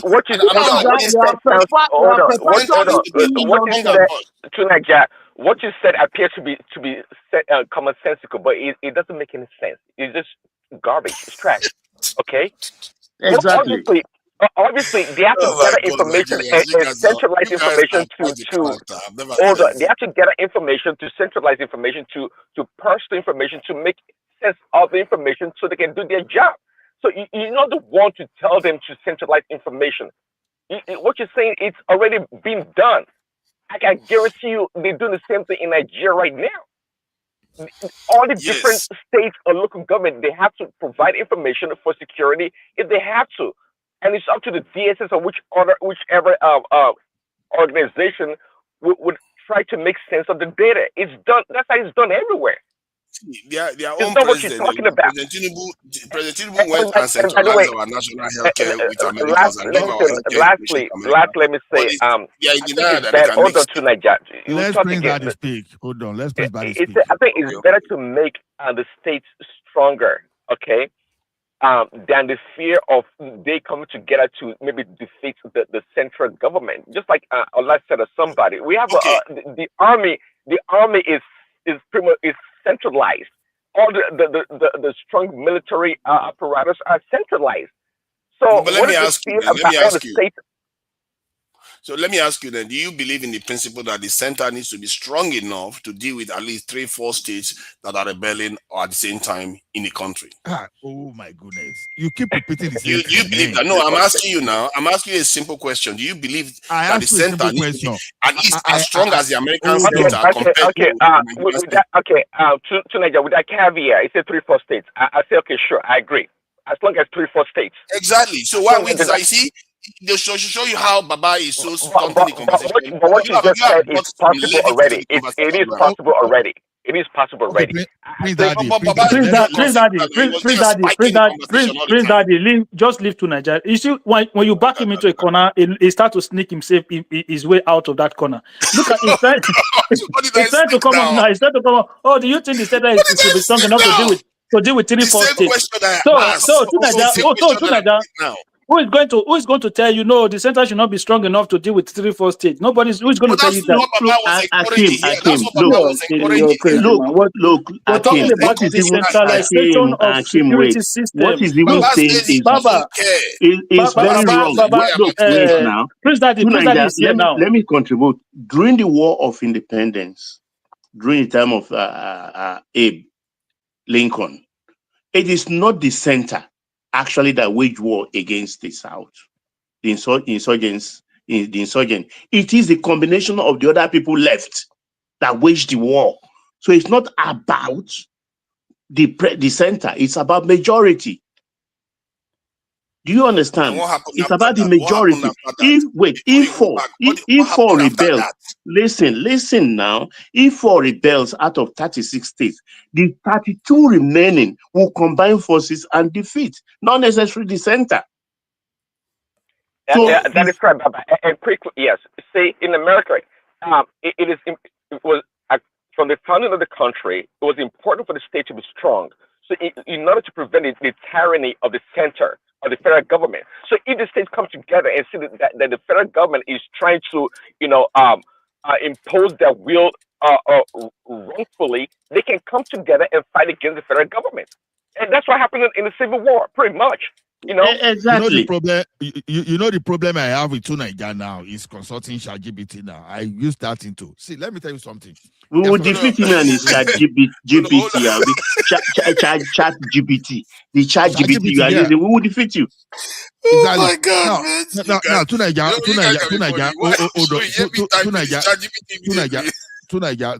Nigeria, just hold on. I know you like making reference to the Civil War situation. The Civil War situation was totally different from this situation we're talking about. Do you understand? Now we have military people doing their things. It's totally different from civilian doing their things. So when Ojukwu was leading his own people, he was doing that based on military power. You understand that you could because you could gather his people, hijack some section of the military. You understand? But when you are in the civilian administration, you understand that military. Ola, I beg, at least 5 seconds. And Ojukwu did not declare war. It was the others that declared war on Ojukwu. Yes. Thank you, because Ola. if he didn't do it, maybe then go pay himself. You know, okay, now, it is others. Yeah, I agree, Baba. Now, what does it matter? It led to a civil war. See, when after the American Civil War, what do you think happened? Did they become more centralized or decentralized? Okay. Can you compare the situation of then and state police? What's the correlation? What's the correlation between the situation then and state police? The correlation is that if you have a state police that becomes more we now stand up now from Ekiti. Now we now stand up and say, I want to leave Nigeria, right? So now tell me, where will Ekiti go to? Ekiti will now wage war against the remaining 35 states of Nigeria because they want to leave. Exactly my point, Ola. Thank you. You are making my point. Yes, of course. See, the point I'm making is that there's a concept of what they call power differential. I remember when I was going to Nigeria, I was carrying a very tiny drone that I took out from the UK, and they stopped me in Nigeria, but I said, no, you're not allowed to bring this in. I said, but the UK people don't have any problem with it. Why are you having so much issue with people bringing it out from into the country? He said, because the UK government have the tools to be able to manage such technology, but the Nigerian state is not ready for it. That there is a difference. And I saw the logic in that argument. Because there is the concept of power differential. You have to make sure the part that is keeping everything together remains stronger than the components of that entity, like the states. This is what I'm talking. And Prince Daddy basically agreed to the principle. And I don't know why. I'm just giving you Tunajaudo. I'm just giving you 2 examples. You know, and Abata. Quebec and Abata are 2 examples of states of province. Ola, you need to go and buy. You need to go and buy fowl and tie in your neck if you want to have conversation with these two Nigerians. It's just forget. They just disturb yourself. He has grease all over his body. The moment you hold him on back, it will slip away. It's a waste of time. It's a waste of time. There's no need to engage him sometimes. He is a jellyfish. It's a waste of time. More evidence. It's just a waste of time. There's no need. Let me give you another one. Let me give you another one again. You don't have any other one that's reasonable because everything you said is not reasonable. Don't give me another one because I'm not going to respond to you. Do you know, Ola, do you know when we were young, right? When we were young then, there's this guy, when you're having an argument with him, he can tell you the time is 1 o'clock, right? And you can say, no, the time is not 1 o'clock, the time is 12 o'clock. He will tell you, can we go to Abuja and check the time? Like, he knows for sure there's no way you guys can go to Abuja and check the time. You know, he know that there's no way you guys are physically going to go to Abuja. You know, and then you just come up with some random nonsense. If from that family, go verify. What are we doing? What are we doing here? Kim, it would say you should go to a region of the world that's 1 hour ahead or behind, so you can get long. So what are we doing here? Why are you so quiet? You are here. Telling you that state is going to state is going to overrun in a country. So we not sit down as adults and then we're having conversation on that kind of thought. Like, what are we doing here? Like, are we in the beer parlor? The power of force has to belong to the center. It has to be stronger at the center. Okay, now let me ask you a simple question. After the American Civil we War, have military I'm now. asking a simple question now. Bro, is the state going to create a soldier? No, they just say state police. Nigeria, the federal government have army, they have navy, they have air force. They have air force. Even America have a national guide. What kind of strength are you talking about? When if look to Nigeria in the battle of war, anybody that control the airspace, like, is in charge in that moment of time. Which state in Nigeria is going to be that strong to now take over Nigerian airspace? What are we doing here now? What kind of conversation? America is in charge of Iran right now, isn't it? Because they control airspace. See, my point is no. So you think you I don't know, man. What are we doing here? I'm just if you calm down, you understand. See, at what point am I going to understand what you are saying? Let me try again. DRC made the same argument. You are trying to indoctrinate us. We are not. No. It's not the DRC. You call Singapore, call Egypt like your master. Call Taiwan. Okay. DRC. What led to DRC becoming balkanized is because the center was very weak and the regions became more and more powerful. That's why they have so many militias and so many separatist groups in the country. When America went to their civil war, when they went there, they corrected something that wasn't balanced before. They made the center stronger. The reason why that happened is because the center was not as strong before the Civil War. They corrected it. And we tried to correct it. But now we are saying, okay, let's go back to the other one where the state become more powerful again without increasing the strength of the center. To Nigeria, you're a liar. To Nigeria, what do you think led to the second? What do you think led to the second? What do you think led to the second amendment in the American Constitution? Why do you think ordinary Americans were meant to bear arms? What was the logic behind it? So they because they wanted to have freedom now. So they can stand up to the state. Exactly. That was even the smallest level of decentralization of power to the ordinary people. Yeah. They took it up to the ordinary people. What are you doing here to Nigeria? Yes, but America became more centralized after the Civil War. How is that centralized? But that's not because they didn't create the second amendment because of the Civil War. That is not because of the Civil War they created it. Where you want to jump into topic? It's a fact. Hold on. Spend like a week to do your research with your ChatGPT, Claudes, DeepSeek, all those things, and put everything in slide so that you won't get disorganized when you are presenting. You are seeing superior arguments, and yet you are still moving. Kulata is telling you now the issue in DRC is not a state police issue; it is disorganized militia. So sometimes Oh my God! I can't believe he just said that. He's actually confirming what I said, but he doesn't even understand it. That state police issue that you're thinking is state police, tomorrow they will start calling them militia. That's how they form. I keep telling you, you're not understanding. They start as No, state police. the Then they become DRC. Have military. you forgotten? Enter Wait, have you forgotten the Aboud? man who saw tomorrow. Aboud with Well, see, Aboud Nigeria, that you are were assuming But that you it he guys lived happened are, in guys overnight. are, America. are being, He See, was you Nigeria, guys you are are, assuming that the he DRC was in happened Congo. overnight. I'm Same trying thing, to put straight the No, Bam no, narrative. no. Bam They or refuse. what the other It man's came name. as a Eh? result Ah, of the failed state. oh God. And that's why the militia or the other side, the No, opposition became stronger. It didn't happen Colata, overnight. Colata, you should Okay, and learn. they were able Colata should learn. they were able to Ha, go outside of the country and liaise with other nations, I don't know, Russia, whatever, to procure weapons. That can happen in Nigeria also. It can happen anywhere, even in America. It didn't control their borders, weapons and whatnot can be smuggled into the country, and they can fight against the state. It can happen in Nigeria. It can happen at any time. But if you have a working structured state, and they police their borders and they know what is going on within the state, then they can for sure track those things or prevent such things from weapons from coming to the country in order to overthrow the government or to do chaos. I Okay, can't it's believe not set in stone. Colata said But DRC the is not a notion to state try to police. paralyze Shows you the how little state they to make the understand center our issue. stronger, no. I think and this is the point. Let me conclude. You believe in dictatorship. I can tell that already. Or authoritarianism. I think that's what you believe in, and I can sense that in your breath every time you speak. You always want to take control of the people and the economy. You're probably a communist, for all we know, to Nigeria.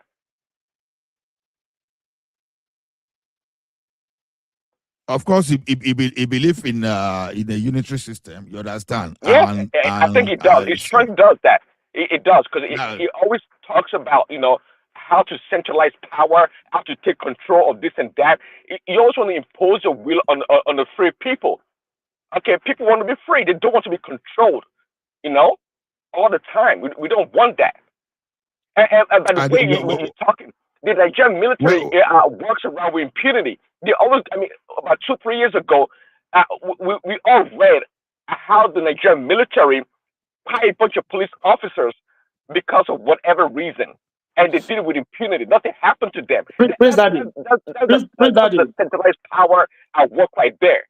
Prince Daddy, you see the state where this thing just happened recently now in Oyo State. Not long ago, the governor just collected 30 billion. It just like that enter house. 30 billion. We would not have even known if not because of 30, Fayose. he just collected 30 billion naira. Fayose said they gave him 50 billion. I said no, they didn't give me 50 billion. It was just 30 billion. So you were having that money before. Right now, that man cannot be held accountable for what is going on in the state. He can't. Because he's going to give an excuse that I don't control the security system. I don't control the police. I don't control the army. I don't control nothing. And that is a lie. Do you understand? Akeem, 30 that is a lie. 30 billion, 30 in billions. If I see the video where Femi Falana just exposed all these guys, you understand? You'll be shocked. The state governors, as you speak today, even including your local government chairperson, they can do more on security than what they are doing. Actually, they can do more. Sorry, a lot. That's I was going to ask earlier also. This security vote or allocation they get, what is the purpose anyway? Somebody said earlier that all the states don't face the same challenges when it comes to security, and that is true. So they give them all these billions of dollars in security votes or whatever you guys call it. For what purpose, really? Now, let me tell you something. You know that security vote started before the version of the IBB own. You understand? The first person that promoted that idea of security vote was even gone. But when IBB got to that place, for him to perpetrate himself in power, you understand, he did some kind of things, restructure everything. So the current structure of security vote we are having in that country, I strongly believe is from that version of IBB. Now, you see what Kolata said here again now, that Nigeria is one of the few countries without local police. Where did he get that one from? If you check the data now, it shows it that it's around 20%. Don't be strong now. Let me land my point. So opposite to common sense. Let me land my point, I beg. Now, the thing now is this. See that security vote that you see. The governors hide under that, we are the one funding the federal police. You understand? We are the one doing this. You understand? Like we were talking of Amosu that bought over 2,000 rifle. You understand? If I remember clearly, AK-47, AK-49, all those stuff. Now, so And even the Ekiti State governor, we said they won't buy an operational vehicle for those police. Okay, if those are federal police, if you are funding them now, we're not saying, okay, now let us have your state and let federal do federal things. You understand? Okay, or your state is collecting 1 billion every month. Some states collect 1.5 billion. I know by 150,000 minimum, let's say 150,000 to each state personnel in your state, 1 billion can pay 6,600 state police every month. But let's assume that don't let us just be too let's be conservative. Let's say you just want to equip just 1,000. You just go 1,000, get 1,000 police to not state police now. Let's say even the bush police, the forest guard, whatever you want to call. You understand? Put them in your forest so that all these criminals will not have a place to stay there. So you can still pay them from that money, and you still equip them with vehicle, and you still give them even if you want to give the hunters gun, you can still give them all those stuff and to guide your state. Now, if you now repeat that thing across the entire 6 states in Southwest, you understand? That means that we are going to have additional 6,000. Your additional 6,000 forest police that will just occupy our forest. Those are the things we are suggesting. And I now brought an idea. I said, look, we've witnessed this thing before. I was in the banking system where the banking, the bank started donating to Lagos State.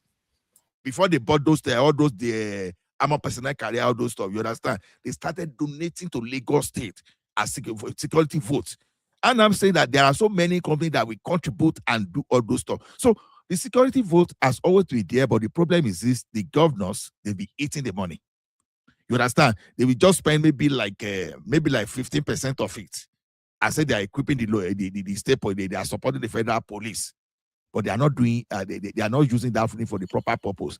I'm now saying that we, the citizens, should be on those governors, that money is enough to recruit more forest guards and send them to the bush. And even if you don't want to employ forest guards, go and use local vigilante coordinated by the traditional rulers, and let flush all these criminals out of this thing. There are people, they don't have resources, they have. A governor collected 30 billion and nobody heard about it. If not because of Ayoshi, nobody would have heard about 30 billion that Sheyibi Makinde collected. So that you don't want to have that state police to Nigeria, even if you are supporting all this Unitarian, you understand? It's not going to work. We are going to have that state police. But when we even started, Ola, we started with even local government police. Exactly. And regional police. That's how we started. There must be a reason that for a reason the military cancelled all of this so that they can have the reins of power. And we know our military is skewed in favor of a certain particular region just to dominate. And we want to go back to that. In this same region, they are opposed to it. Why are they opposed to it? That's the question. Why are you afraid of it? Hold on, they are not dominate. Hold on, that's the whole purpose. Yeah, when you discern the states and centralized power, then of course the tyranny of the center can be put on the people. It can be displayed on the people.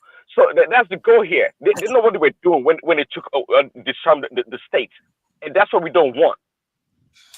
See, when you do it, given what happened in Lagos the last time and what we saw even in South Africa, where the state is seeming to be behind certain actions of the populations, you can have a situation whereby a nation becomes destabilized because some people in one state feel in a certain way that they need to react, especially if they elect a right-wing leader that is very, very, kind of ethnicist, kind of tribalist. He could trigger some certain action with the state support to cause instability within the country. See, every argument I've made is still based on the idea that, okay, even that I can accept, but the center needs to be strong enough to respond when that happens. And that is my issue with most of the arguments you all are having. Now, what we are saying that the center is already strong. What state in Nigeria is stronger than the center right now, individually? What state is that? let me give you an example why the center is not strong. You have IDP camps clearly in your country. You have terrorists taking tax from Nigerians. You have students being kidnapped. Hundreds of people. People are abandoning their ancestral homelands in the country. How are you making a point? Tunaja, President, 1 second, please. Tunaja, how are you making your point? How are you making a point against yourself? I've never seen this in my life. Exactly. You're making a point against yourself. How do Give you me do? the Okay, point I made against myself. listen. Tunaja, we're telling you that the reason why we have IDP camps, the reason why we have all these insecurity challenges, is because the center cannot police everybody locally. It's inefficient. Do you understand? Inefficient. Do you understand that point? The center is inefficient. Oh my because God. the center is weak, like I told you. The center has always been weak from the very beginning of Nigeria. Okay. It's always been Okay, so let me ask you, what will make the center strong, in your own opinion? First, you need a manpower. Disarm the state. You need a manpower in there. You need at least 1 million in there to secure our states and the outskirts villages. 1 million you have what? to have 1 million military personnel. So you think that would you think that would be enough? In Abuja, right? To be stationed in Abuja, right? No, not to be stationed, but all over the country. They're securing every region of the country, every single inch of Nigeria. It sounds like you're still talking about state policing or state security, right? Because it's not Abuja, right? Not fundamentally against state security or state police. Tunaja, is strong enough. How many do we currently have now? Nigeria 230,000 and so do you want it? So we should hold on now. So we should raise it up to 1 million, or we should add additional 1 million. We should raise it up to 1 million. We should make it, let's say 4.5 times, 4 times more, right? Yes. Okay, so you do your mathematics now and see how raising the numbers 4 times more is going to cover the country. Yes, I've done the maths. And it will cover the country if you create all the necessary outputs. So hold on, let me explain what I'm doing. At least 3 million police officers. At least. Like this guy, man. Look, I'm telling you now. You're talking about police. I'm talking about military and intelligence officers. If you want to, Nigeria does not need a big military as we need a big police. That's what we are getting wrong. Nigeria does not need a big military as much as we need, because in police, with the military, you can actually have reserves rather than having a standing army. Nigeria is not in active war, apart from the insecurity, which is wait. Let me finish my own statement. That you've been speaking since morning. Insecurity in Nigeria is a consequence of the dysfunction of a society and the failure of the policing system. Okay, we have a lot of spaces that are ungoverned because there are locations where there's no police, there's no adequate police. Thank you. Wait, let me finish. And now, you need to put people there. Let him finish his point now. Please calm. It's not been speaking. So, Baba Mokiyo, and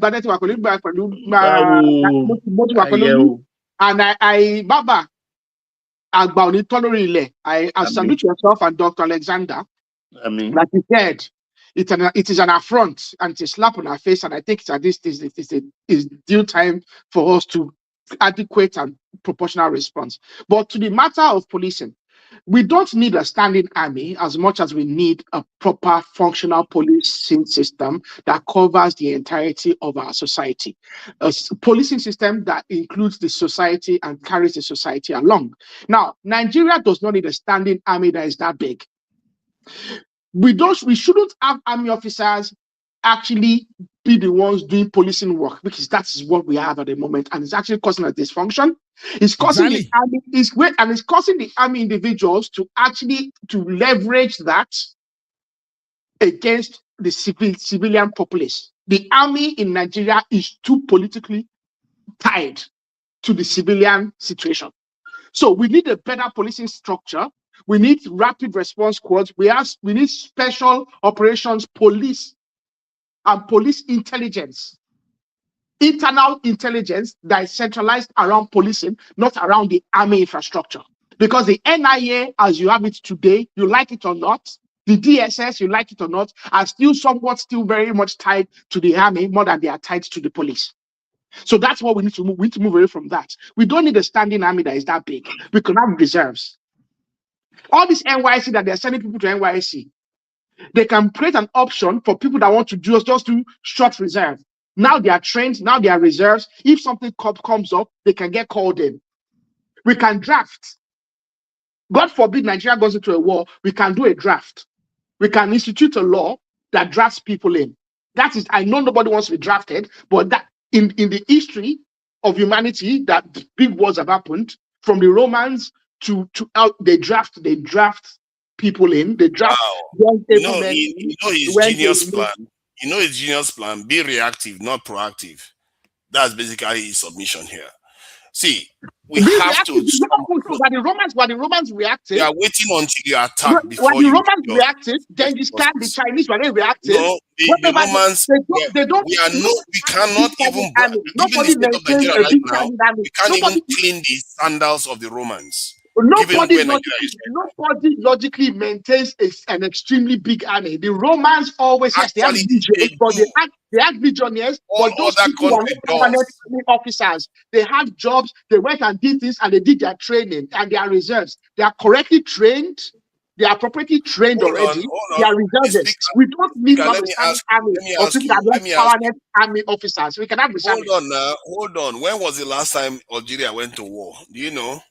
Do you know when the last time? I'm not even sure you've ever heard them go to war. Algeria are in a position where they think that they need a big standing army because they have neighbors around them that they could have conflict with. You don't have neighbors. You don't have neighbors. Nigeria does not have any logical real neighbors. Togo is not a threat to me, Benin. It's not a threat to me. Nobody is Neither a real Cameroon. threat to us. Only Nobody, a black man would except think for like this. ourselves. Nobody. So tell me the It's my neighbor northern brothers that Algeria has gone to that war are with. threats to me. What is the neighbor that Algeria has gone to war with? Which neighbor have they gone to war There with? is potential there. They have perpetual. There's volatility in that region. Volatility between them, Morocco and Egypt. Always has been, always will be. Okay, how about Brazil? Tell me who Brazil has fought. Tell me Mexico. Okay, Mexico, you say the drug What's the size of Brazil standing army? What's the size of Brazil How standing about army? Argentina? What's the size of Brazil standing army? Brazil has almost 2 million.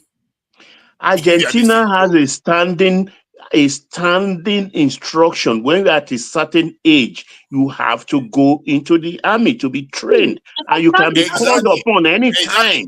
It's a form of conscription. You don't have a standing army. You don't have idiots on this panel. You don't have idiots on this panel. See, I don't know who the name is. I don't know who is talking. You now, have Baba, to they talk. You're not getting. You not get idiots here.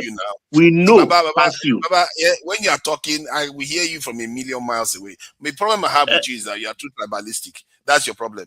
Thank you. Tribalistic. I wear that badge of. It's a badge of honor. I wear it with pride.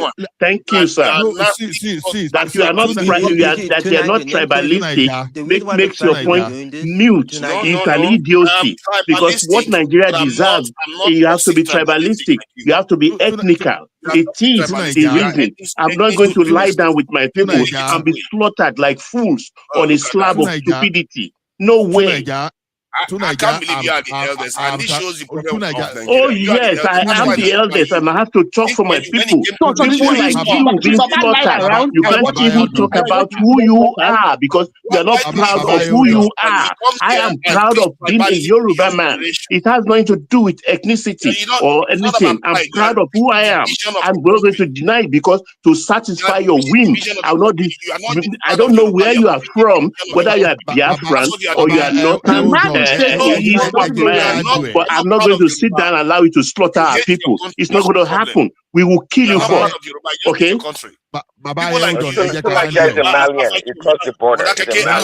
It's always going to this rat hole all the time. A man who is not fit to be a black man, who doesn't even have identity. You think that's a plus for you? You don't have identity. That is stupidity of the highest order. You are opaque. You hide under nationalism. Nationalism, my foot. I don't want your Nigerian passport with people like you. One voice, guys, one voice. I don't want to be in a nation with people like you as faceless. Tribal all the time, and he's the eldest man here. Because I'm not stupid like you, and I'm not stupid like the elders, wherever you come from. No, your people have ruled, and look at where you got Nigeria. No, your people have not ruled, whether you are Biafran or Hausa. That is the thing you do. You are dubious with that kind of thing. You are not showing your chest. You are not showing your identity. You hide under opaqueness. Opaqueness, you think you can get away with it. You can get away with it in your watering hole, not here. You are fake. Most of his life singing about people like you. You don't know anything. What Fela? What do you know about Fela? You don't know that. You just jumped and picked topic. Did you even pump Fela's feet? Did you pump Fela's hand? You don't know anything. You don't know Jack. You are not educated in everything. All you talk about is nuclear. You talk about weapons, and you don't know about Jack about it. You are just an idiot. Baba, a very fake fellow who hide under opinion. Your generation in wherever you come from are stupid. That's why they were if you are Biafra. You are very stupid. You are uneducated. You don't know anything. You are daft and dim-witted. You are daft and dim-witted. You think it's your watering hole when you talk to people and they swallow it.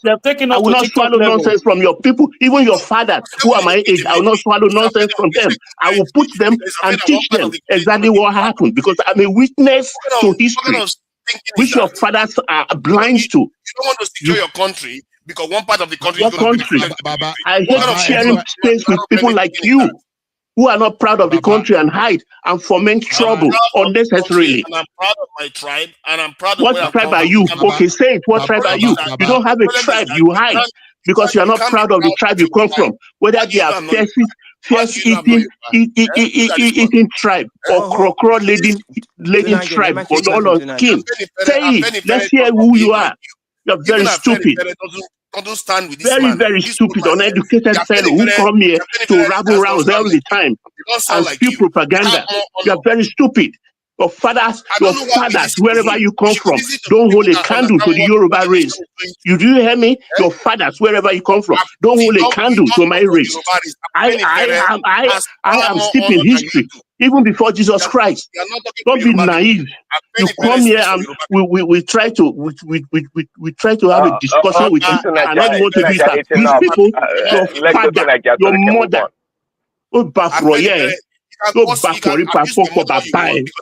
that's where you reduce your own argument to. All I can tell you is that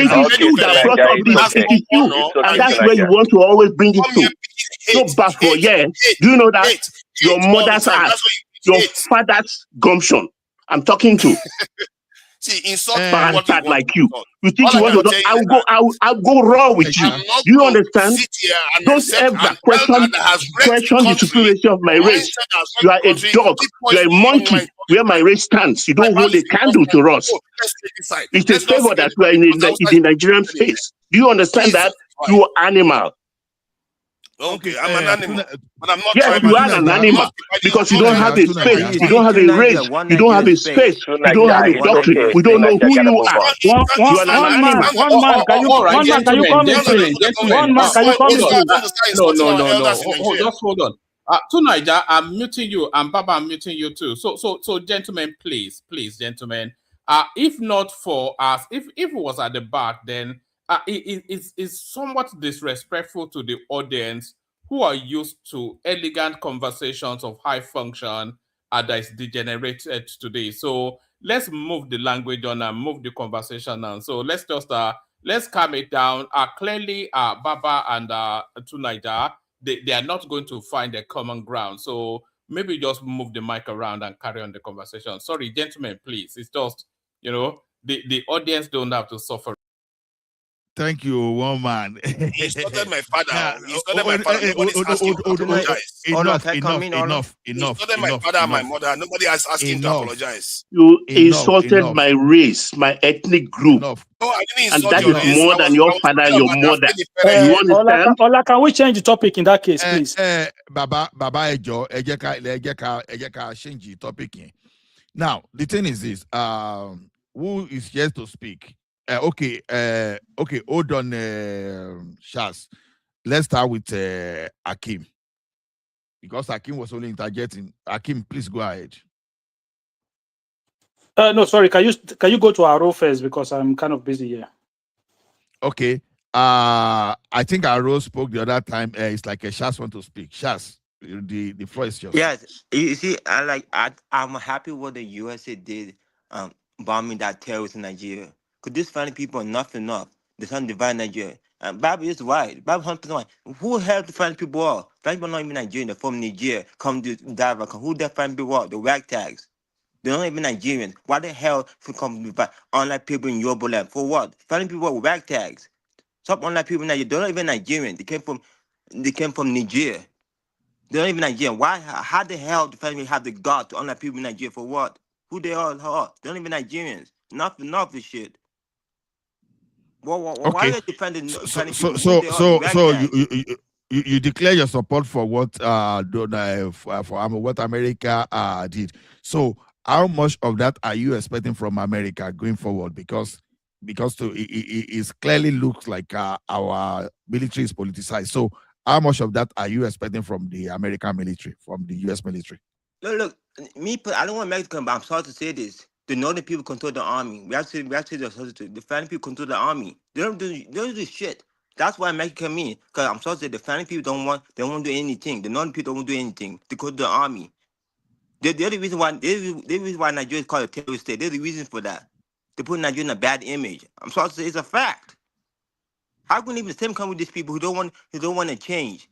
They want to live in the 18th century. Coming to the 20th century, they want to change. They're unlike people in the north. Enough of this shit. They don't come down to south and lie with people. No. We can't tolerate that shit. Enough. No more. Bible is right. Enough of these people. Okay. We can say 18th century is even better because I think what they are doing is even more barbaric than what happened in the 18th century. But then, what will you suggest as a permanent solution as you are seeing them? Do you really see anything like you think, okay, if they come with permanent solution, that is what we are going to achieve? What would you suggest? I feel like Tinubu should just do with them like animals. Just do with them. Don't care. Just do with them. Because these people, that's something to care about. You ever do force? Just do with them. Not. Tinubu just go there and just do with these people and show them who's boss.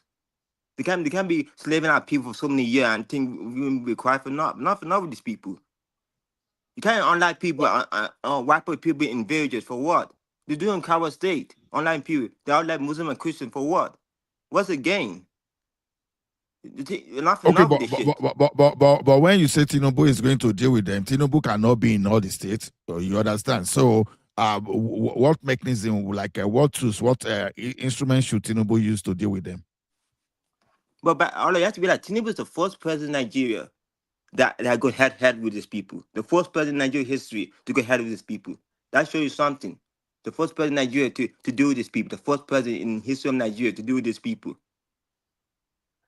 Oh, but look at what happened in Oyo State. You understand? Look at what happened in Oyo State. Tinubu will not be there. You understand?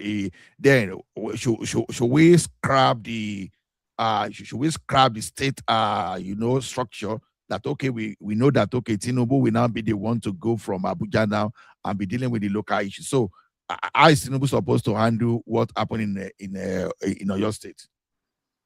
Tinubu's the president. I think Nigeria should have not moved the capital Abuja. They should have left the capital in Lagos. They should have moved the capital Abuja. That was the worst mistake we ever done. Move the capital Abuja. Because these people don't want to change. They don't want to change. These people never want to change. They want to put us backwards. We have to say the truth. The South Nigeria is better than all these people in the North. They don't want to change. Not the people. They don't want to change. I'm happy that also people are waking up. I'm happy that also people are waking up. And we have these people are pulling down. The also people are finally waking up to these people. They say enough. Okay. Thank you, Shaz. Is Arogidigba, do you want to have your own floor? Do you want to do you have anything to say? Do you want to take like 5 minutes? Aro. Okay, Aro's not. Yeah, Baba, I will just take my time now.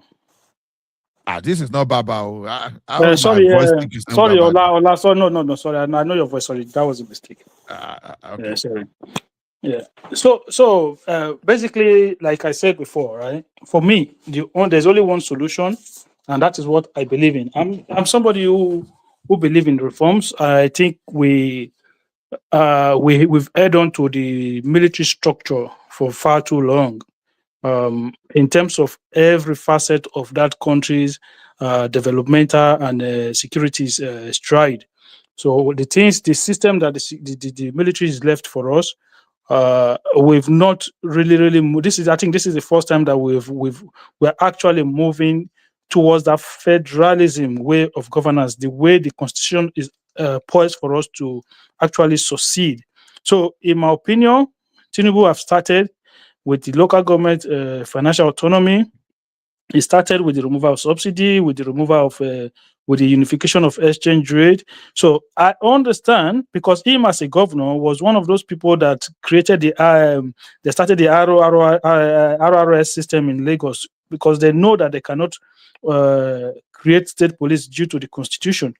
And in my opinion, they now have the numbers in terms of state governors, in terms of state house of assemblies, in terms of the national house of assembly. It has a number.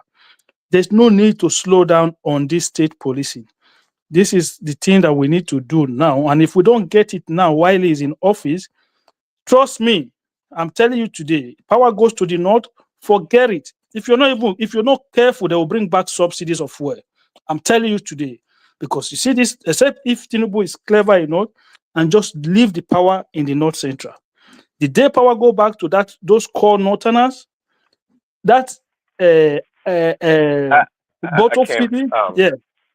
somebody said, when I said before also that they may bring back subsidy, they said if Tinubu put into the law that they can't do it. And is that true? Because yes, you're right. When the Northerners take power, they can do whatever the heck they want to do. No, of course, because they believe in this handout, this handout economy, this bottle feeding economy, this one that you have to give. They believe in those kind of economy, those communist mindset. So except Tinubu is just smart enough and just look for somebody from the North Central who is not a core Northeasterner or Northwesterner person. Because if you just imagine, I want you to go back, right? When Obasanjo left office, he was the one that go and pick Yaradua to come and be in office, to come and be president. Obasanjo had privatized the refineries. What did Yaradua do? Took them back. He reduced the price of petrol. Everybody was happy, not knowing that in those moments we were actually burning away our futures, money that should have been going to subnationals, to help us build schools, hospitals, good roads. We've never seen development today. We've never seen development in that country as we've seen today. Even at state level, even the worst of governors in that country today is performing far, far, far better than some of the best governors before today. That's because the level of revenue that is going to these subnationals is helping them to do things that we were not able to do before. You go to a different state across the country, see the level of infrastructure that is going on. Even at federal level, see the level of the standard of road that they are constructing. So it's a common sense. Okay, we all cannot be poor together. Give people, look, you go to America, California have more money than many other states in America. That is how it works. Some states in Nigeria now, within the next 5 years, 6 years, they're going to have 24 hours electricity. If you decentralize the police, within another 5, 6 years, some states will have a full functional police system. So when there's an issue, the governor can easily redirect manpower to area of need. The governor can decide if he needs 5,000 police officers or he needs 10,000 police officers. They'll be able to decide or hold police officers accountable when they misuse power. Because at the end of the day, the governor needs to go back to the people for re-election. And if he's mismanaging or misappropriating the fund or not supporting the police structure, he's going to suffer for it in elections. So for me, it just doesn't make any sense that we're still continue in this centralized police system. I'm not saying states should start to have army. No, policing is local. When you recruit police officers, they live within your local citizens, residents. So they finish work, they go home like everybody. Forget all this nonsense police barrack. a police officer lives in that lives in your area, it's almost like another form of vigilante entirely. Because he probably grew up in that area. He probably know all the bad boys, all the bad guys in that area. So when something goes on in that area and somebody comes to the station or they ring the station, he can easily say, okay, you know what, this thing happened in this area. I know the kind of people that are in this place. I know what they can do. So it's another form of intelligence in its own. How you bringing somebody from Zamfara to come and be a police officer in Oyo? Like, does this even make sense to anybody? First of all, you have to understand that it's going to be sympathetic to this Fulani Janjaweed in the first place because they are his people. But if it's an Oyo man that is a police officer there, it doesn't like, and you come from Niger Republic, it's going to kick your ass away because he doesn't know who you're going to attack. That could be his own child that is going to school, so he has a stake in it. It's common sense. I don't know why is this even a challenge for us to understand. Decentralize the police system, and all of this insecurity slowly will die. If we don't do it, it will not even get better. It will get worse. No government have come into office since 1999 and reduced insecurity. Every government coming one after the other is getting worse, and there's a reason for that. There's a simple logic to that. So it's not going to get better until we do the needful. And that is going back to state policing. Thank you very much, Ola. Thank you, Akim. Arogidigba. Arogidigba, are you there? So, okay, sorry. Midwest. Can anybody hear me? Hola, I'm hearing you. Midwest. Good evening, sir. I greet everybody, my welcome, brother. Baba. I greet you. Just watch this. This is a very sad news about that teacher. May so rest in perfect peace. No Nigeria that deserve to die that way at all. Even in his own fatherland, haven't served his people. And no, it's so heartbroken to see that, my brother. Very, very bad. It really touched me. Those kind of video, I don't like seeing them anymore. I've seen the other one the other day where Human was just taking like as if the way they offer goats some or were young to maybe in the festivals period. So painful. But however, we that are majorly in this platform, we are the southern part of Nigeria. 99 Southern president for 8 years, northern leader for maybe 2 years, if I'm not mistaken, or 2 years, a little bit plus there, or if not, that is even up to 2 years. That Yaradua, I can't remember. Then we got the power back to the south, given to Professor. He ruled 2 years. And today we also have power back again, and power went to none, and we have it back in the south. Now the question is, our leaders with their level of education, are they not seeing something worse than this coming and coming fast? That they have to do something urgently than instead of them just sitting there, and at the end we blaming the northerners for everything. So we are in a very serious mess. It's not going to get better, as Mr. King just said. Since 99, I think everything is getting worse.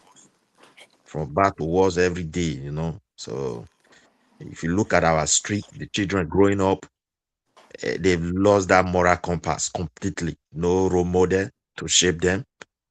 So I don't even know what lies ahead when I look at the future, because for me it's very dark. The children are our future. You go back when I was growing up, I think in this part we had what have we seen? I only see Igbo and children who smoke that. Our parents will tell to stay clear away from them. And not even our age mate in the secondary school level, at least some grown-up boys like that, so that they don't spoil us. But today, young people in Nigeria are now taking the one we call white. So those days we saw it on television, sometimes when we watch them, if when we are watching these some of these American Let me ask you a question now. When American after seeing this sad event now, because not everybody can watch it, but after seeing it, what exactly do you think government should do? Because we'll be having this thing a lot, and I know that we've you discussed see, strategy around me this thing. So, what do you personally, I think they don't should believe. do?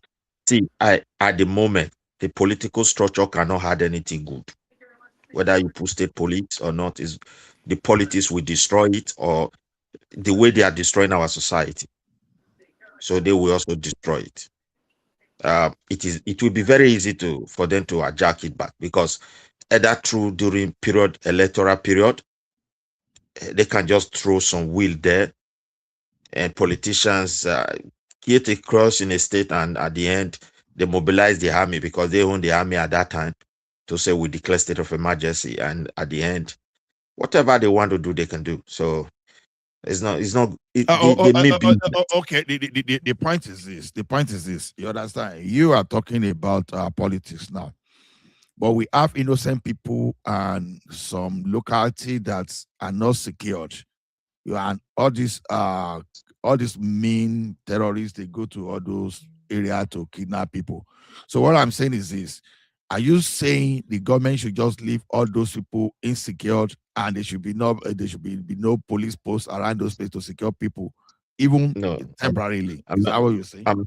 I'm not saying that. You see, I believe in solid structure to govern a country or to develop a country. This is a country that have sub-nationalities, and since the colonial people came in, I think they destabilized us. And when we were asking for independence, I think Mr. Mike always asked that question: who exactly were they giving this continent to? Because they took it from kings, civilized people. They told us they forced them to sign documents, isn't it? And some of them have history of running themselves for close to 500 years, 800 years. And they also testified to it. So the question is, okay, let me use my own state as an example, because the distrust among Nigerians is getting bigger every day. I watched the election today. People are more divided. People I grew up to meet, seeing themselves as one, highly united, and now fragmented along rotted political system. My brother, if you have your Yoruba region today, as this Mr. Akin said, within that Oyo, you can create a local vigilante or local police. Get the traditional leaders involved with laws and properly arrangement. Get indigenous people involved. Not just this central, federal state, something where state governors and everybody abuse power. Okay, hold it there. Hold it. Let me draw your attention to something. At a particular point under Jonathan, you understand, they used OPC and some Niger Delta boy to guide a pipeline. Because people keeps talking about abuse.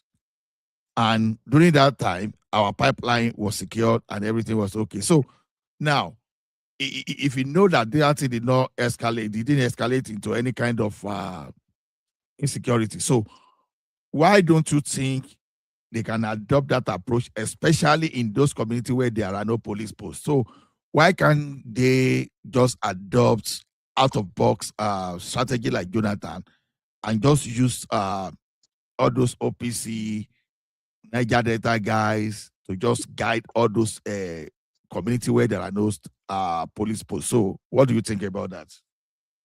It's also, you see, like where I was going. If you have the local people to really give them power to discuss this issue, because within even ethnic nationality, there is the nationality.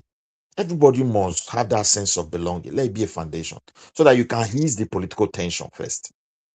I will use my state as an example. If you mobilize some people to say we need 5,000 people there, you come to Edo South, which area? Take this one, bring his own. You train them majorly on those local areas, and also create a chain of fast deployment in case if anyone is trying to overpower them. You see, that will go a long way to make people to know that they are governing, they are protecting their land. Because even the state they created, it was forced on us. They were not discussed. And these are the genesis of this problem. Because I tell you, Nigerians are getting more fragmented the way things are going, and it's very dangerous. Like I told you, even when Trump came, with some information. People were lobbying because they just hate the president. And to get their own part, trying to carve people to themselves because they were close to some power that is big.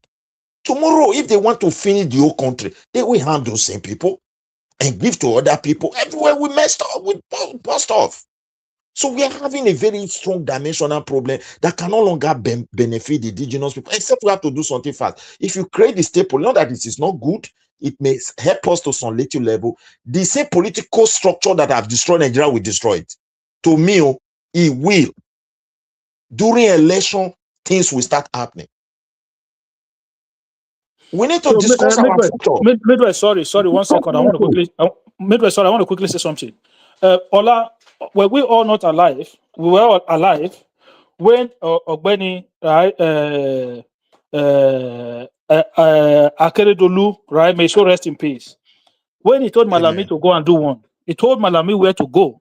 And he told him, Ondo Forest is not for Janjaweed, it's not for banditry. Okay? And we were all here when Oshoko, Fayoshe, told them, if I see anybody roaming around cow in my state, I'm going to deal with them. What? This thing can be done. Did we not see? Did we not see the force that those guys use to command authority? To say no, we cannot allow this in our society. What is Sheyi doing? He's busy running for president. What's going on here? Akim, you see, all these politicians are ready to sacrifice anybody for the altar of politics. Take it or you leave it. See, recently they released how many numbers of repentant Boko Haram. Now, the president of today, if you look at his cannibal of person, do you think if other players, powers, actors that we cannot see are not behind those things, you think with the man that we allow that? We are in trouble. We must see this thing beyond these nonsense people doing whatever they like everywhere.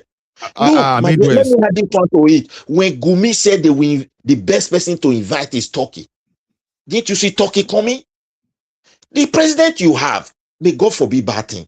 They say now this is international something today. What do we have to protect him? So he must play some along politics. Everybody that doesn't see this picture will be thinking the new president will come and do magic. It's like we have passed that level. We have to look inward. It's like it's like a continent captured through Sahel. That's what we want to find ourselves now.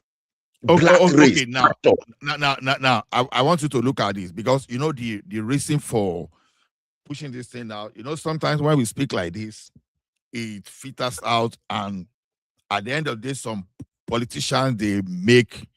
Because I won't lie to you, I've seen a situation whereby something similar we discussed, just all of a sudden we are seeing a bid that is even looking like that. You understand? Now, the thing is this. I want you are saying the political structure we are hijacking. There's a difference between Nigeria political structure as a federal state and as a federal and when you have one in the state. Now, let me give you an example because I'm from Ekiti and I think I know something about Ekiti to some extent. You see, that thing that Akim mentioned, August 2016, just a year after Buhari took over power, Fayoshe passed that law, anti-grazing law. They call it a prohibition of cattle and other ruminant grazing in Ekiti state. That was that it became an act. You understand? On in August 2016. Now, what happened immediately that time? You understand? Like I said, when this guy just made that declaration, all those experts they disappeared. They were not even carrying AK-47. No, these were hunters, so no even state police or nothing. No, you understand? Then later, Benue State followed. Others follow. So this matter of state police we are talking about, you understand? It depends on the way you structure it. Because what I'm saying basically now is this. The federal police we have now, there are some villages and communities today that they don't even have the presence of the police. They are just like that. And all these callous people, they go there and pick them up. You understand? So what we are saying is this. the state police that we are talking about, it can be done in such a way that you can even allow every local government to even present their own police and join the state police structure. You understand? Yeah. That is what we are talking about. You understand? So yeah, and we've used this federal police for a very long time, and it hasn't worked for us. Why should we still stick to what hasn't worked for us for a very long time? For me, the first comment I make, I was talking about long-term solution. I'm just tired of these things. I'm telling you the truth. This back and front of a thing. They hold the country hostage so that we can never develop. No matter the policy you are putting, you are just wasting time. Okay. Because give this example. Let me quickly land this. I want to give you topic to talk about. Hold on. I want to give you a topic. I don't want to give you topic to talk about. That's what I want to do. Now look at it this way. Look at it this way. To look at how irresponsible our governors are. They've taken the issue of correctional center out of the exclusive list. No state has domesticated that, to the best of my knowledge anyway. Let me put that caveat. No state has created correctional center for the state. That one, you understand? Now, the idea is this: if you create a state police, if you arrested a bandit in your state, the idea of state police is that you will now have that power of prosecution. And you'll be able to detain them in your correctional facility. If you want to give them maximum, maximum sentence, you can do that in your state and you take care of that. You are not going to have arrest bandit and someone will now hijack it from you from Abuja. That's the essence. So you are saying if some people want to pardon bandits, they can do that in their own state. That's what we are saying. But in Ekiti, in Oyo, we don't want. We want to sentence them to death by hanging, and that will be the final. That's what we are saying. So when you do all those things, every state we have to decide on what, at least banditry, because they don't want to call them terrorists. Banditry is a state offense that the state can handle. So I will even like that word banditry for the state, so that because if you call it terrorism, it becomes federal matter. You understand? So let's say it's the banditry, like all these kidnappers and they are banditry. You understand? You can decide to take them to your state and pay all of them. That's what we are saying. Are you saying this is too much to ask? I agree with you when it comes to state police, like as Hakim said, but there is an issue. You see, when it comes to this structure on ground, because look, the problem we are having, if powerful people within the politics and decision making of Nigerians are not involved with these guys, this man would have still be alive today. Take it or you leave it. It's just like a national saboteur, and they are so powerful.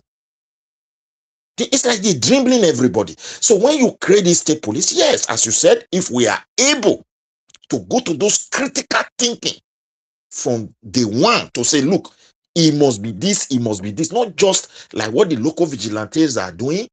You polish them like the police when they arrest somebody and they want to persecute people. Like what a lawyer, this guy that I used to come here was. I was so surprised. Like you want to persecute somebody, they will be telling, no, it is Abuja that have to do that. It's like